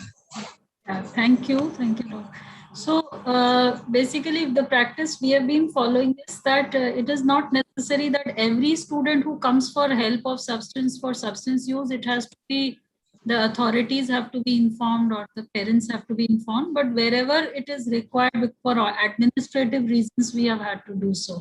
For instance, if the student wants a change of posting while the treatment is going on, or if there is need for, there is some serious risk involved, then of course, if there's if there is need for hospitalization, then family has to be involved. So, usually the effort is more towards encouraging the student and to do that. I mean, involving them in the process where the parents are involved, the student does it. And where the administration is involved, we do it only as and when required. Otherwise, not for every patient that we see, every student that we see.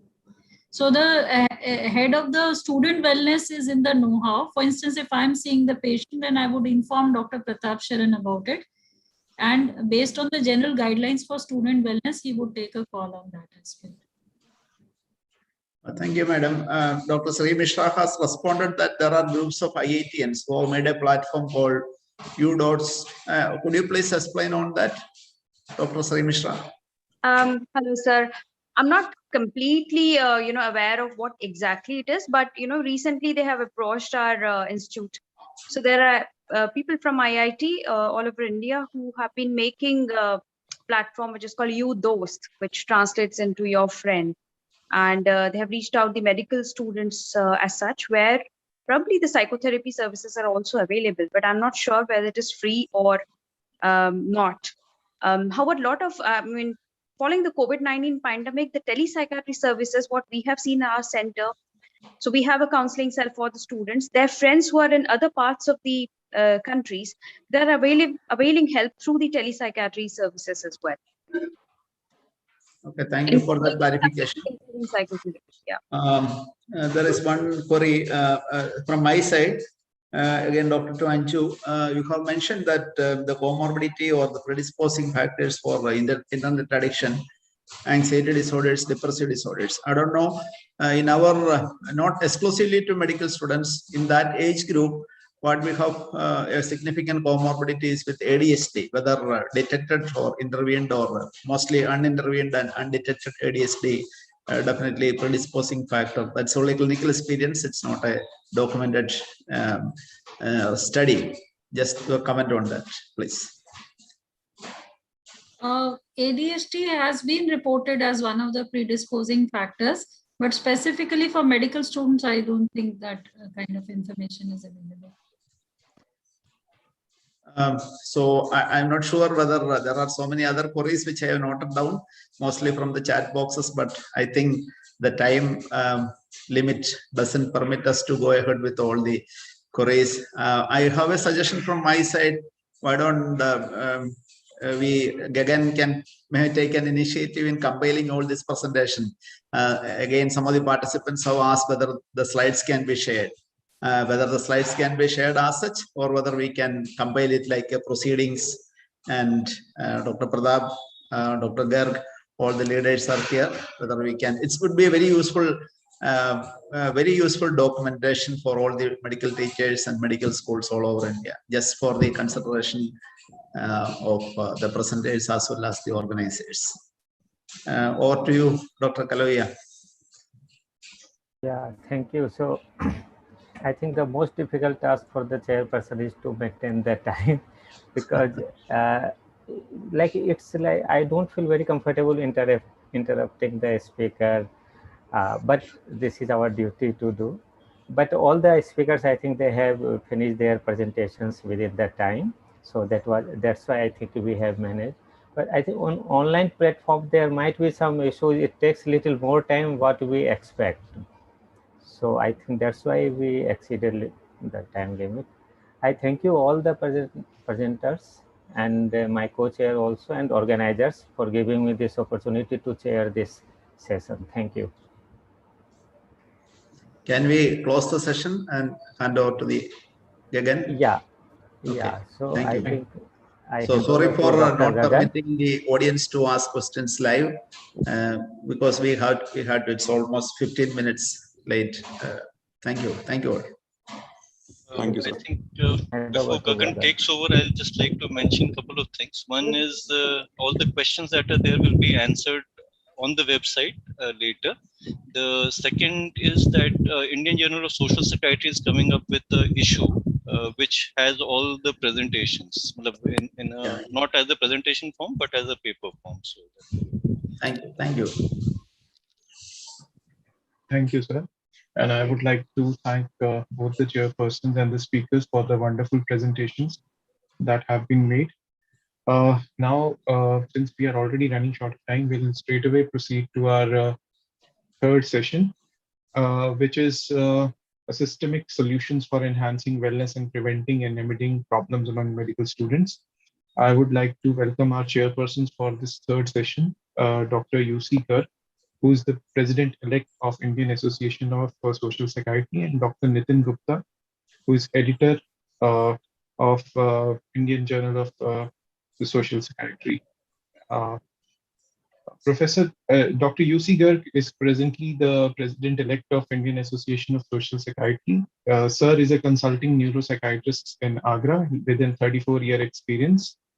He has had various awards. He was the organizing chairman, National Conference of IABP Agra 2019, organizing chairman, National Conference of Indian Association of Social Psychiatry Agra 2015, organizing secretary, first International Conference of SARC Psychiatric Federation held at Agra in 2005.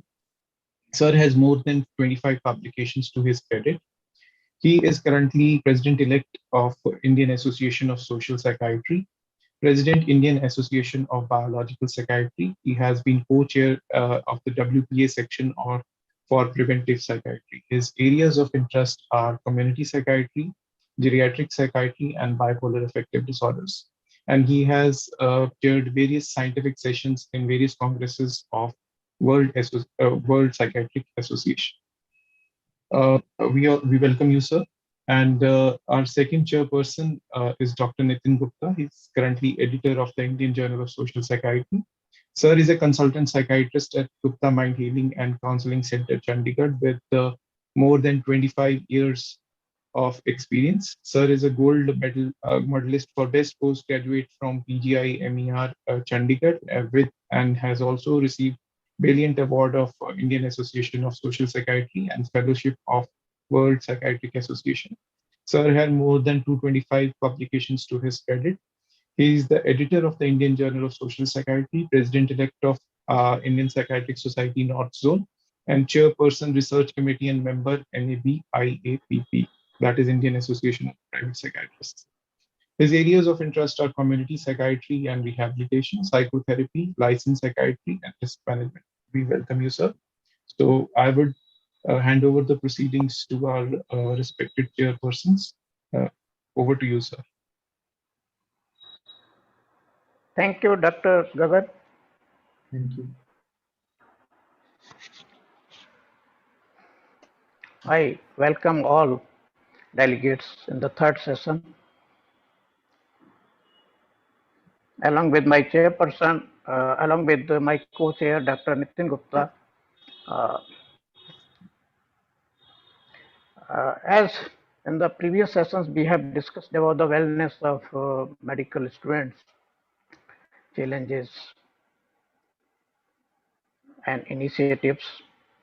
The third session is on systemic solution for enhancing wellness and preventing and remedying problems among medical students. We are well aware that well-being is associated with longevity, productivity, sociability, reduced risk of diseases, and faster recovery. And social relationships have been reported as one of the strongest predictors for well-being. The today's topics for discussion are ergonomics and occupational mental health, to be discussed by Dr. Ravi Gupta, and second topic is technological enhancement and futuristic planning. Ergonomics is the science that explores the interaction between humans and their working environment.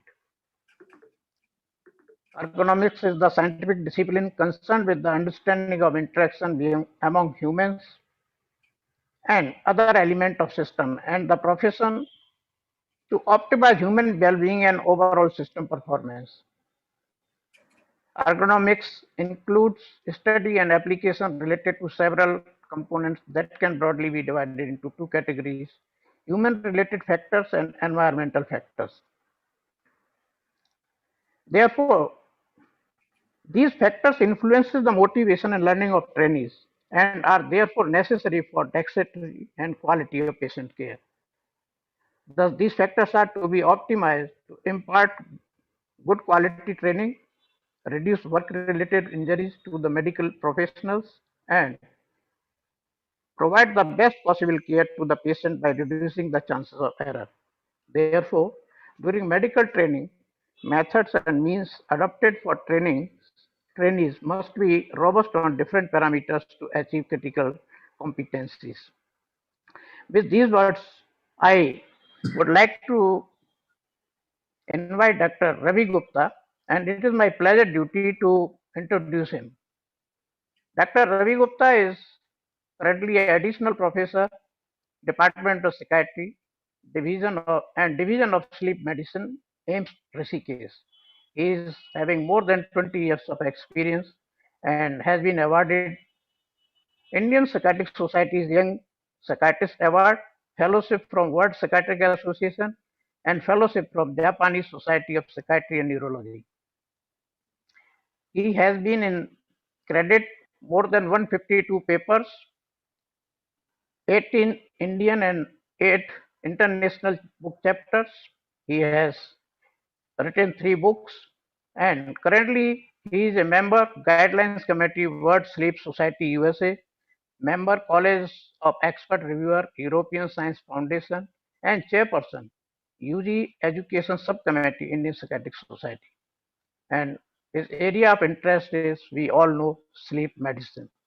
So with very short introduction, I invite Dr. Ravi Gupta to kindly present his presentation on the topic ergonomics and occupational mental health. Thank you very much, sir, for your kind words. And at the outset, I would like to convey my thanks to Professor Pratap Sharan and IESP for taking this initiative and inviting me for this talk. So, as Dr. UC Garg has already mentioned, that ergonomics and occupational mental health are interrelated. So, we'll be discussing about certain literature which is available and which says that how these two are interrelated and what can be done, what kind of ergonomic changes can be made to improve the mental health of the medical students. Before I start my presentation, I would like to declare that I do not have any conflict of interest related to this presentation. In the next 20 minutes, we will talk about the basic concepts of the ergonomics, the concepts of the occupational mental health. Then we will see the extent of the burden because of the poor ergonomics in the different kind of situation where the medical students, they learn and practice.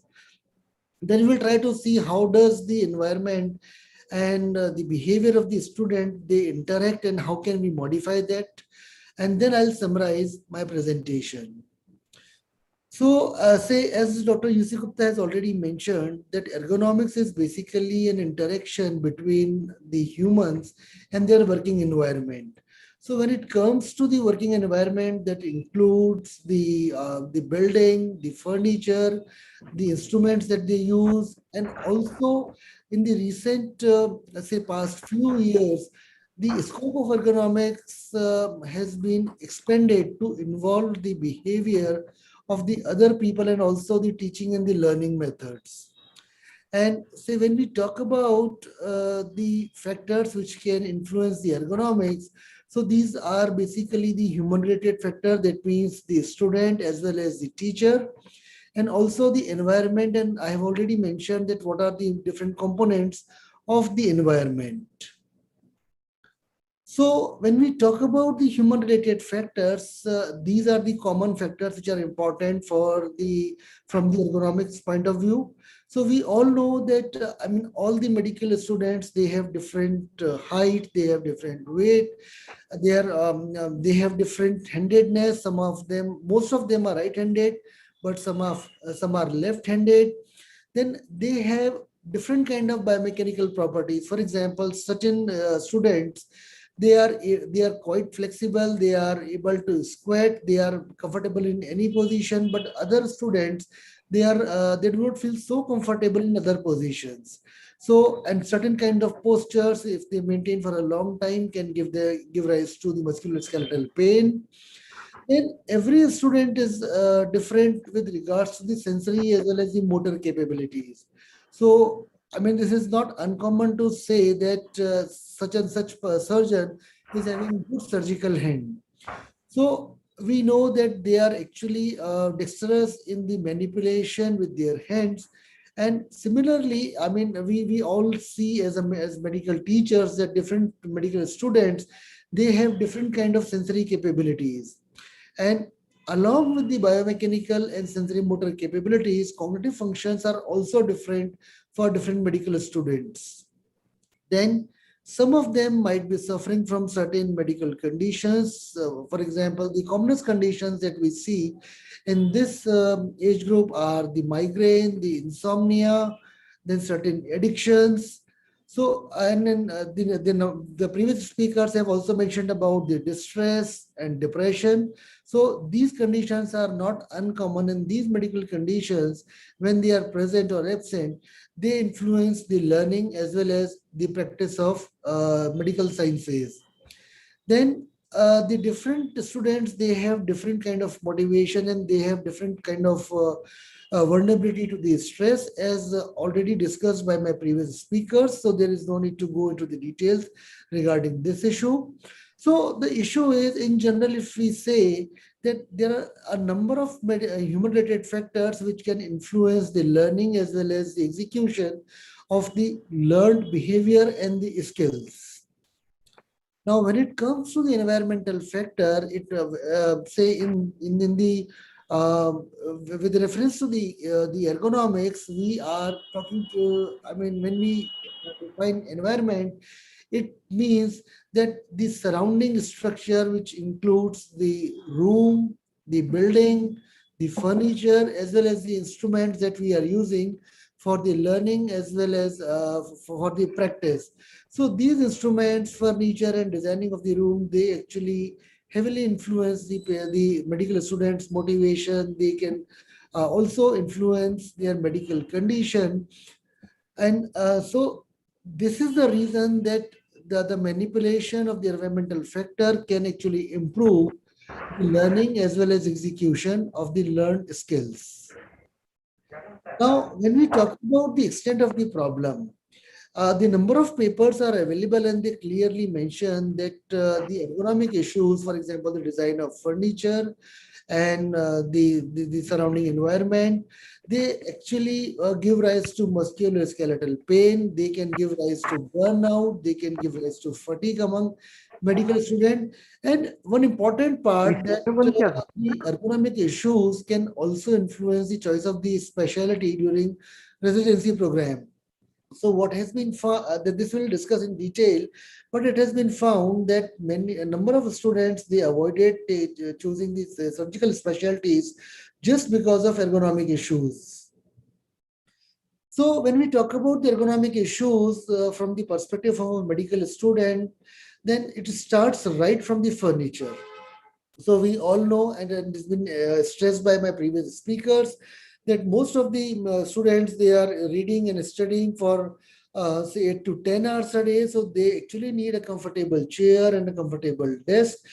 But unfortunately, it has been found that the chair and desk are the major source for the stress, especially the space between the leg and the height of the desk. It has been found quite troublesome for many of the medical students who are tall, and similarly for other students who are short in height, they also find it difficult to sit in a proper posture.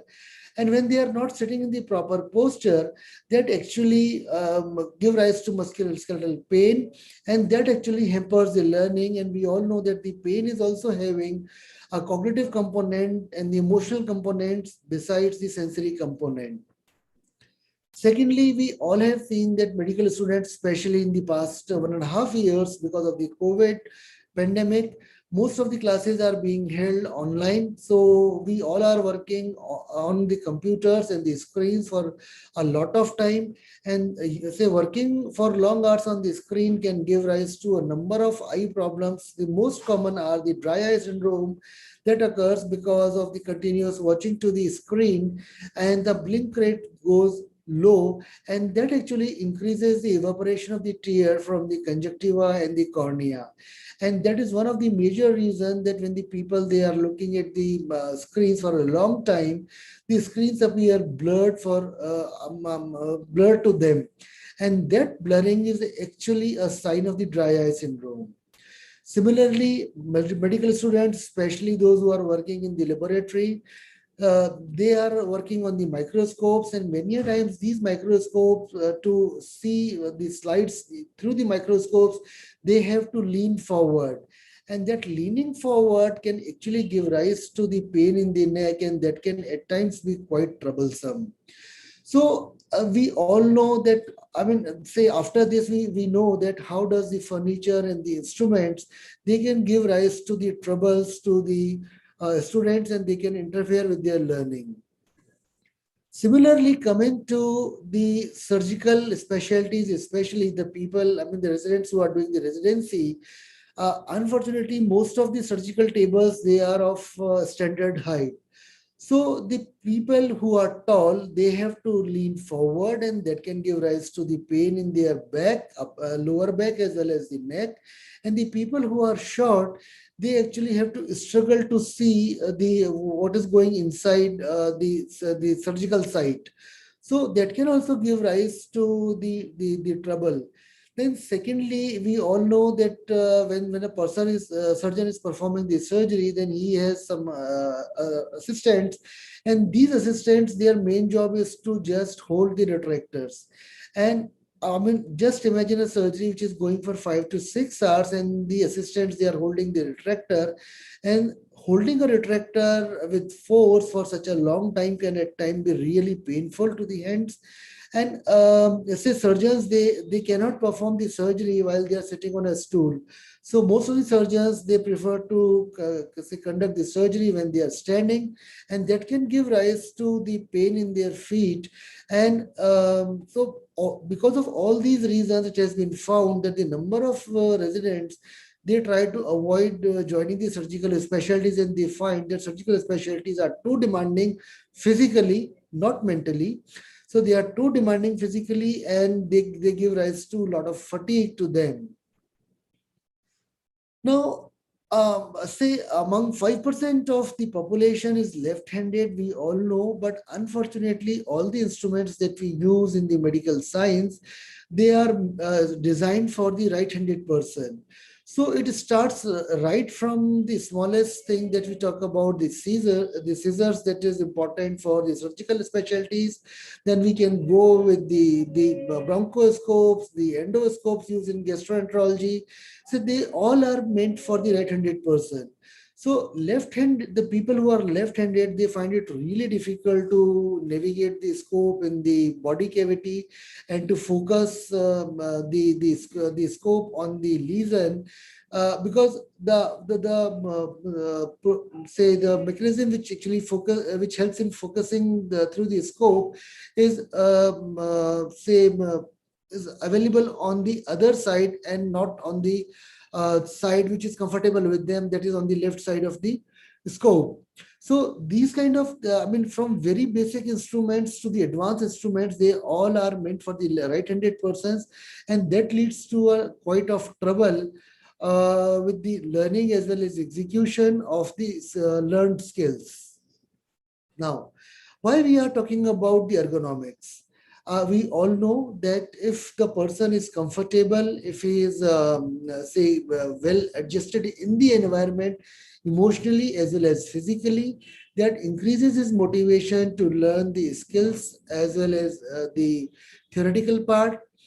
That actually improves his dexterity. For example, a left-handed person cannot navigate with the right-handed scope with as much dexterity as a right-handed person can do, provided they both have the same kind of competence. Then the comfortable environment also improves, say, the competence of the person. So they learn fast. They are able to discharge their duties more effectively. So that actually ultimately translates into the better patient care. Now coming to the second concept of the occupational mental health. So when we talk about the occupational mental health, it actually refers to the highest degree of physical, mental, and social well-being. I've chosen the word workers here because it actually refers to the working environment. And students, when they are working in the clinics or when they are doing and learning anything in the labs, so they become the part of that lab and they are actually working there. So they also become the worker. Then the occupational mental health deals with the aspects of the health and the safety at the workplace. So when we talk about the health and the safety, it includes not only of the people who are working, but also it includes the people for whom we are working. So for us, the medical professionals and medical students, these are the patients. And the occupational mental health basically focuses on the primary prevention. So the goal for the occupational mental health is to prevent the occurrence of the negative events, as been discussed by my previous speaker, regarding the substance use, regarding the suicide, regarding the depression and the distress. Now, when we talk about the stress in the medical sciences, we all know that number of students, they talk about the stress in the medical sciences. So say combining the principles of the ergonomics as well as the principles of the occupational mental health, we can say that the infrastructure can give, a faulty infrastructure can give rise to the health issues, and that Health issues can then influence the emotional health negatively. Then the instruments which are available for the training as well as clinical care, it is important that they are comfortable, they are valid. And I talk about the valid, that only not only mentions that they are meant for the right purpose, but also that they can be correctly used by all the people who are working or using the instruments. Then reliability is another part. That means a person who is, irrespective of the handedness, a person can perform the skill to best of his capability every time he is doing the same, performing the same skill. So that comes the reliability. And finally, we talk about the utility. That means it should be utilizable by all the people, irrespective of their anthropometric measures. So when these instruments are available, they can be properly used. And then proper use can give, if they are properly used, then they actually increase the work output and the work influence, and that actually improve the positive emotional health. Then the third part, which has been included recently in the ergonomics and the human environment interaction, is the design of the curriculum. So we all know that the curriculum design should be such that it improves the quality of the training. And when the quality of training is improved, the students, they learn better, they learn faster. That actually enhances their self-esteem, and that also tries to, that prevents the occurrence of the negative emotional events that we have talked earlier. Then one important part is the physical activity, and we all know that medical students especially, they have to study for long hours a day, and unfortunately the physical activity has not been included in the medical curriculum. I had a chance to visit the IES training school in Missouri once, and I found that it is it is compulsory for every trainee to join for the PT for half an hour, and for the yoga for half an hour in the morning, and they have to compulsorily play some sport activity in the evening.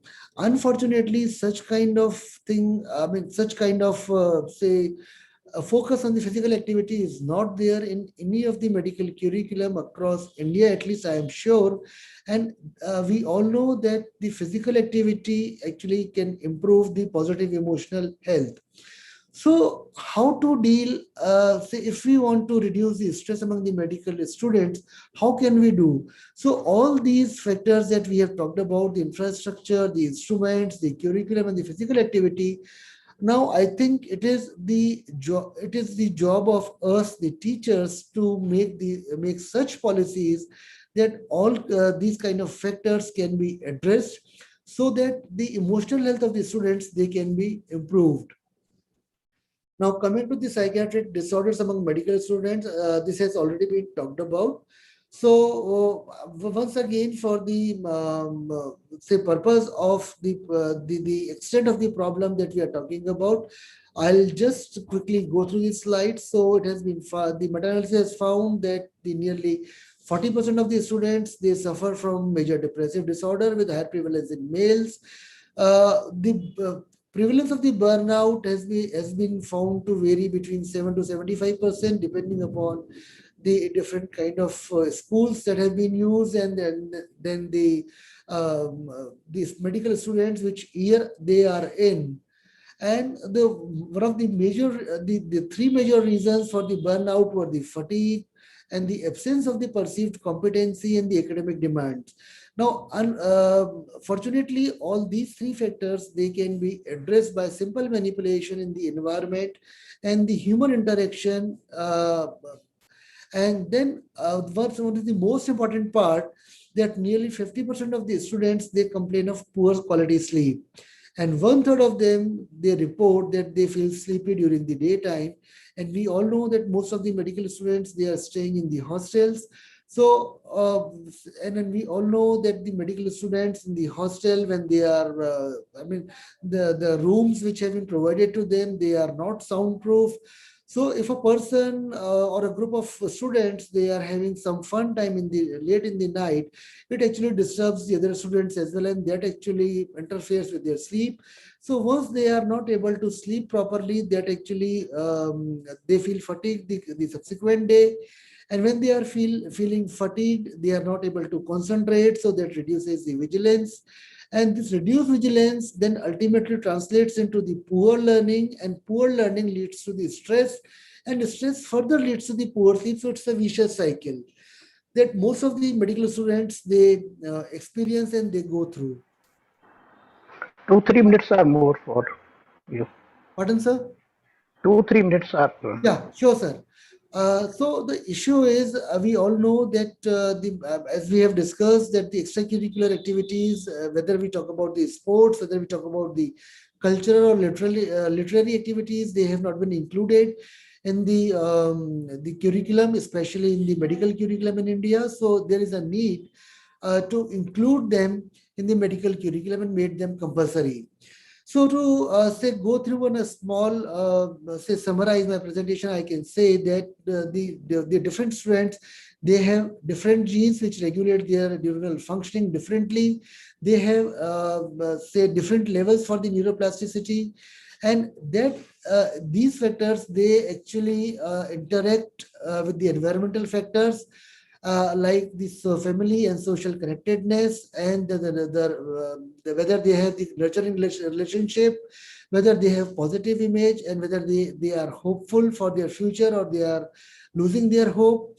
And these factors, they actually, when interact with the biological factors, they give rise to the self-esteem and the stress resilience. And when the people, they are having positive self-esteem or high self-esteem, and they are resilient to the stress, it increases their self-efficacy, and they are able to control the situation better, and they are also able to visualize and achieve according to their own potential. And this ultimately culminates into the productivity and the improved health, and that is basically the concept for the well-being. So coming to the solutions part. So as we have discussed, that all the issues in the ergonomics that we have discussed, they can be considered at the planning stage. Right when we are talking about the structure of the building by an architect, there is a need that an ergonomic expert has to be included during the designing phase. And thirdly, the communication has to be established with the manufacturers of the instruments, so that they can design the instruments according to the needs for the left-handed persons as well.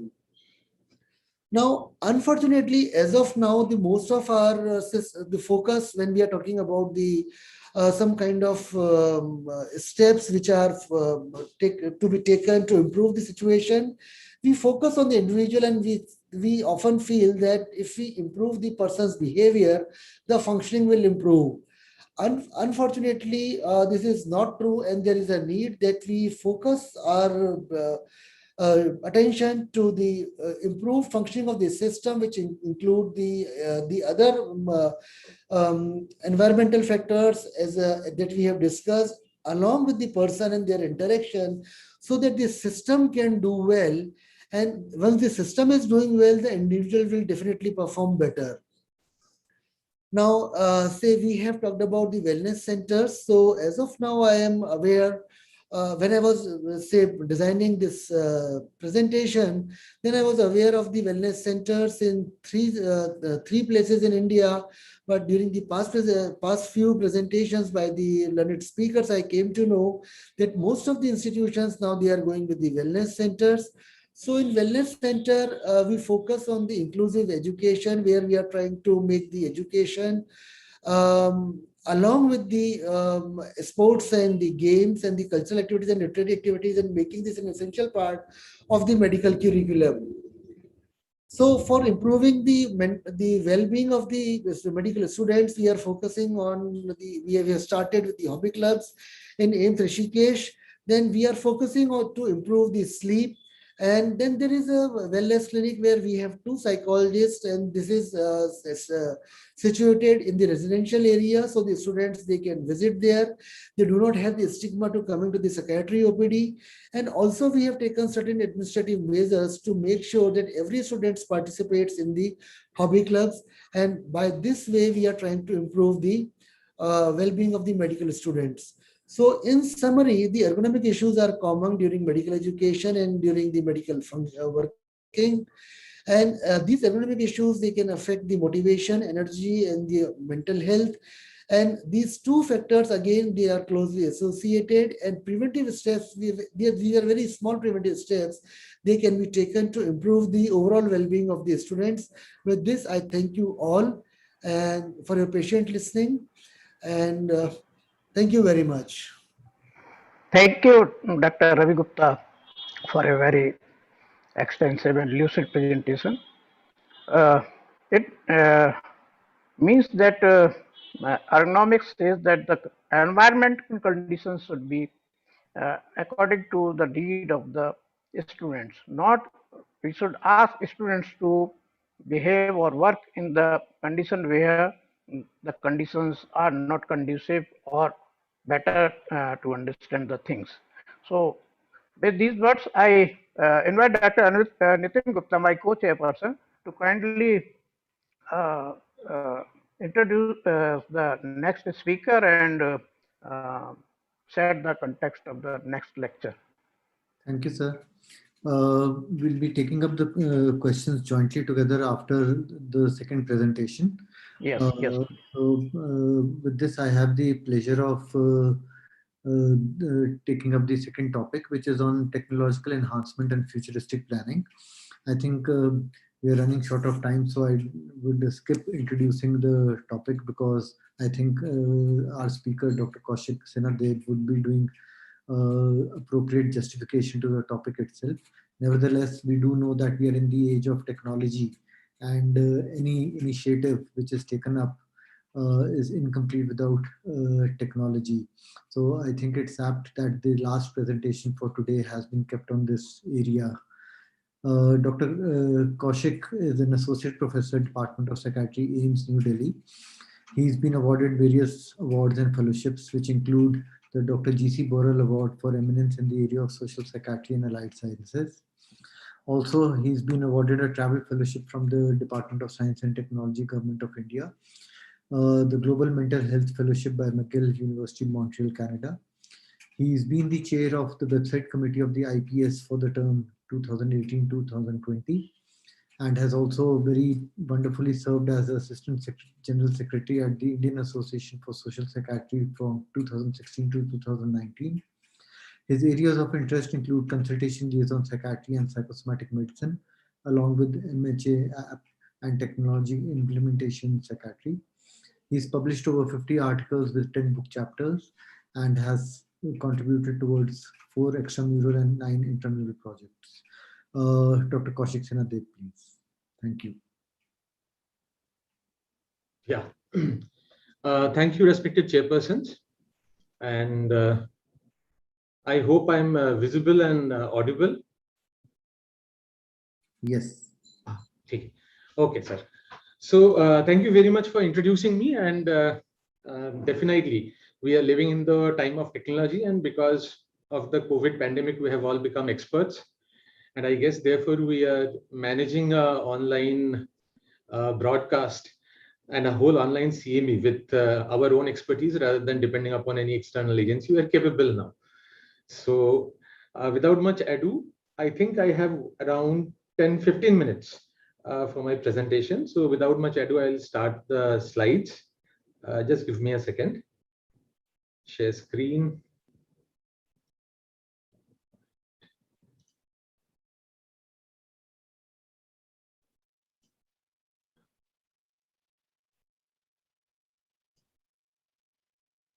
Okay, I guess my slides are visible now. Yes, they are. Right. So very good afternoon to all the viewers and all the participants from all across the web. We have been primarily managing this whole conference and the CME online so that we can also form kind of a network between various colleges, professionals, consultants, and other people who are generally interested in the mental health. It has been a significant amount of work for Professor Sharan, and we, since we are senior residents and now as faculty, we have been all filling in our parts about doing this. So medical wellness centers can be very diverse. So it can be something like a whole set of a department or a whole group, for example, in Yale, or it can be something as a huge building with all infrastructures. And in between these two spectrum lies what can be done. So there is no end to what can be done for student wellness. That obviously depends upon the funds and the manpower that is available, the resources that can be dedicated to student wellness, because we all have a certain amount of time and we need to cut and parcel it when we try to start a new service. So in just as a background, here at AIIMS, what we started stepwise, and we started with focusing on layers and layers of support, so that at least some support is there for somebody, and then as the situation and the demand or the need becomes more, then we're capable of providing more and more professional services and more intensive services. So in self-help, what we do here at AIIMS is that we have introductory workshops, and we also have a introductory assessment, which I think Dr. Abhijit had talked about, then Dr. Sharan had talked about previously, but that is more about sensitizing a person. That assessment, or the assessment at the entry of MBBS or MD, it is not made for any discrimination, but it is just made to, one, to make them aware that wellness services exist, and also to make them aware that in case, also to flag people who might require additional support, so that they can be suggested gently to go to the wellness center if and when required, because resistance is always there. And at the time of joining, often the actual picture doesn't come through, which comes through after a few months. At community level, we have had a huge support from our own students organization, the UG organization that we have, the resident RA and the Residents Welfare Association. So they have done various kinds of support training within themselves. Their own awareness has been rising over the years. They have brought their colleagues to us who were in need for psychological support. And additionally, we have started mentoring, which include faculty and other even ex and previous Emsonians, and clubs and other things. We have been able to, Dr. Sharan, under his guidance, he has been able to establish now a fully functioning medical center, which employs 5 clinical psychologists, which is a significant number. So we have got one mental health care professional dedicated to students at a rate of 1 for 750. The number is still, the proportion is still very small, but at least that services are there. And these services are available over phone and over email helpline 24/7, and for most of the day. And we had to shift our mindset from OPD-based services. Then we have to go to the service centers, the student health centers, wellness centers have now moved into the hostel, so that participation becomes easier. It's not that somebody will have to go to the OPD or to some other place to get student wellness. The wellness center moves into their hostel section. And finally, there is the Department of Psychiatry, which provides emergency support all throughout the year. And if need be, then there are the ward and admission and all those things. So when I started doing this presentation it was more about our own journey of what we have done and what I have seen since my day of residency and now currently. And the summary, what we can say while we're trying to develop a student wellness services is that, like all the speakers have said, there are a lot of roadblocks and there is a lot of resistance, both from the administration in a situation where resource and funds are scarce, to the students to whom this services are targeted. And often the question that they ask us is, you don't have to do sensitization for us. You have to do sensitization for the administration or the person in power, because there are certain things which are frankly wrong. And those are valid criticisms, and we have to be open to criticisms. So big machineries change slowly, and if we keep on pushing, the machineries will slowly change. So essentially, we should start by planning a minimal service. I think my previous speaker was also talking about the basic services that have started in 4 or 5 of the aims, which have new aims which have come up, which is very heartening. So for planning minimal services, maybe having something that provides them with the mental health information. So anyway, so not only the information in the sense that what are mental health, what is mental illness and those things, but the resource information. So for example, when a person is joining, if a person is told about that there is a center, there are student counselors and clinical psychologists available, then whenever they are in trouble, be it ragging, be it separation from the home and the first time being in a new city, be it even physical illnesses, often the students come. Otherwise, students joining in the first year are completely unaware of what is there in the whole college. So there needs to be an information package. So we have had wellness discussions after joining, and to circumvent the resistance which the first speaker has been talking about, is that we have often added them to other discussions to make it a holistic package and not only to talk about mental health.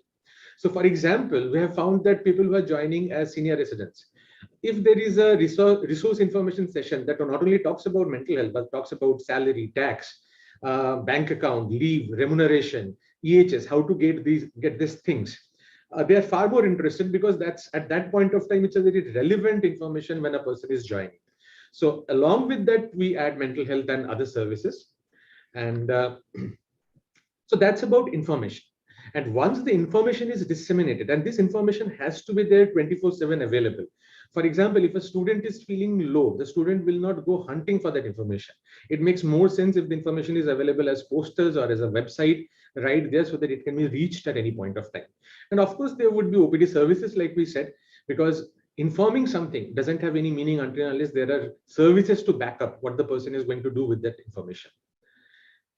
We have all faced problems with minimal manpower, and while talking to the undergraduates, what we found out was that yes, they know that all faculty are very helpful, at least in the psychiatry department and their mentors, but often their problem is they're completely confused that if one of my colleagues is feeling depressed, whom should I go to? So that hierarchy or a structure where what can be approached centrally is something that's missing. So they know for academic things, they have to go to the academic dean. They know for other things, they have to go where and to whom and to where. But in case of any mental health issues, maybe not in them, but in their colleagues, they don't know whom to report. So even starting a service with one psychiatry faculty and one resident whose focus is being on the administrative point, because the clinical work becomes huge and the whole department and faculties from other departments need to share the load, otherwise it becomes very difficult. So that's one. The other is that we have to be inventive in finding out other resources. So many of my colleagues have also said previously that in the first year for undergraduates, the interaction is most with the subject teachers of the first year. And therefore, having some form of mentorship, the whole mentorship cannot be done, but then maybe even having an academic mentorship, part mentorship, it might be a good idea with professors and the faculty of those subjects which the students are in a regular touch with. And often, even at AIMS, and we have taken help from outside institutes and outside organizations. So there is a class that happens initially that essentially talks about communication skills and what to be done, which is taken by a management agency. And they do a wonderful job and the undergraduates really love it. Similarly, in IIT Delhi, they have a very good, like a student wellness, they also have a student wellness program. And AIMS, the Department of Psychiatry, provides the clinical services there. Like we go once a week and we provide the services there. So in that way, we can rope in other resources. So then once that is done, it essentially becomes a huge thing. And that is the target that it keeps on adding gradually. So like we can have a student wellness center. After we have that, we need to have institute-wise some form of a mentorship program, even it cannot be full-fledged, but at least an academic mentorship program, a career mentorship program, something like that. Of course, as my previous teacher said, there is a very strong need for sensitization programs. Which essentially are directed both ways, bilaterally. There is a need for sensitization to administration, so which is very similar to the administrative advocacy. And then there are maybe need for programs like gatekeeper training program. It's a specific training program that teaches peer or buddies or other students how to manage suicidality in one of their colleagues or their friend. Maybe there is even need to have an early career mentorship program for new faculty.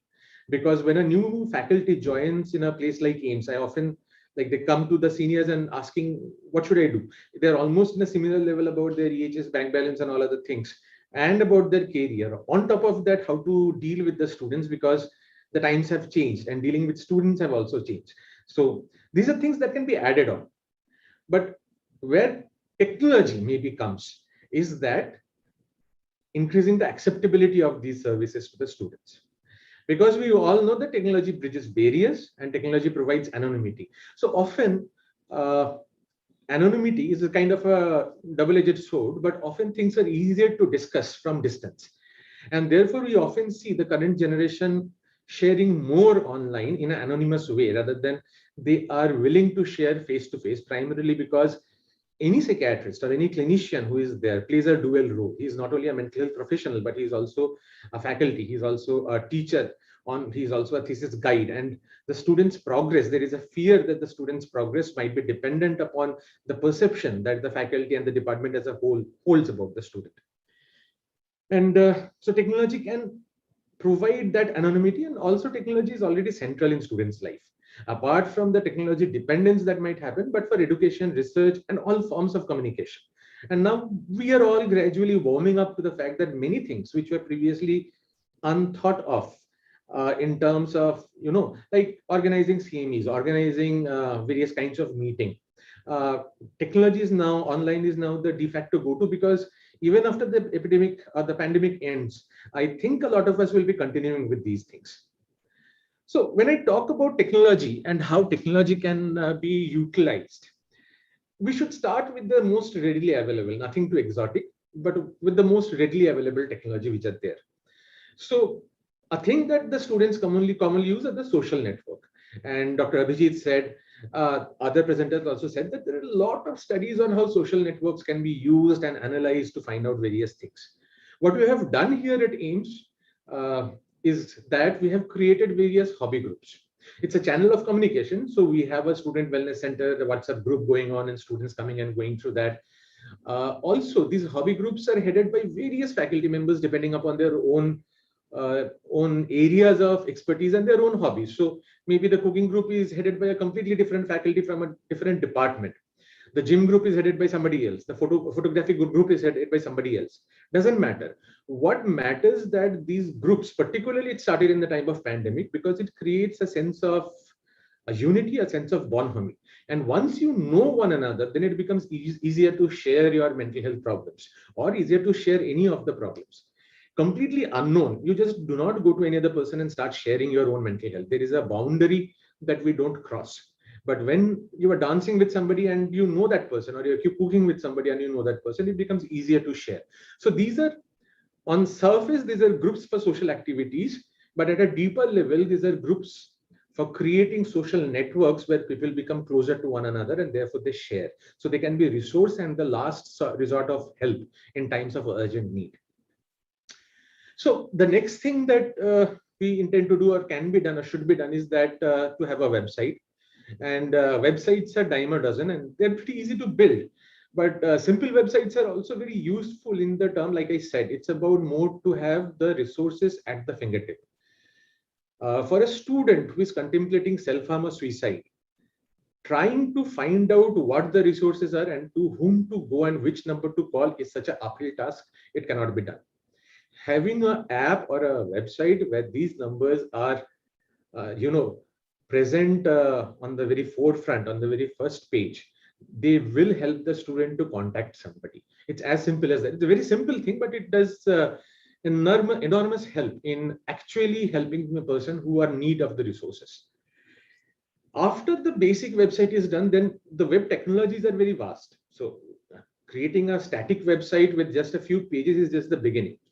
So we can use this website for having assessment and past records of individual student, because student wellness might function in various places. It might not be in one single place. Then many student discussions become very interesting when you provide them with forums which are closed and secured and which cannot be seen by any other people except the person who are working in student wellness. So that kind of gives them a secure enclave where they can communicate their thoughts and their problems. Also, there is need for students to be possible in such forums and in comments to have an anonymous profile along with their profile. So if needed, only a few persons in authority or a few persons who have been invested with that power can find out to whom this accounts map. But otherwise, they should be given their anonymity to show that their frustration, and that is necessary. For example, even in today's YouTube, I was seeing that there are 3 dislikes, and whether there are about 100 likes. So those 3 dislikes are also important. It's a frustration that shows that too much of talk but it's very difficult to actually change the on-ground situation. So that's kind of understanding their perspective. The online services then keeps on, like as what you can do gradually, the resources that you get. So Dr. Abhijit again talked about some. Another of the services which has become very common nowadays, and even the UK government is trying to give it in terms of CBT for those who are waitlisted, is Headspace. So I'll not go, but I'll request others to go and find out what this all Headspace movement is. But essentially, there are a lot of queries about if online counseling, yoga, psychotherapy, crisis intervention, ICBT, all those things, whether they at all work or not. And to that, what I feel or what we have seen is that if you take them as an alternative, then it's not going to work. They are an addendum in the armamentarium so that you can provide a menu of choices to everybody. So after this, like this is what it can be done without a lot of investment of effort or resources at this point of time. But what's happening globally? So kind of AI and ML are now being called kind of the genie in the box technology, like as if they are the solution to everything. So often even we are asked in digital psychiatry, okay, can't an AI predict depression? Can't we do an ML to find out what's happening? So we have been looking into various scopes about how to do AI and ML in psychiatry. Essentially, the difference between previous ways of detecting depression is that previously it was algorithm, 2 + 3, 4 + 5, this duration, that. Whereas AI is kind of it's a neural network which is good at one thing, that's recognizing a pattern. So if you feed the neural net a lot of data and say that, look, you have to find out this pattern, and if you keep on initially in the training set, if you keep on telling him that, okay, this is a pattern and this is not a pattern, it will essentially learn any pattern. So one of the few of the largest studies are happening with easily measurable patterns. So in ophthalmology, in cardiology, we see a lot of work going on, even Apple is there. So one way to do in these websites is, of course, a chatbot. The first generation chatbots are available in a lot of places for free now. They are basically algorithms. The second generation chatbots have started coming, where AI based. And these chatbots essentially take their training data from chats, forums, and social media posts. So once you have a website and you have your chat and you have your forum and a social media, which is isolated and in which students can speak freely, then these chatbots can start monitoring them, or these AI programs can start monitoring them. And like the data which current AI has learned on, and that they have become more and more proficient, is the various training data sources these large corporations gather by providing services free to us. So that's a separate thing. But essentially what I'm trying to say is that in Facebook, often you will see that there are various campaigns going on. How were you 20 years back? So that kind of essentially teaches AI how a person evolves with age. There are 5 looks on a day. That helps AI to understand what happens if the dress and the cloth and the sunglass or the spectacles change. Similarly, there is Twitter, in which there is a huge form of short text. I'll come to Reddit again, because Reddit is also a place where a topic is discussed by multiple people. Even in CAPTCHA, when you identify a bicycle in a CAPTCHA, it's essentially teaching an AI that this is a bicycle and this is not a bicycle. So for those who are interested, those who are clinicians like us, who have absolutely no idea for AI, I suggest you go to this channel called 2-Minute Papers. This person describes what's happening in the current field of AI, and this is more like a Netflix of computer science. So don't expect anything very deep, but it's an eye-opener in terms of what AI can do. So for example, it's just one of the papers from Cornell University, which was discussed in this channel of 2-Minute Paper. Is there is something called OpenAI GPT-2, which was modeled on various internet resources. And this article talks about how the AI has learned to summarize from human feedback. So essentially, in Reddit, people write a post, and then people also write a summary, which is called a TLDR, too long they didn't read. So a TLDR of that post. So the main post goes something like this: I'm trying to support my girlfriend and help her through the best as I can, but it seems that there isn't much I can do, or at least none comes to my mind. This is pretty major source of stress and unhappiness right now for both of us. She has been crying about it almost every night, and so on. And one of these two is written by an AI, and one of these two is written by a human after reading this, the TLDR portion of the Reddit thread. So the first part, the girlfriend is worried. She won't get into a grad school, extremely stressed out. I want to help in all possible ways, but it seems there isn't a lot I can do for her. This is actually written by a human. And the AI reads this, and what it writes is, my girlfriend might not be able to get into a grad school she wants due to academic and financial complications.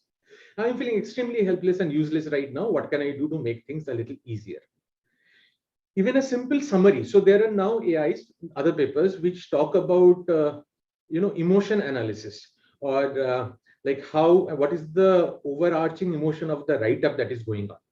So essentially, these can be used as a tool for a clinician to go through long form data to find out signals which the clinician can then go through to find out if there is something that needs flagging and something that needs further investigation when the data becomes large and large as time goes by. There has been multiple papers on optimizing medical students' health and academic performance. Finish in 2 minutes, please. Yeah, I'm almost done. So I'll skip this.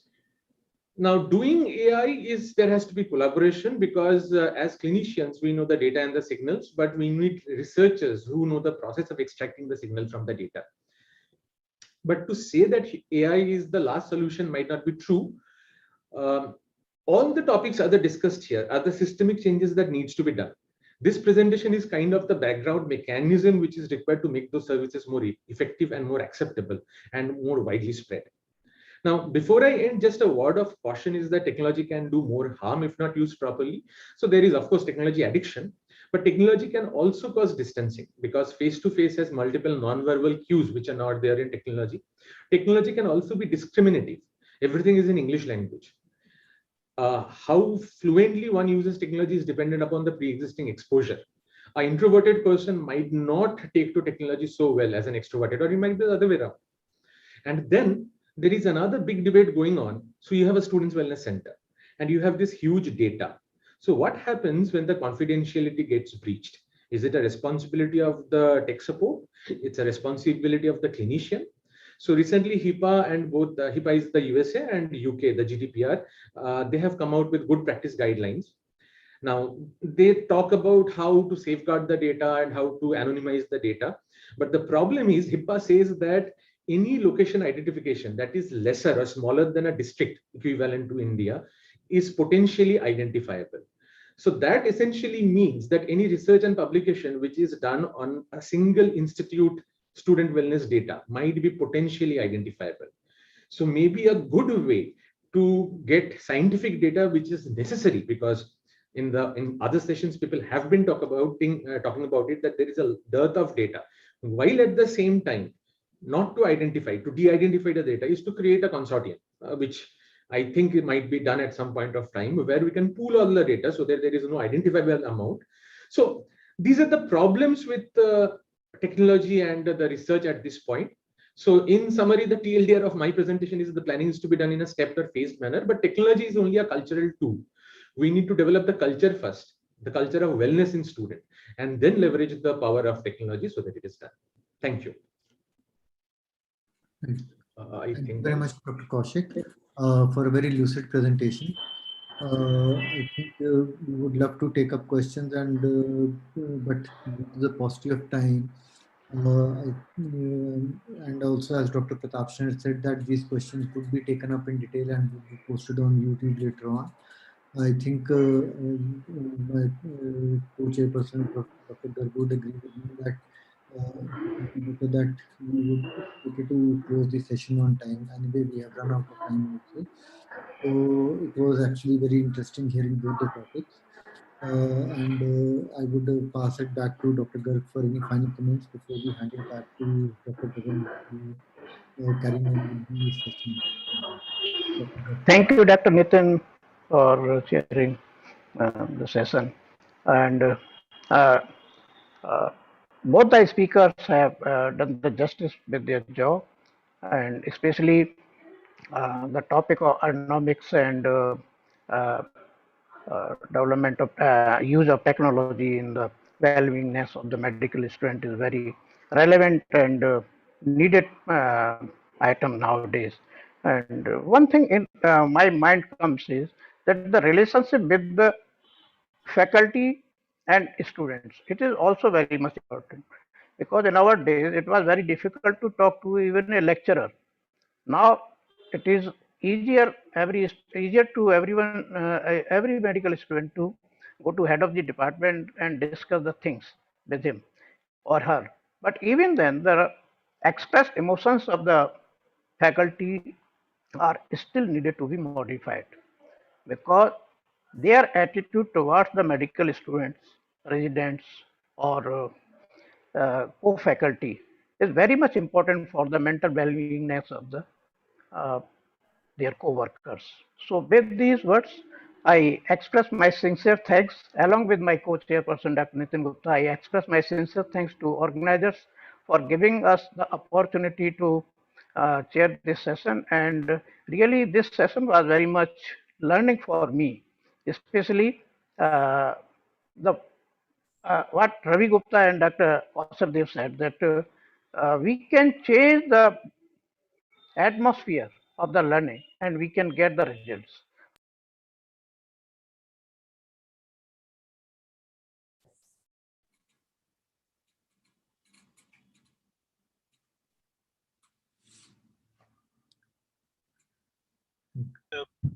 Mr. Garg, we lost your last sentence as your mic became mute. Okay, so it was a learning for me. So with these words, I express my sincere thanks to the organizers for giving me and Dr. Nitin Gupta opportunity to chair this important session on the theme of today's CME. With these words, I hand over the mic to Dr. Gagan Hans. Thank you, sir. And I would like to thank both the chairpersons and both the speakers for the wonderful session. And we'll proceed with the CME now. This brings us to the valedictory session of the CME. So I would like to invite organizing chairperson Dr. Rakesh Kumar Chadha, Professor and Head, Department of Psychiatry and Chief National Drug Dependence Treatment Center, AIIMS, New Delhi. Welcome, sir. Dr. Pratap Sharan, who's currently the President of Indian Association of Social Psychiatry. And along with him, I would like to invite all the office bearers of Indian Association of Social Psychiatry, Dr. UC Garg, who is the President-elect of Indian Association of Social Psychiatry, Dr. R.K. Solanki, Vice President, Indian Association of Social Psychiatry, Dr. Varghese Kunnus, Secretary General, Indian Association of Social Psychiatry, Dr. Gauri Shankar Keloya, Treasurer, Indian Association of Social Psychiatry, and Dr. Nitin Gupta, Editor of the Indian Journal of Social Psychiatry. We welcome you, sir. And proceeding, I would now invite Dr. Rohit Verma to present a report on the CME. Dr. Rohit Verma is currently an Associate Professor of Psychiatry at AIIMS New Delhi with 13 years of experience. He has had various awards and honors, including Dr. B.B. Sethi Award for Indian Association of Social Psychiatry 2011, Dr. G.C. Boral Award for Indian Association of Social Psychiatry, Junior Scientist Award 2016. He has more than 75 publications to his credit. He is currently the Secretary General of Neuromodulation Society of India, Executive Committee member of Indian Association of Social Psychiatry, and Ethical Committee member of SRM University. His areas of interest are biological psychiatry, brain mapping, and stimulation. And his other interests are mental health mobile app development, initiation of ketamine clinic, and establishing brain mapping app. Welcome, sir. And with this, I hand over the proceedings to Dr. Rohit Verma. Thank you, Dr. Gagan. I hope I am audible. Yes, sir, you are audible. Thank you very much. Today's CME was inaugurated by Professor R.K. Chadha, HOD Psychiatry, AIIMS, New Delhi, and Professor Randeep Guleria, Director, AIIMS, New Delhi.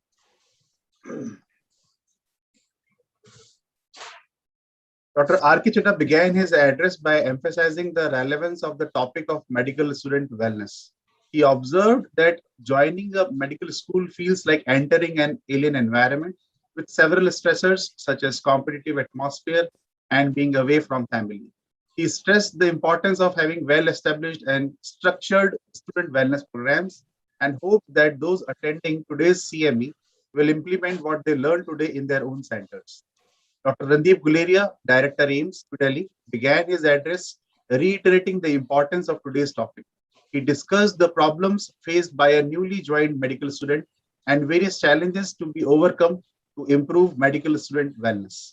He pointed out that change should also be on a structural level rather than solely on an individual level, and hoped that today's CME would contribute to innovations in this area. Dr. Pratap Sharan, President of Indian Association of Social Psychiatry, Professor in charge of the Student Wellness Center at AIMS, New Delhi, began today's discussion by pointing to the vital role played by the culture of medicine on students' mental health. He laid bare the contradiction between the values medical culture espouses and its visible manifestations. Medicine is seen as benevolent and caring, while in reality, working conditions are harsh and often uncaring, with an expectation of perfectionism and personal sacrifice. He noted the effects that lack of inclusivity can have on mental health, especially with those who are female or belonging to the vulnerable sections facing harassment and discrimination. He emphasized that a change in culture was essential for improving medical students' mental health, and that the time has come for the medical profession to introspect and unlearn some old but harmful habits. The first session was about social changes affecting wellness among medical students. Dr. Rama Baru, Professor, Center of Social Medicine and Community Health at JNU New Delhi, discussed how social factors such as caste, class, and gender can affect the students' mental health. She discussed how students come from different backgrounds and enter a rigid hierarchical environment that is insensitive to these differences. She rightly pointed out that medical institutions may claim to be meritocratic, but all institutions reflect society's biases. She highlighted the problems that students can face due to unfamiliarity with the language used and suggested ways to tackle this. She stressed that initiative for change should come from the top and reiterated the need for interventions at the institutional level to address these social issues. Dr. Vinay, Assistant Professor of Psychiatry at AIMS Mandya, Karnataka, discussed the impact of changing aspiration and expectations of medical students on their wellness. He discussed the problems of mismatch of aspiration with expectation, the aspirations of parents being forced onto their children, and students facing difficulty in handling these expectations. He gave some practical solutions like promoting extracurricular activities, mentor award systems, and a foundation course at the start of MBBS course, which were successfully implemented at his center. The second session was about the impact of professional education on wellness among medical students. Dr. Anish Chauhan, Assistant Professor of Psychiatry at AIMS Jodhpur, spoke about ways to promote wellness among medical students. He discussed the idea of wellness, which includes not only physical, mental, and social health, but also the concept of life living to its fullest. He described a conceptual mode of wellness where every student has a finite coping reserve and external factors deplete or replenish this reserve. He provided examples of effective wellness programs internationally, such as Vanderbilt Student Wellness Program, and suggested ways to implement such programs in India. The next talk was given by Dr. Shri Mishra, Assistant Professor of Psychiatry at AIMS Bhubaneswar. She observed that stress is inevitable and often productive, but medical students often face a protracted stress that may lead to burnout and distress. The stress mindset in medical education and the stressors of the formal and hidden curriculum, as well as the requirements beyond the curriculum to address these issues, were also touched upon. She described some practical student-centered solutions and shared her experience in implementation of student mental health services at AIMS Bhubaneswar. In the next talk, Dr. Nidhi Malhotra, Associate Professor, Department of Psychiatry at Dr. B.R. Ambedkar State Institute of Medical Sciences, Mohali, discussed the higher prevalence of various psychiatric disorders among medical students and the risk factors. Despite their better understanding than the general public, medical students have poor treatment seeking. She identified both individual and organizational barriers to poor treatment seeking and suggested ways to overcome these. We next heard a talk by Dr. Anju Dhawan, Professor of Psychiatry and NTTC at AIMS New Delhi, on problematic substance and internet use among medical students. Medical students have a high prevalence of substance use, with many reporting that they use substances in response to stress. She discussed various risk factors that lead to substance use and problematic internet use and its repercussions. She provided an outline of a campus substance use intervention program, which included implementation of a campus drug policy, early identification and referral, and using a peer-based model for prevention. She stressed the need for a multimodal and holistic approach to tackle substance use with involvement of all key stakeholders. Dr. Abhijit Rojatkar, Additional Professor of Psychiatry from AIIMS Bhopal, discussed the complex problem of suicide among doctors. He provided us with an overview of Indian and Western data relating to suicide in medical students. He described how to conduct suicide assessment in medical students. He shared his experience with suicide prevention at his center and recommended that student wellness centers be proactive in suicide prevention with appropriate use of technology, early identification, regular screening, and prompt intervention.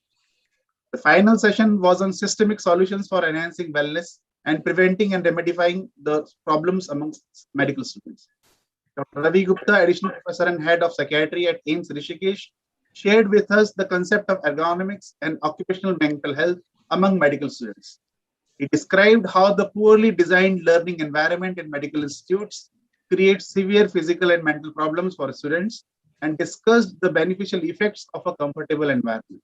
He highlighted the much neglected problems faced by our left-handed colleagues and the consequences of sleep disturbance, which is common among medical students. He concluded by emphasizing the need for a system-based approach informed by the science of ergonomics to address some of these issues. The final talk was given by Dr. Kaushik Sinha Dev, Associate Professor of Psychiatry at AIIMS New Delhi, on technological enhancement and futuristic planning. He shared his experience with planning and creating the infrastructure of the Student Wellness Center at AIIMS New Delhi. He described how technology can improve accessibility of mental health services to students because of the anonymity it provides. He recommended use of simple technology tools such as creating a website for Student Wellness Center, providing online forms, and using WhatsApp groups to create social networks. He discussed how clinicians might be able to use artificial intelligence in the future to identify those at risk or those exhibiting symptoms of mental illnesses. He concluded that the use of technology to enhance mental health services is promising, with some caveats such as security and privacy issues. Thank you. Over to Dr. Gagan, please. Thank you, sir, for that comprehensive report on the CME. And with this, I would like to request the organizing chairperson, Professor Rakesh Chadha, to please give his concluding remarks. Thank you, Dr. Gagan.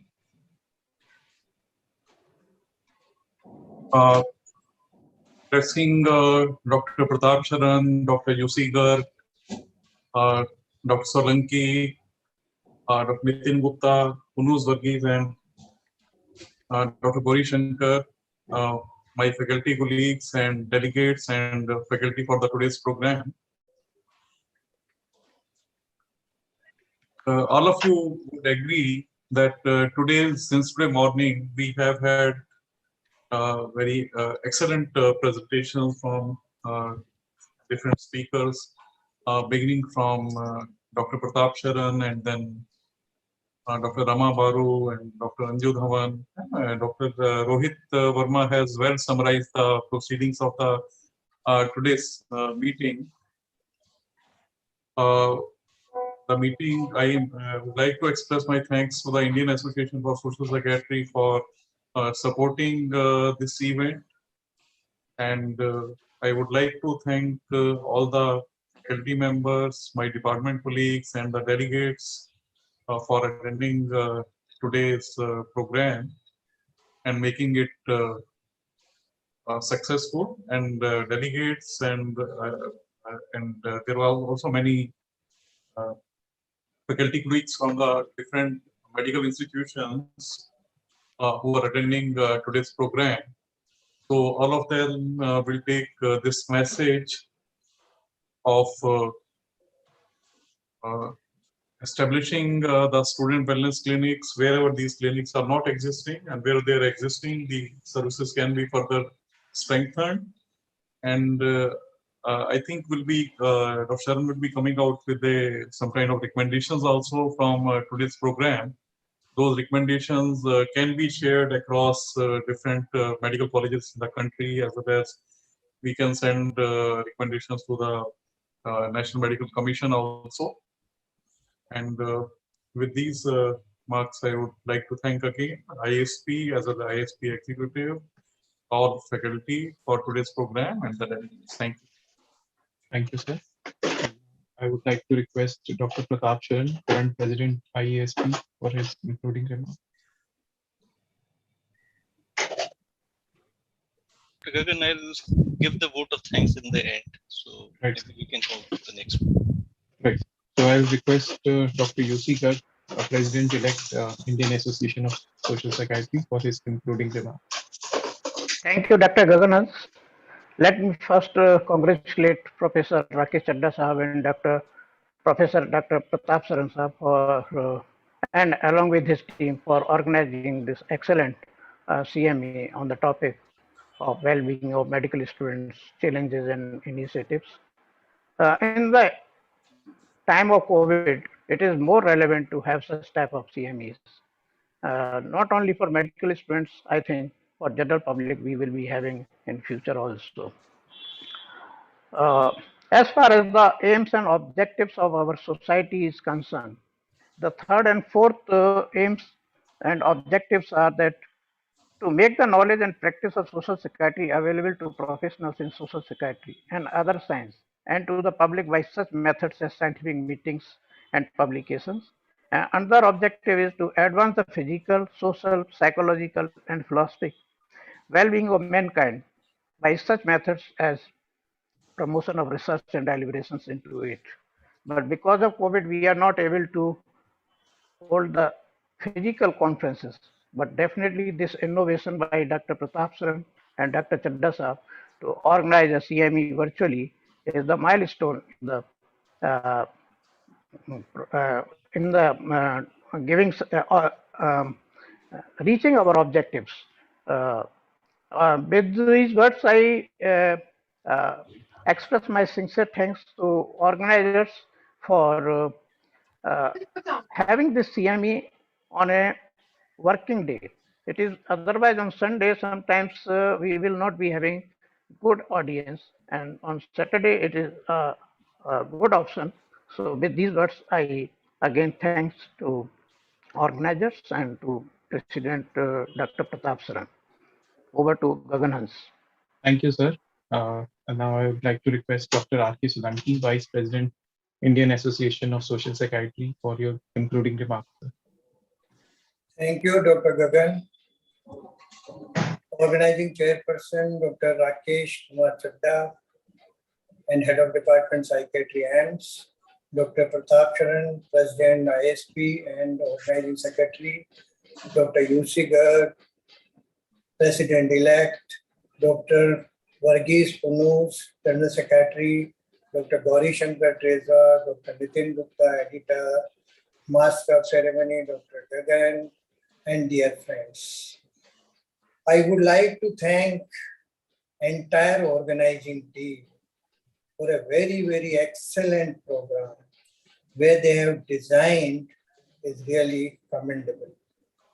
Every speaker has done justice with the topic, and all topics were very relevant in present scenario. They have given good suggestion. They have highlighted issues of medical student, what happens and how we can do the better. As Dr. Chadda has iterated, we have to find out some solution and maybe circulate it to all the faculty in all the forum. And right now, since our aim is we should find out some practical solution. As right now, there is a competency-based program in undergraduate curriculum, where in initial, few months, there is some classes on behavioral science or a communication that can be spread over till internship. And there should be some collaborative activities, including students, seniors, teachers, residents, where their fear and apprehension may go down. And beside that, some social activities which should be a part of curriculum. Every student should spare some time according to his interest, just to cut this stress. And as in a presentation I mentioned, 20 to 40% then involved in a drug abuse, some of them develop depression, and out of that major portion, maybe, turn out to be a burnout case. So this is very important. Right from stress, we should find out and what type of individual services can be provided at this level. That will be very, very important for all medical students. Once again, I just want to thank organizing committee. Whole entire team has done very good job. Thank you very much. Thank you, sir, for those kind words. And now I would invite Dr. Varghese Punu, Secretary General, Indian Association of Social Psychiatry, for concluding remarks. Good afternoon, President Dr. Sharan, Dr. Rajesh Chadda, Tangarsi, sir, Dr. Savangi sir, and all my colleagues in IASP and dear participants. It has been a very enriching experience, no doubt. A Saturday morning well spent. I think charity begins at home, and we should start our services within our own fraternity, especially the younger professionals. So it's the need of the time, and I am sure that these deliberations will have definitely enlightened us and motivated us to do something really good for our young students. I'm happy that this is going to be published, and this will be a stimulant for various health universities all over India and in different medical colleges to start initiatives or to maybe enrich the already existing the student wellness activities. I'm sure that there will be so many takers to take it forward. Thank you very much for all the people who have put in a lot of effort, especially Dr. Pradap Sharan and his team at AIMS for this extremely meaningful CME. Thank you all, and thank you very much. Thank you, sir. Thank you for those kind words. Now I would invite Dr. Gauri Shankar Kaloya, Treasurer, Indian Association of Social Psychiatry, for his concluding remarks. Thank you, Dr. Gagan. Good afternoon to all. I am really very grateful to organizers of this CME who has given me this opportunity to chair the session, and I enjoyed the session a lot. And this CME was basically highly required at this time of pandemic, and I think this was nicely conducted, and this is one of the, I think, example to conduct CME in this manner. So I am really thankful to all the faculty members of the Psychiatry Department and organizers of the CME, as well as IASP. And I also thank Dr. Sharan. When I joined AIMS, he has given me the opportunity to work in a student wellness center. So I had the first-hand experience of dealing with these problems. Thank you, sir. Thank you all. Thank you, sir. And now I would request Dr. Nitin Gupta, Editor, Indian Journal of Social Psychiatry, for his concluding remarks. Thank you, Dr. Gagan. Professor Chadda, Organizing Chairperson, Professor Pratap Sharan, Organizing Secretary, President IASP, Dr. Garg, President-elect, Dr. Solanki, Vice President, Professor Punu Varghese, Secretary General, and Dr. Kaloya, Treasurer, along with other colleagues from AIMS and all the delegates. It's been actually a pleasure to attend this CME, and all the remarks which have been made by my colleagues are, I really endorse them and agree with them. All I can say and add is that the meticulousness and with which the CME has been organized, it was a treat to attend it, and it reflects the high standards set by Professor Chadda, Professor Sharan, and the rest of the members of the Department of AIMS, New Delhi. As the editor of the Indian Association for Social Psychiatry and involved in the Indian Journal for Social Psychiatry, we had, as an executive, part of the executive, we had taken a considered decision to sort of try to combine this theme both as a CME along with a themed issue of the IJSP. And it's my pleasure to announce that the April-June 2021 issue of the Indian Journal of Social Psychiatry has been brought out on the same theme of student wellness, which has been guest edited by Professor Pratap Sharan along with Dr. Gagan Hans. It's already available online. It was brought out online just prior to the CME actually.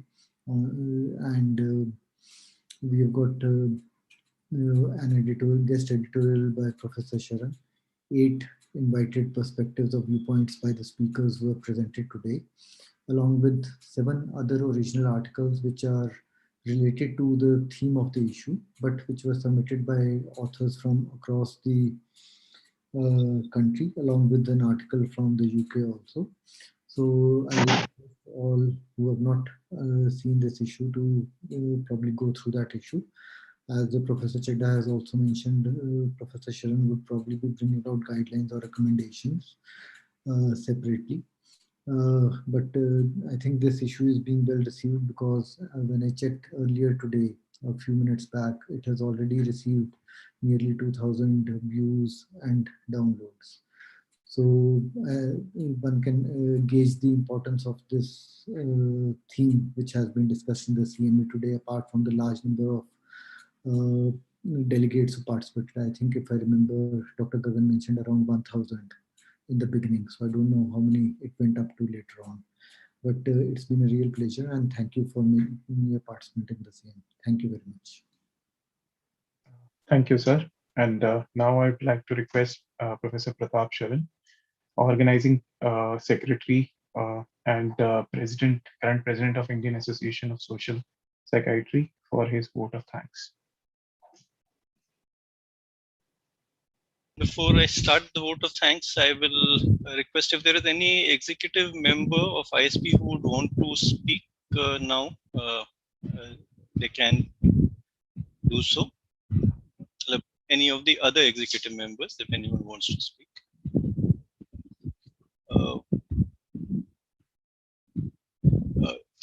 Okay, in case there's no one, then I would request anyone from the floor if they want to speak. People who are on the Zoom meeting, if anyone wants to make an observation or any comment.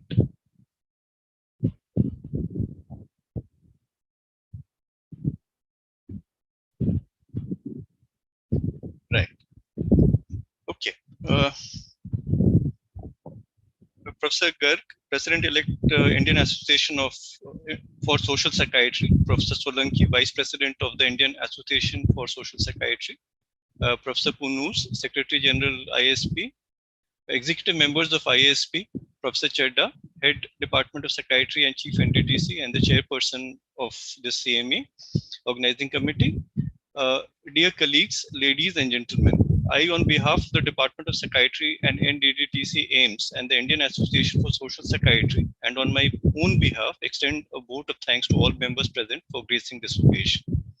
At the conclusion of the CME on medical students' wellness, challenges and initiatives, I would like to convey our deep sense of gratitude to Professor Randeep Guleria, Director AIMS, for his gracing the occasion, as also for his benevolent encouragement and guidance in this endeavor. I would like to express our sincere thanks to Professor UC Garg and the executive of the ISP for ISP's gracious support to the development and execution of this event. We are beholden to Professor Chedda for his constant guidance and for making organization seem simple.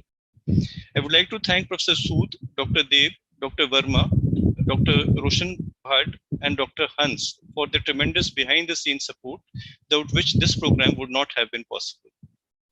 The success of the program, however, owes itself to the diligent and dedicated efforts of the speakers who have brought their immersive experience with students to life through their enlightening words. The thought that went into designing the lectures would hopefully have salutary effects on many lives. Word fail me to express our gratefulness to you. I would like to thank the various anonymous colleagues and students who have contributed to the ideas through discussions and debates that make for informed care. I would like to take this opportunity to place on record our hearty thanks to all the professionals and staff from the Department of Psychiatry and NDTC at AIMS and the Student Wellness Center at AIMS for taking the CME as a cog in the wheel of their daily work on student wellness. We are blessed to have such a team. I'm not naming them individually, but each one of them know that I'm individually beholden to them. Finally, I would like to thank all of you delegates for stating by your presence here that in all genuineness, you care for our students and that you will continue to do so. Thank you all for your presence here, and it's been a humbling experience to get such a lot of interest and goodwill that this CME has generated. Thank you. Thank you, sir, for those kind words. Now, this brings us to the conclusion of this CME. And I would like to thank all the participants, both on Zoom platform and on YouTube, who have actively participated, asked questions. Due to paucity of time, we could not take up many questions, but we would like to assure you that all your questions would be answered individually, and they will be put on the website, as is the issuance of certificates. So once again, I take this opportunity on behalf of the entire organizing team to thank you for your active participation. I hope you have a nice day. Thank you, Gagan. Thank you, Thank you. Professor